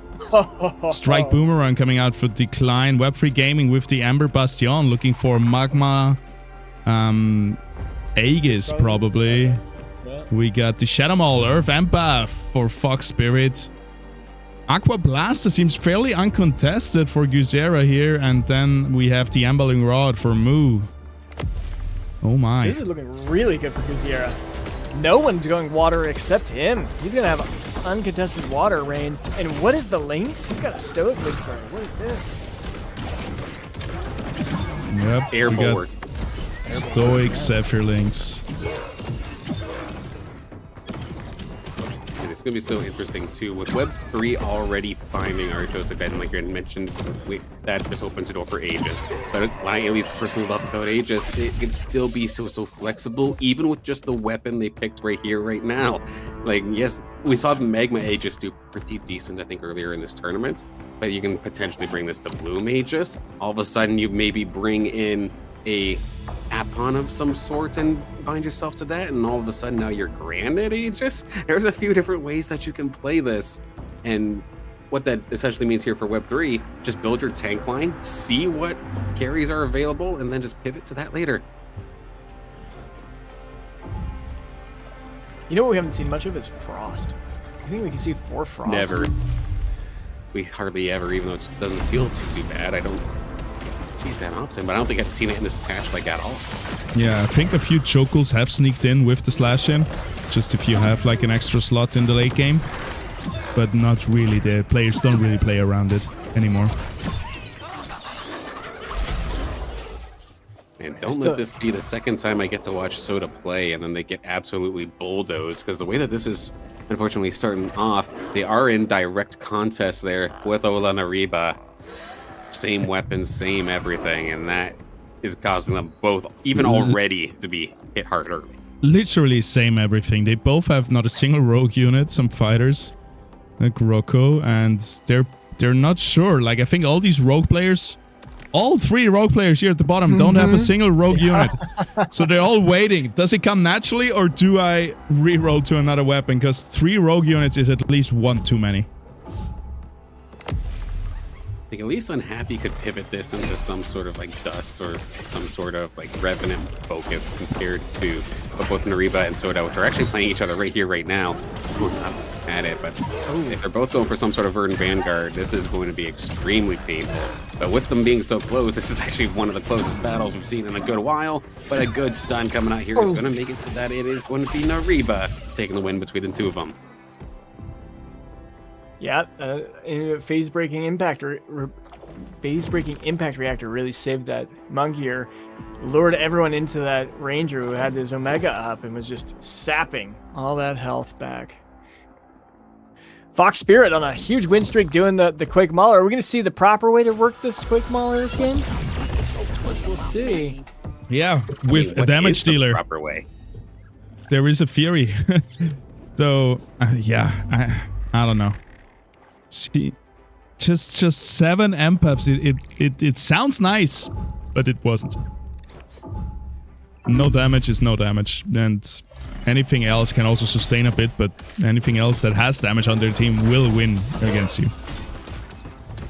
I'm curious as to what the actual proper way it is to use this weapon. Like, yes, with the damage dealer, but like, what kind of comps are you really running out here? Is it just having that Mauler just to support your Fury in this instance, like just to maybe proc Magma?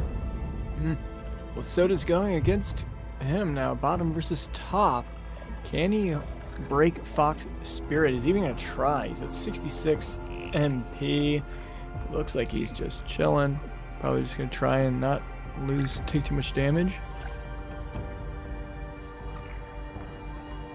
We have a good point here. You got at least the 2 links. You got the 2 baby links to try and do something, but still level 4 compared to 5 already, and the difference in Illuvials, this is going to be... Oh, he slams level 5. Interesting choice here, down to 60. Still a lot of income. This Volante is going to be a tribute to the tier 0 gods. Gonna go down very fast. Heady here in the front line holding its own. Flish coming in, trying to take them down, but they're getting swarmed.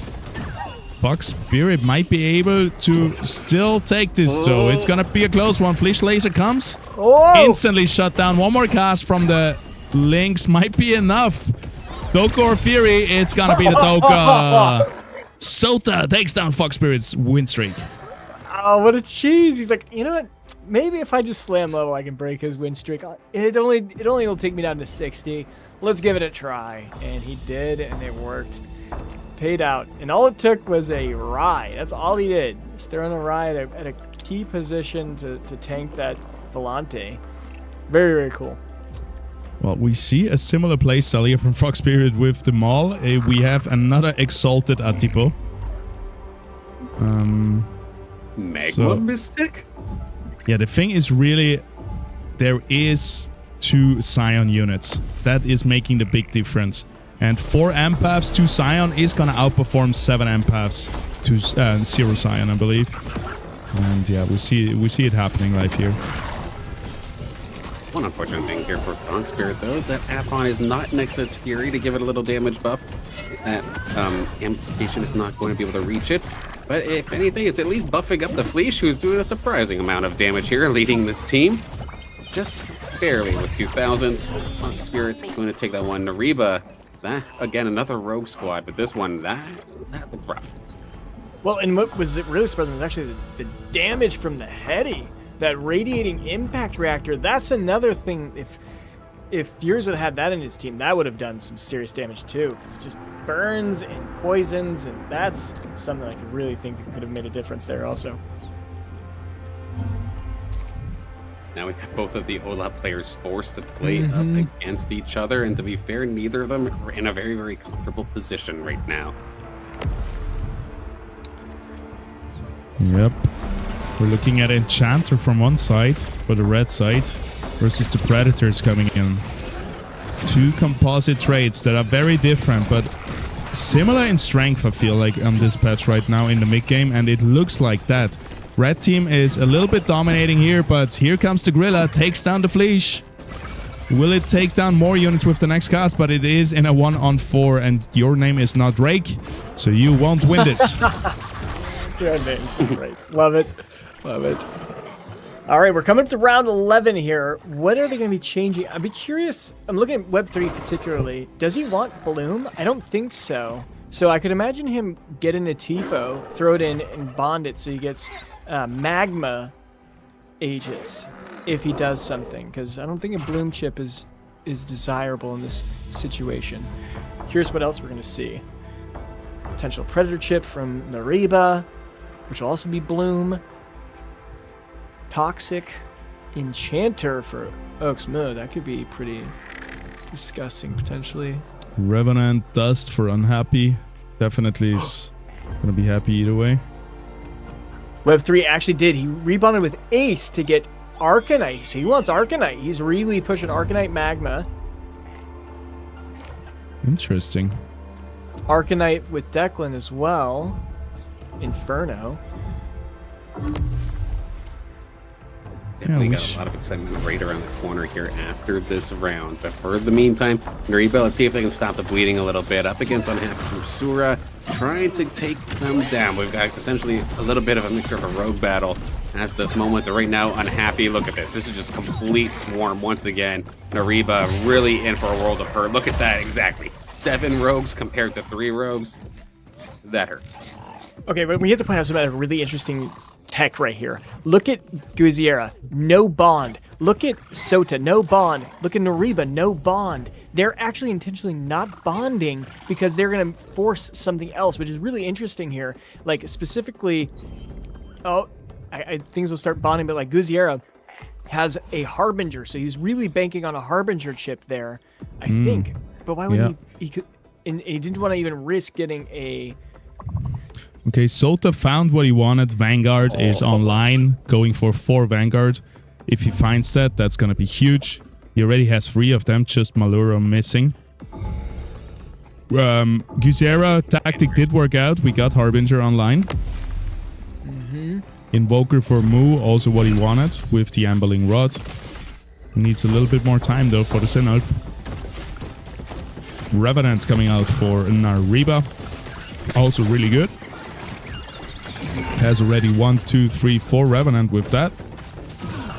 What else we got? Magma here for Web3 Gaming. Also exactly what he wanted. These players are on point in Abyssal Basin here.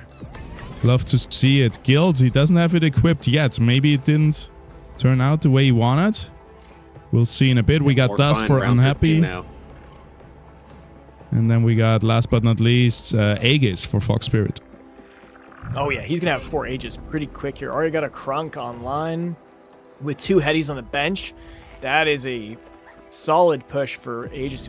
Push the Singe too, just to get that extra Aegis to buff really nicely. Getting Magma online too. 3 Aegis, 2 Magma. Oh, he's gonna be fighting Web3 for the same thing. He's pretty aggressively here. But this was also round 13. I didn't even see them all roll down. But everybody has lost their money, except of Guzera. Still has something in the bank as we watch Decline versus Nareba. Can Nareba finally stop the bleed? It's going to be a little bit tough. For the ramp fight there from Decline, looking to try to shut things down, and it looks like he will be able to do so beautifully. You've got the backup there from that Arctase at the same time. As I say that, it looks like this little T-Rule of all things is actually going to be the difference maker. When do I ever see people actually turn this thing into a carry and work? Yep. Look at that. 4 Revenant. Beautiful. A couple of things that were picked up in that round. There was a few Sin-offs being thrown around. The big one there being for Mu. They were able to get their Invoker online even faster. But granted, at the same time, they're still stuck with the TNT. So it's a little bit underwhelming for the most part. But there was a few more. A bunch of Furioxes actually got picked up here as well. I think there's 3 of them within our top 4 alone. So that's going to be a highly contested unit. Web3 also finding Singe, and Fox Spirit finding Singe, going to allow for Magma and possibly potentially even Wildfire, depending on how things go sometime down the road. Actually, no, they don't have the weapons for that. But still, lots of things picked up there in that round 13. Yeah. Let's check it out. Web3 Gaming here has Magma online, has a corner composition together, which is gonna take so much damage from that Rampart Omega. And now the Inferno might be enough to burn all down. Those 4 units so low, but they're just holding on. Super lucky here for Web3 Gaming that the Rampart didn't finish the job. Just took 80% health of all the enemy units, but it was not enough. Decline taking a loss. That was almost devastating there with all those units being dropped to below a quarter. and the fact that the Archos also got pulled away from everybody, it couldn't even heal anything, or there just was not quite enough damage in that fight. I'm just checking if Arcanite helps at all with the Omega damage, because that seemed like a lot. Once you have 4 of them, you gain 50% resistance piercing. That's going to be a huge power spike, but that means they need a Phosphorus, so very unrealistic to get that. They could get it at 25 off the second chip. True. As we watch Decline versus Quisera, they're both sitting at the bottom.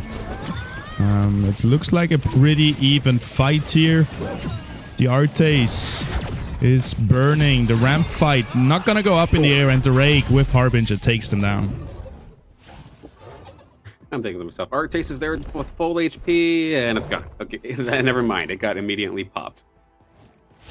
Okay, so the key people we're looking at again are Declan, sitting at really low. He needs to get a big win here. He's already at 40 HP. That is not looking good for him.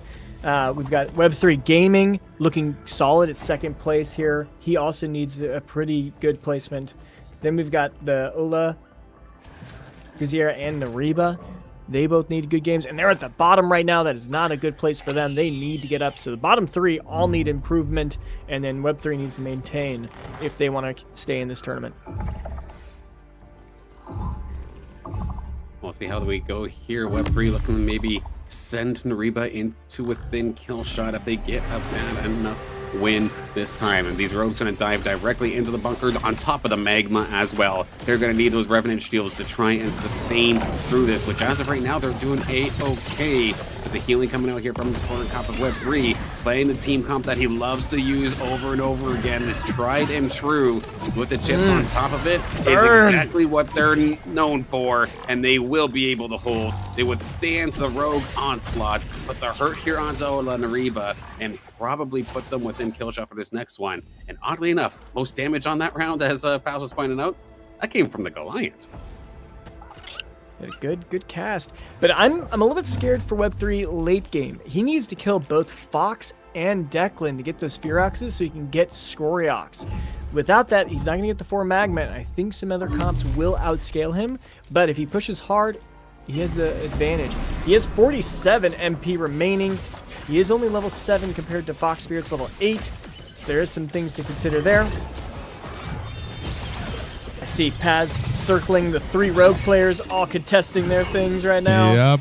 2 at the bottom, 1 at the top. You know how it goes. Sota and Nareba. Sota, not too stressed about this. He's in a comfortable position, but Nareba gonna be so sad. He first picked it just at the same time as Sota, I believe. And yeah, they are looking down the barrel right here in this match versus Fox Spirit. And Sota just got the Malura locking in for Vanguard. And this is going to be tough against Web3. Web3 needs this victory, but Soda's not giving him any free reign here. Yep. As we watch Nareba on the deathbed here, is he going to be able to sustain versus Fox Spirit? Fox Spirit doesn't have like a crazy looking team, but he has a lot of gold on the board with the Autorado. 3 Aegis, Magma, just a solid overall team, and really hard for the Rogues to punch through.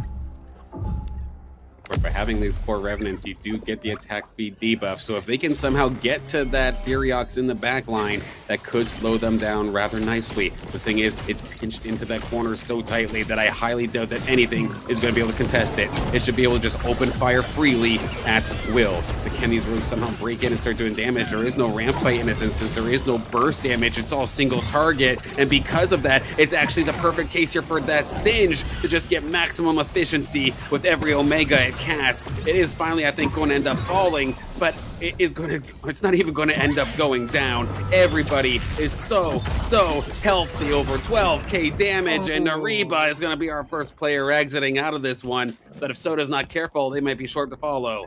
Yeah, Soda got wrecked by Web3. Web3 he got a Blotto online, and it just didn't die. He had an additional Singe in there. Just disgusting. Soda is looking really in a bad spot here. Fighting OXMO, though, and that doesn't look like a bunker that looks very easy to pierce either.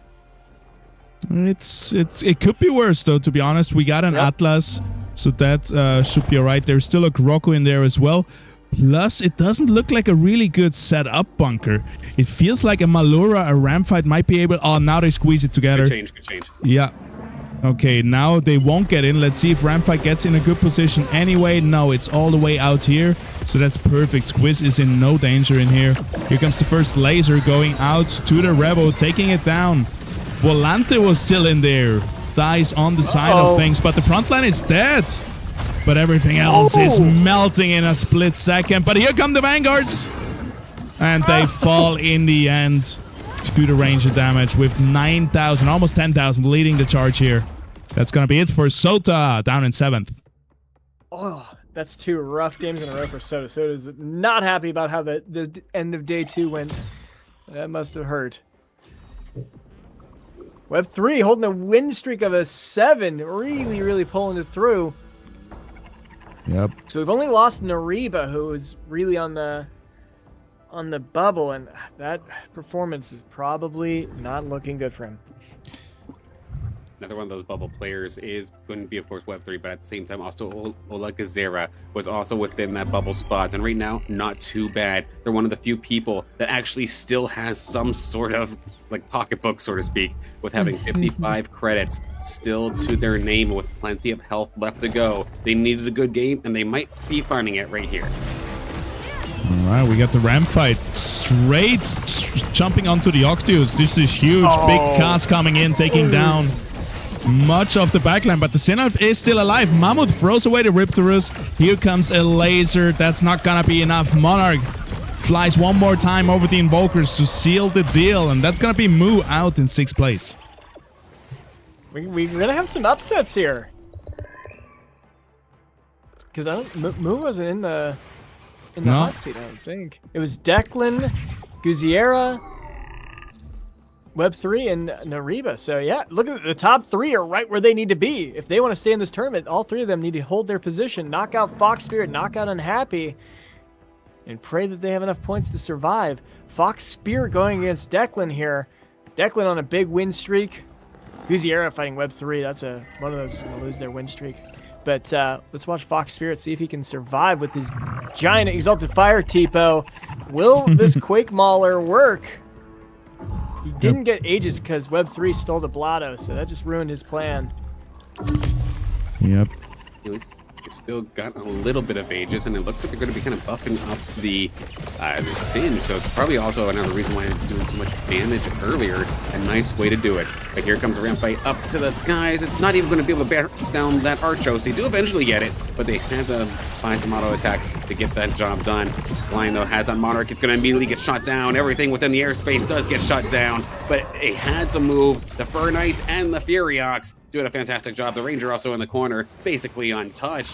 Big damage coming out here from Decline. Foxpear getting knocked out. Web3 bleeding. Lost to Guziera's. Typical water comment. And Guziera was totally uncontested, right? So yeah, he had free reign for that rake. I'm surprised he doesn't even have an Umber already. But that looks good for him. Still has money left in the bank. The only one, actually. 64, yeah. So he's going to be able to get that Umber, I would assume, which is a big win condition. And again, he just needs also the Mammoth to get 4 Harbinger. So yeah, Guziera is looking really good here. Really good play, though, because like, nobody's contesting my units. I don't have to race anybody. I have a big income. Why blow it right away? I still have health too, so they don't have to rush. It's not like they're trying to spend, I'd imagine, on to say like the Riptor. They are going to spend a little bit. Yeah, just keep spending your interest. You don't even have to necessarily go down by 70. They are going to commit a little bit harder for it. I guess I don't really blame them, but they were putting themselves in a very good spot. Everybody rolling now. Yeah, Web3 wants Guziera to take out Declan so he can grab that Furiox off of him and get the Scoriox. Because he needs Umber. it. If he can get it. Umber is online. Yeah, Guziera is going to be able to pretty cleanly kill Declan, I think, right here. One more move needed for 4 Harbinger Umber. I'm surprised he didn't roll all the way down. Keeps 20 gold in the pocket. Huge Sinalf laser. Takes down the double Furiox. Shoko will fall shortly after. Here comes one more Monarch cast. Trying to clutch this round. It's not going to be enough. And yep, that's gonna be decline. Very low. Guzera gets another win and now is looking for 4 Harbingers. Oh, and Web3 lost too. This Slash it just barely surviving and pulling through. The Rogues are not dead yet. Oh, that's gotta hurt Web3. Web3 cannot be happy about that. Shotun for decline. Interesting. Trying to get to behemoths. How close like is it to everybody has a singe though. Yep. Yeah, and Doesn't even have a copy on the board. Web3's 1 away from getting it also.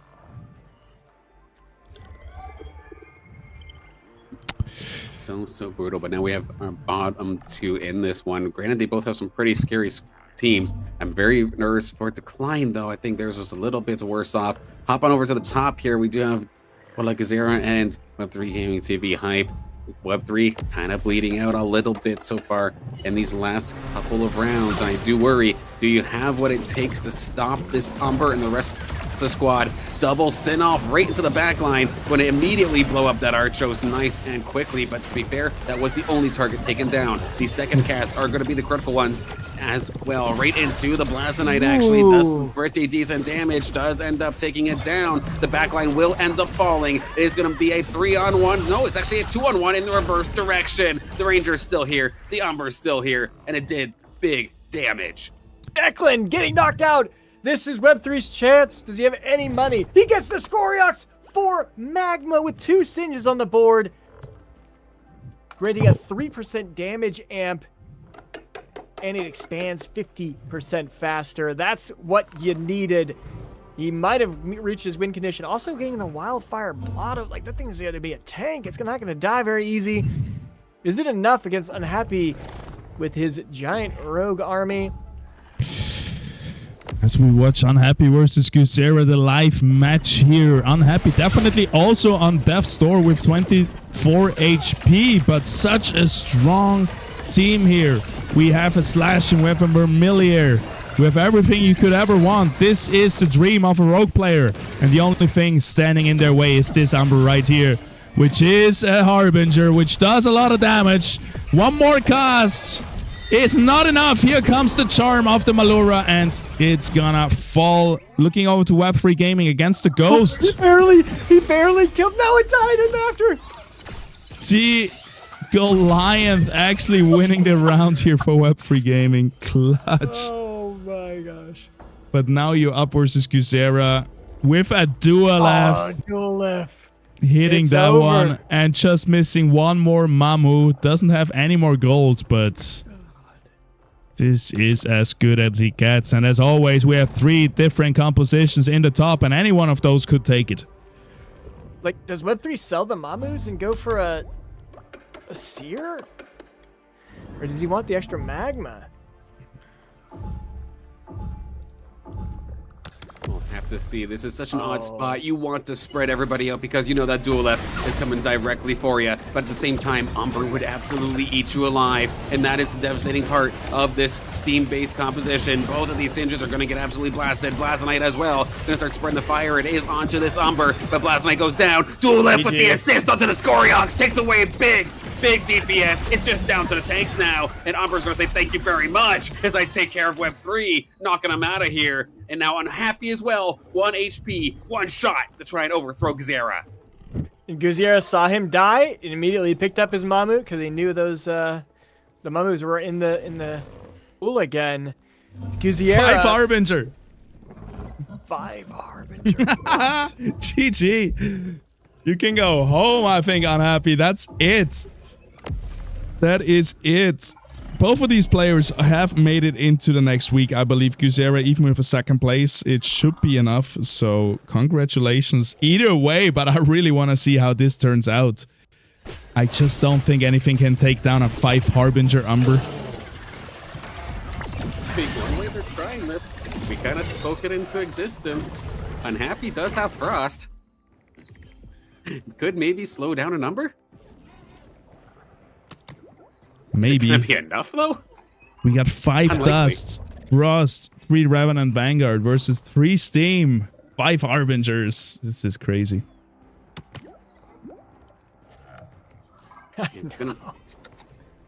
That Steve All is this utility has to be exactly in the perfect position. It's such a hard spot to be in.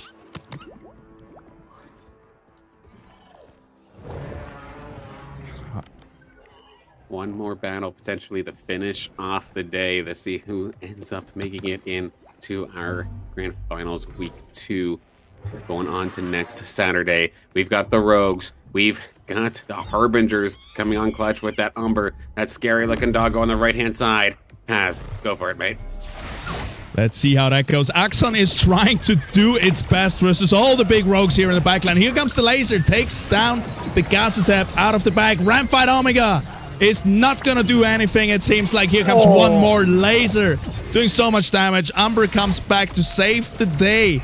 And this Penguin is a tough spot right now, but it might even be enough. Oh my god, that looked so scary for a second, but that's gonna be it. Unhappy Sura out. And we got the winner of the last game of the quarterfinals, Guzera, securing his spot for the semifinals next weekend. Yeah, that'll do it. That will do it. No, they absolutely needed that too. They were on one of those bubble spots. And of course, even if you didn't make it into the next round, of course, all these points do still carry over. So you want as much points as possible because they would have been right in the same seat once again. They would have been right in the hot seat immediately. Getting the win here, and depending on how some of these go, like some of our top players, for example, that were leading this tournament, had a couple of rough games just in this lobby alone, let alone everything else. And maybe they can put themselves in a little bit more of a comfortable position going into week 2. And I think the points are already in. But maybe we should give him a second just to verify stuff. Oh my gosh. Yeah, let's watch a little replay while we wait. Make sure everything is ready. And just using the Riptorus actually as a way to just hold that or close the holes that the Ramfight or that Malura could have possibly made. Gave basically the Dual F all day to find the shots they were looking for. And I think there was one in particular where it got maybe 2-3 targets at the same time. And with just so many less bodies to have to deal with, it just got down to the Penguins so quickly. Even that first beam took down 1, 2, and nearly took out the Revo as well. Well, look at that toss from the Mamu for the Vermilion. It took the Vermilion from 100 HP to 30. Like, it literally just deleted itself and, like, 3 other rogues. No chance. 0 chance. No chance at all.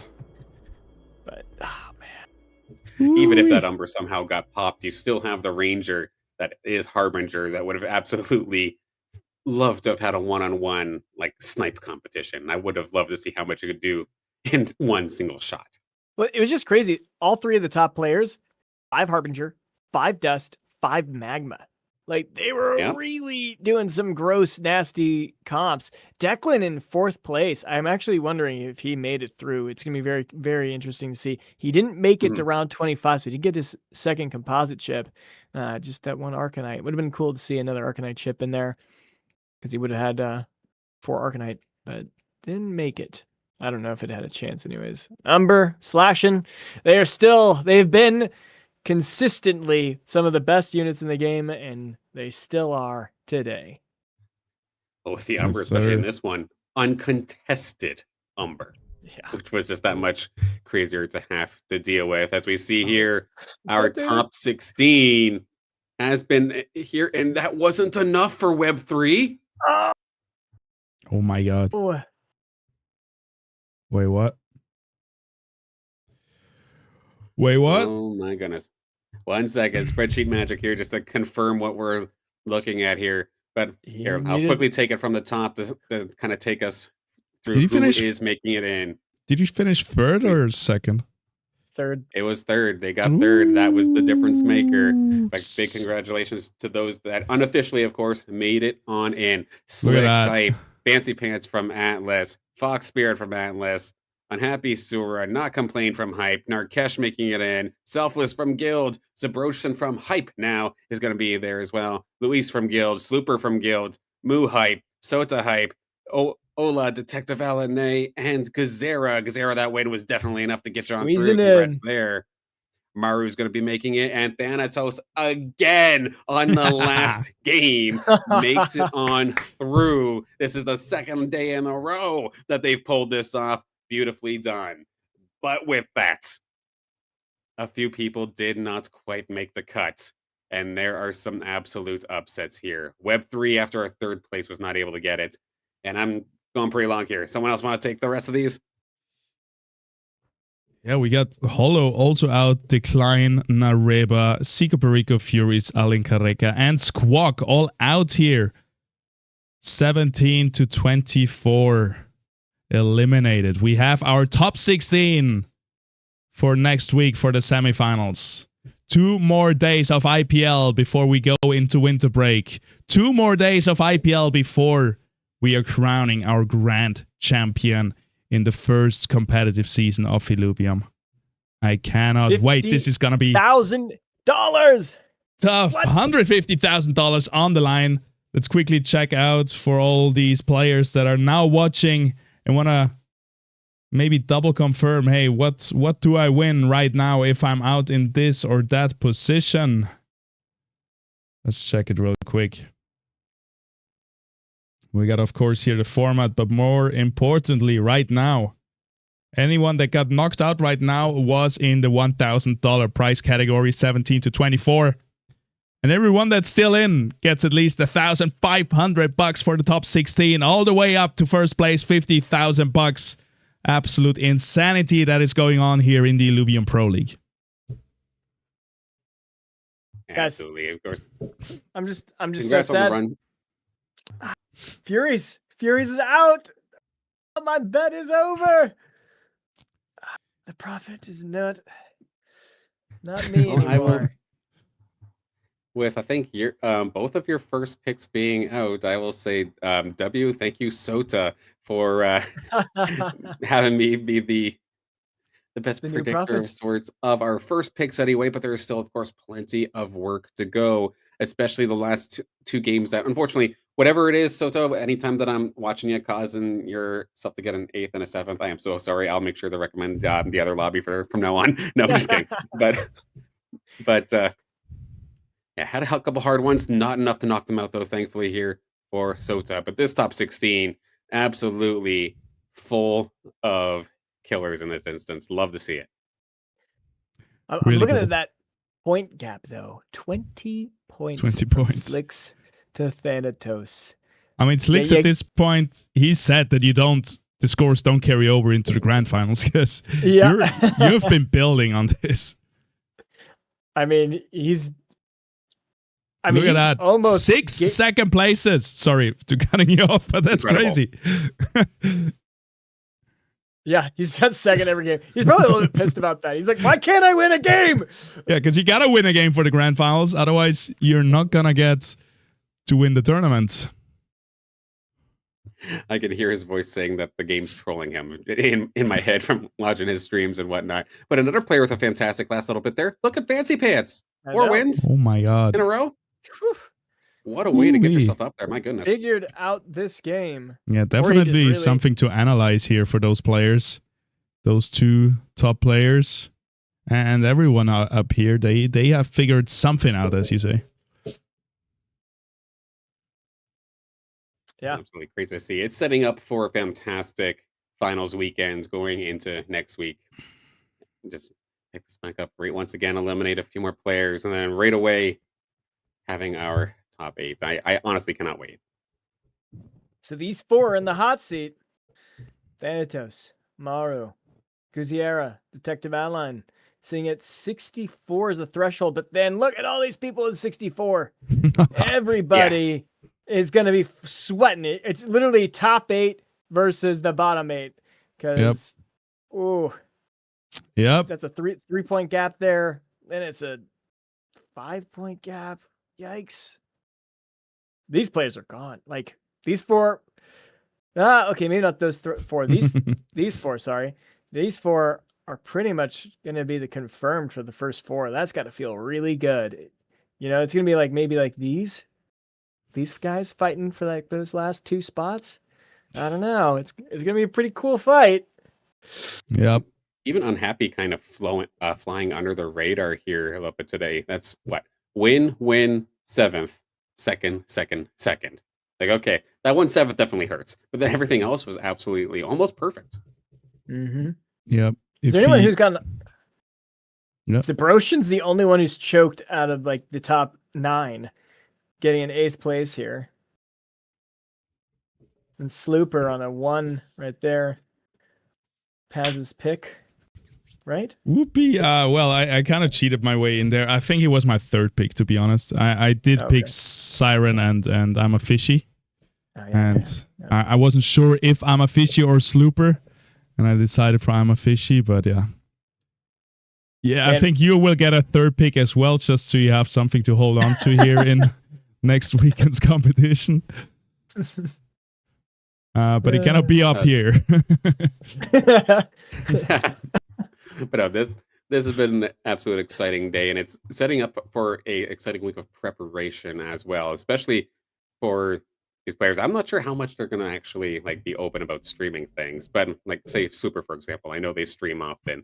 Slicks streams extremely often and has been very, very like public about what they play or what they try to aim for. So it actually not even just for the competitors in this tournament, but anybody maybe trying to learn the arena a little bit. There's going to be a lot of insight and a lot of fantastic Illuvium to watch leading up here to our grand final next Saturday. Yep. I'm looking through the chat back in Illuvium. I think Fury's had a couple crashes, unfortunately. At least that's how the cookie crumbles. There is always a lot of, you never know how the internet works out or how much this is your own fault. So we're not gonna speculate too much on that. Always sorry to hear. I'm sure he didn't have crashes all the way through, and it has been a tough tournament from him from the start. So just not really finding his groove here, his foothold from the beginning. But still, amazing showing here, being in the top 24, securing $1,500. That is huge, and yeah, big shout out to him. But there was a lot of pressure onto Furies, I'm sure. Of course, like heck.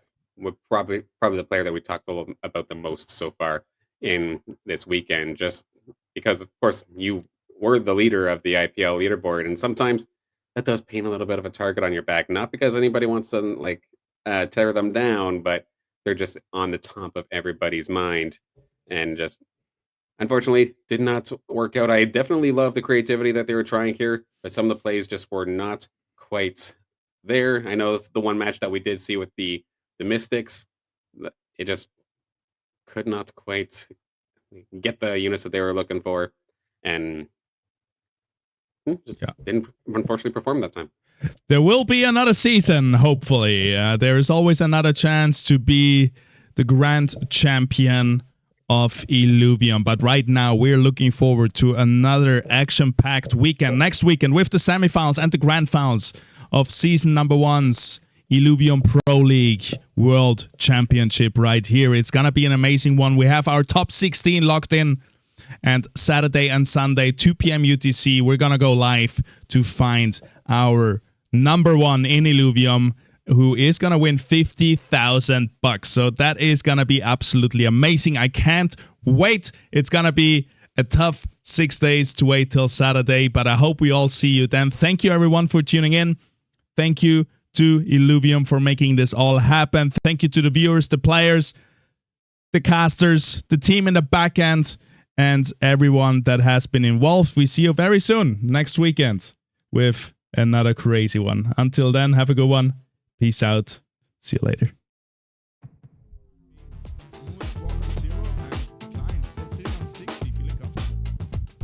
Oh, they got legendary augments. Got Power Cube on there. We got a Omni Spark there for Squawk. Oh, McCrowan, can he shoot through? I mean, that Power Cube legendary augment could definitely be the difference maker, but you actually have to hit the units first, which is Furiox might have a bit of a hard time doing for these first couple of seconds. Going to be able to eventually take down this Goliath. We do have one unit directly into the center, one shot to the skies with that ramp fight does a pretty decent amount. here of the green side here from the Crowan is all gone. The true side comes online, but it might just be a case of too little too late, even though the Ranger tried to take it into their own hands with a nasty Omega. It is not going to be enough. McCrowan, a much better round this time. Going to end up falling, though, in fourth as we do see Hex decline. Pick up Scoriox and case scenario here. Or from Iga going up against the lobby leader. The uncontested rogue play coming out here from Slicks. Looking beautiful. The Burton Vanguard is back, but a lot of other players are finding some big upgrades. And guess what? This just beat the official comp too. So this may be the top of the lobby right now. So this really is tough.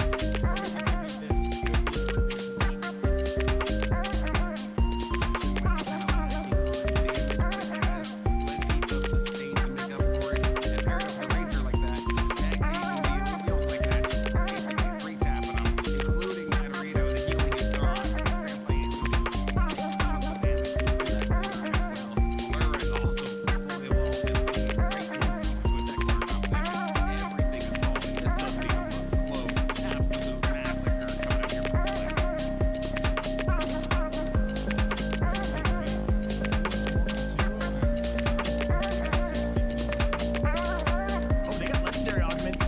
Got power cube on there. We got a omni spark there for Squawk. Growing. Can he shoot through?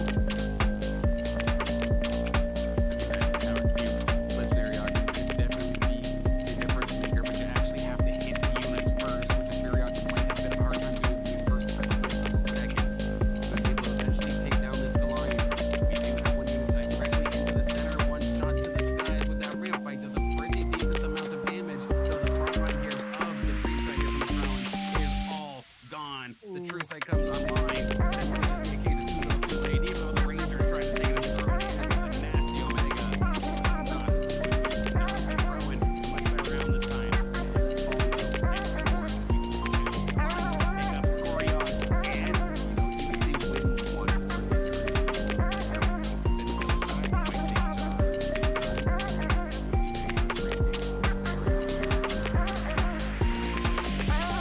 Having a little bit of a harder time too, but they at least got Malura and now have Goliath. Yeah, there's a 3 Vanguard coming in here. That's going to chew some units apart. Nice positioning though from Siren. His invokers are untouched. That's all you can do at this point. Last second, both Katat and Siren rode all the gold away. So we're gonna see them, and it looks pretty good here for the water units. All hyperactive. Sinat goes down, but the Stabin is looking pretty solid. Drake is taking down last few units. Only Malura really left alive. The units are all dodging. And Siren holds on all around. Katat takes a big hit. Also holds on. Siren might be able to survive. But then all these units are here.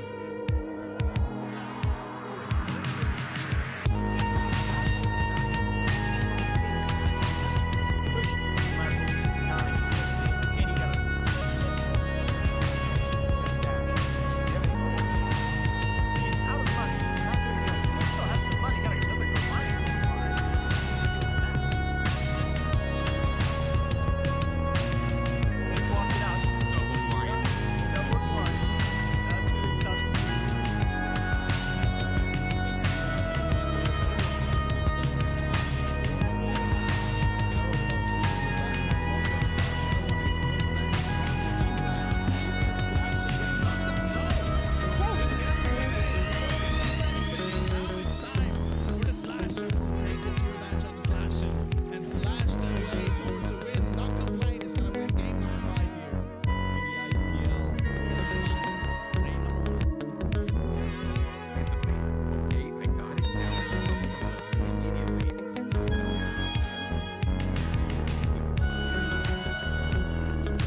right here, plus a Gasotep giving all the CC, the sustain. There's an Adorator in the backline as well for the healing.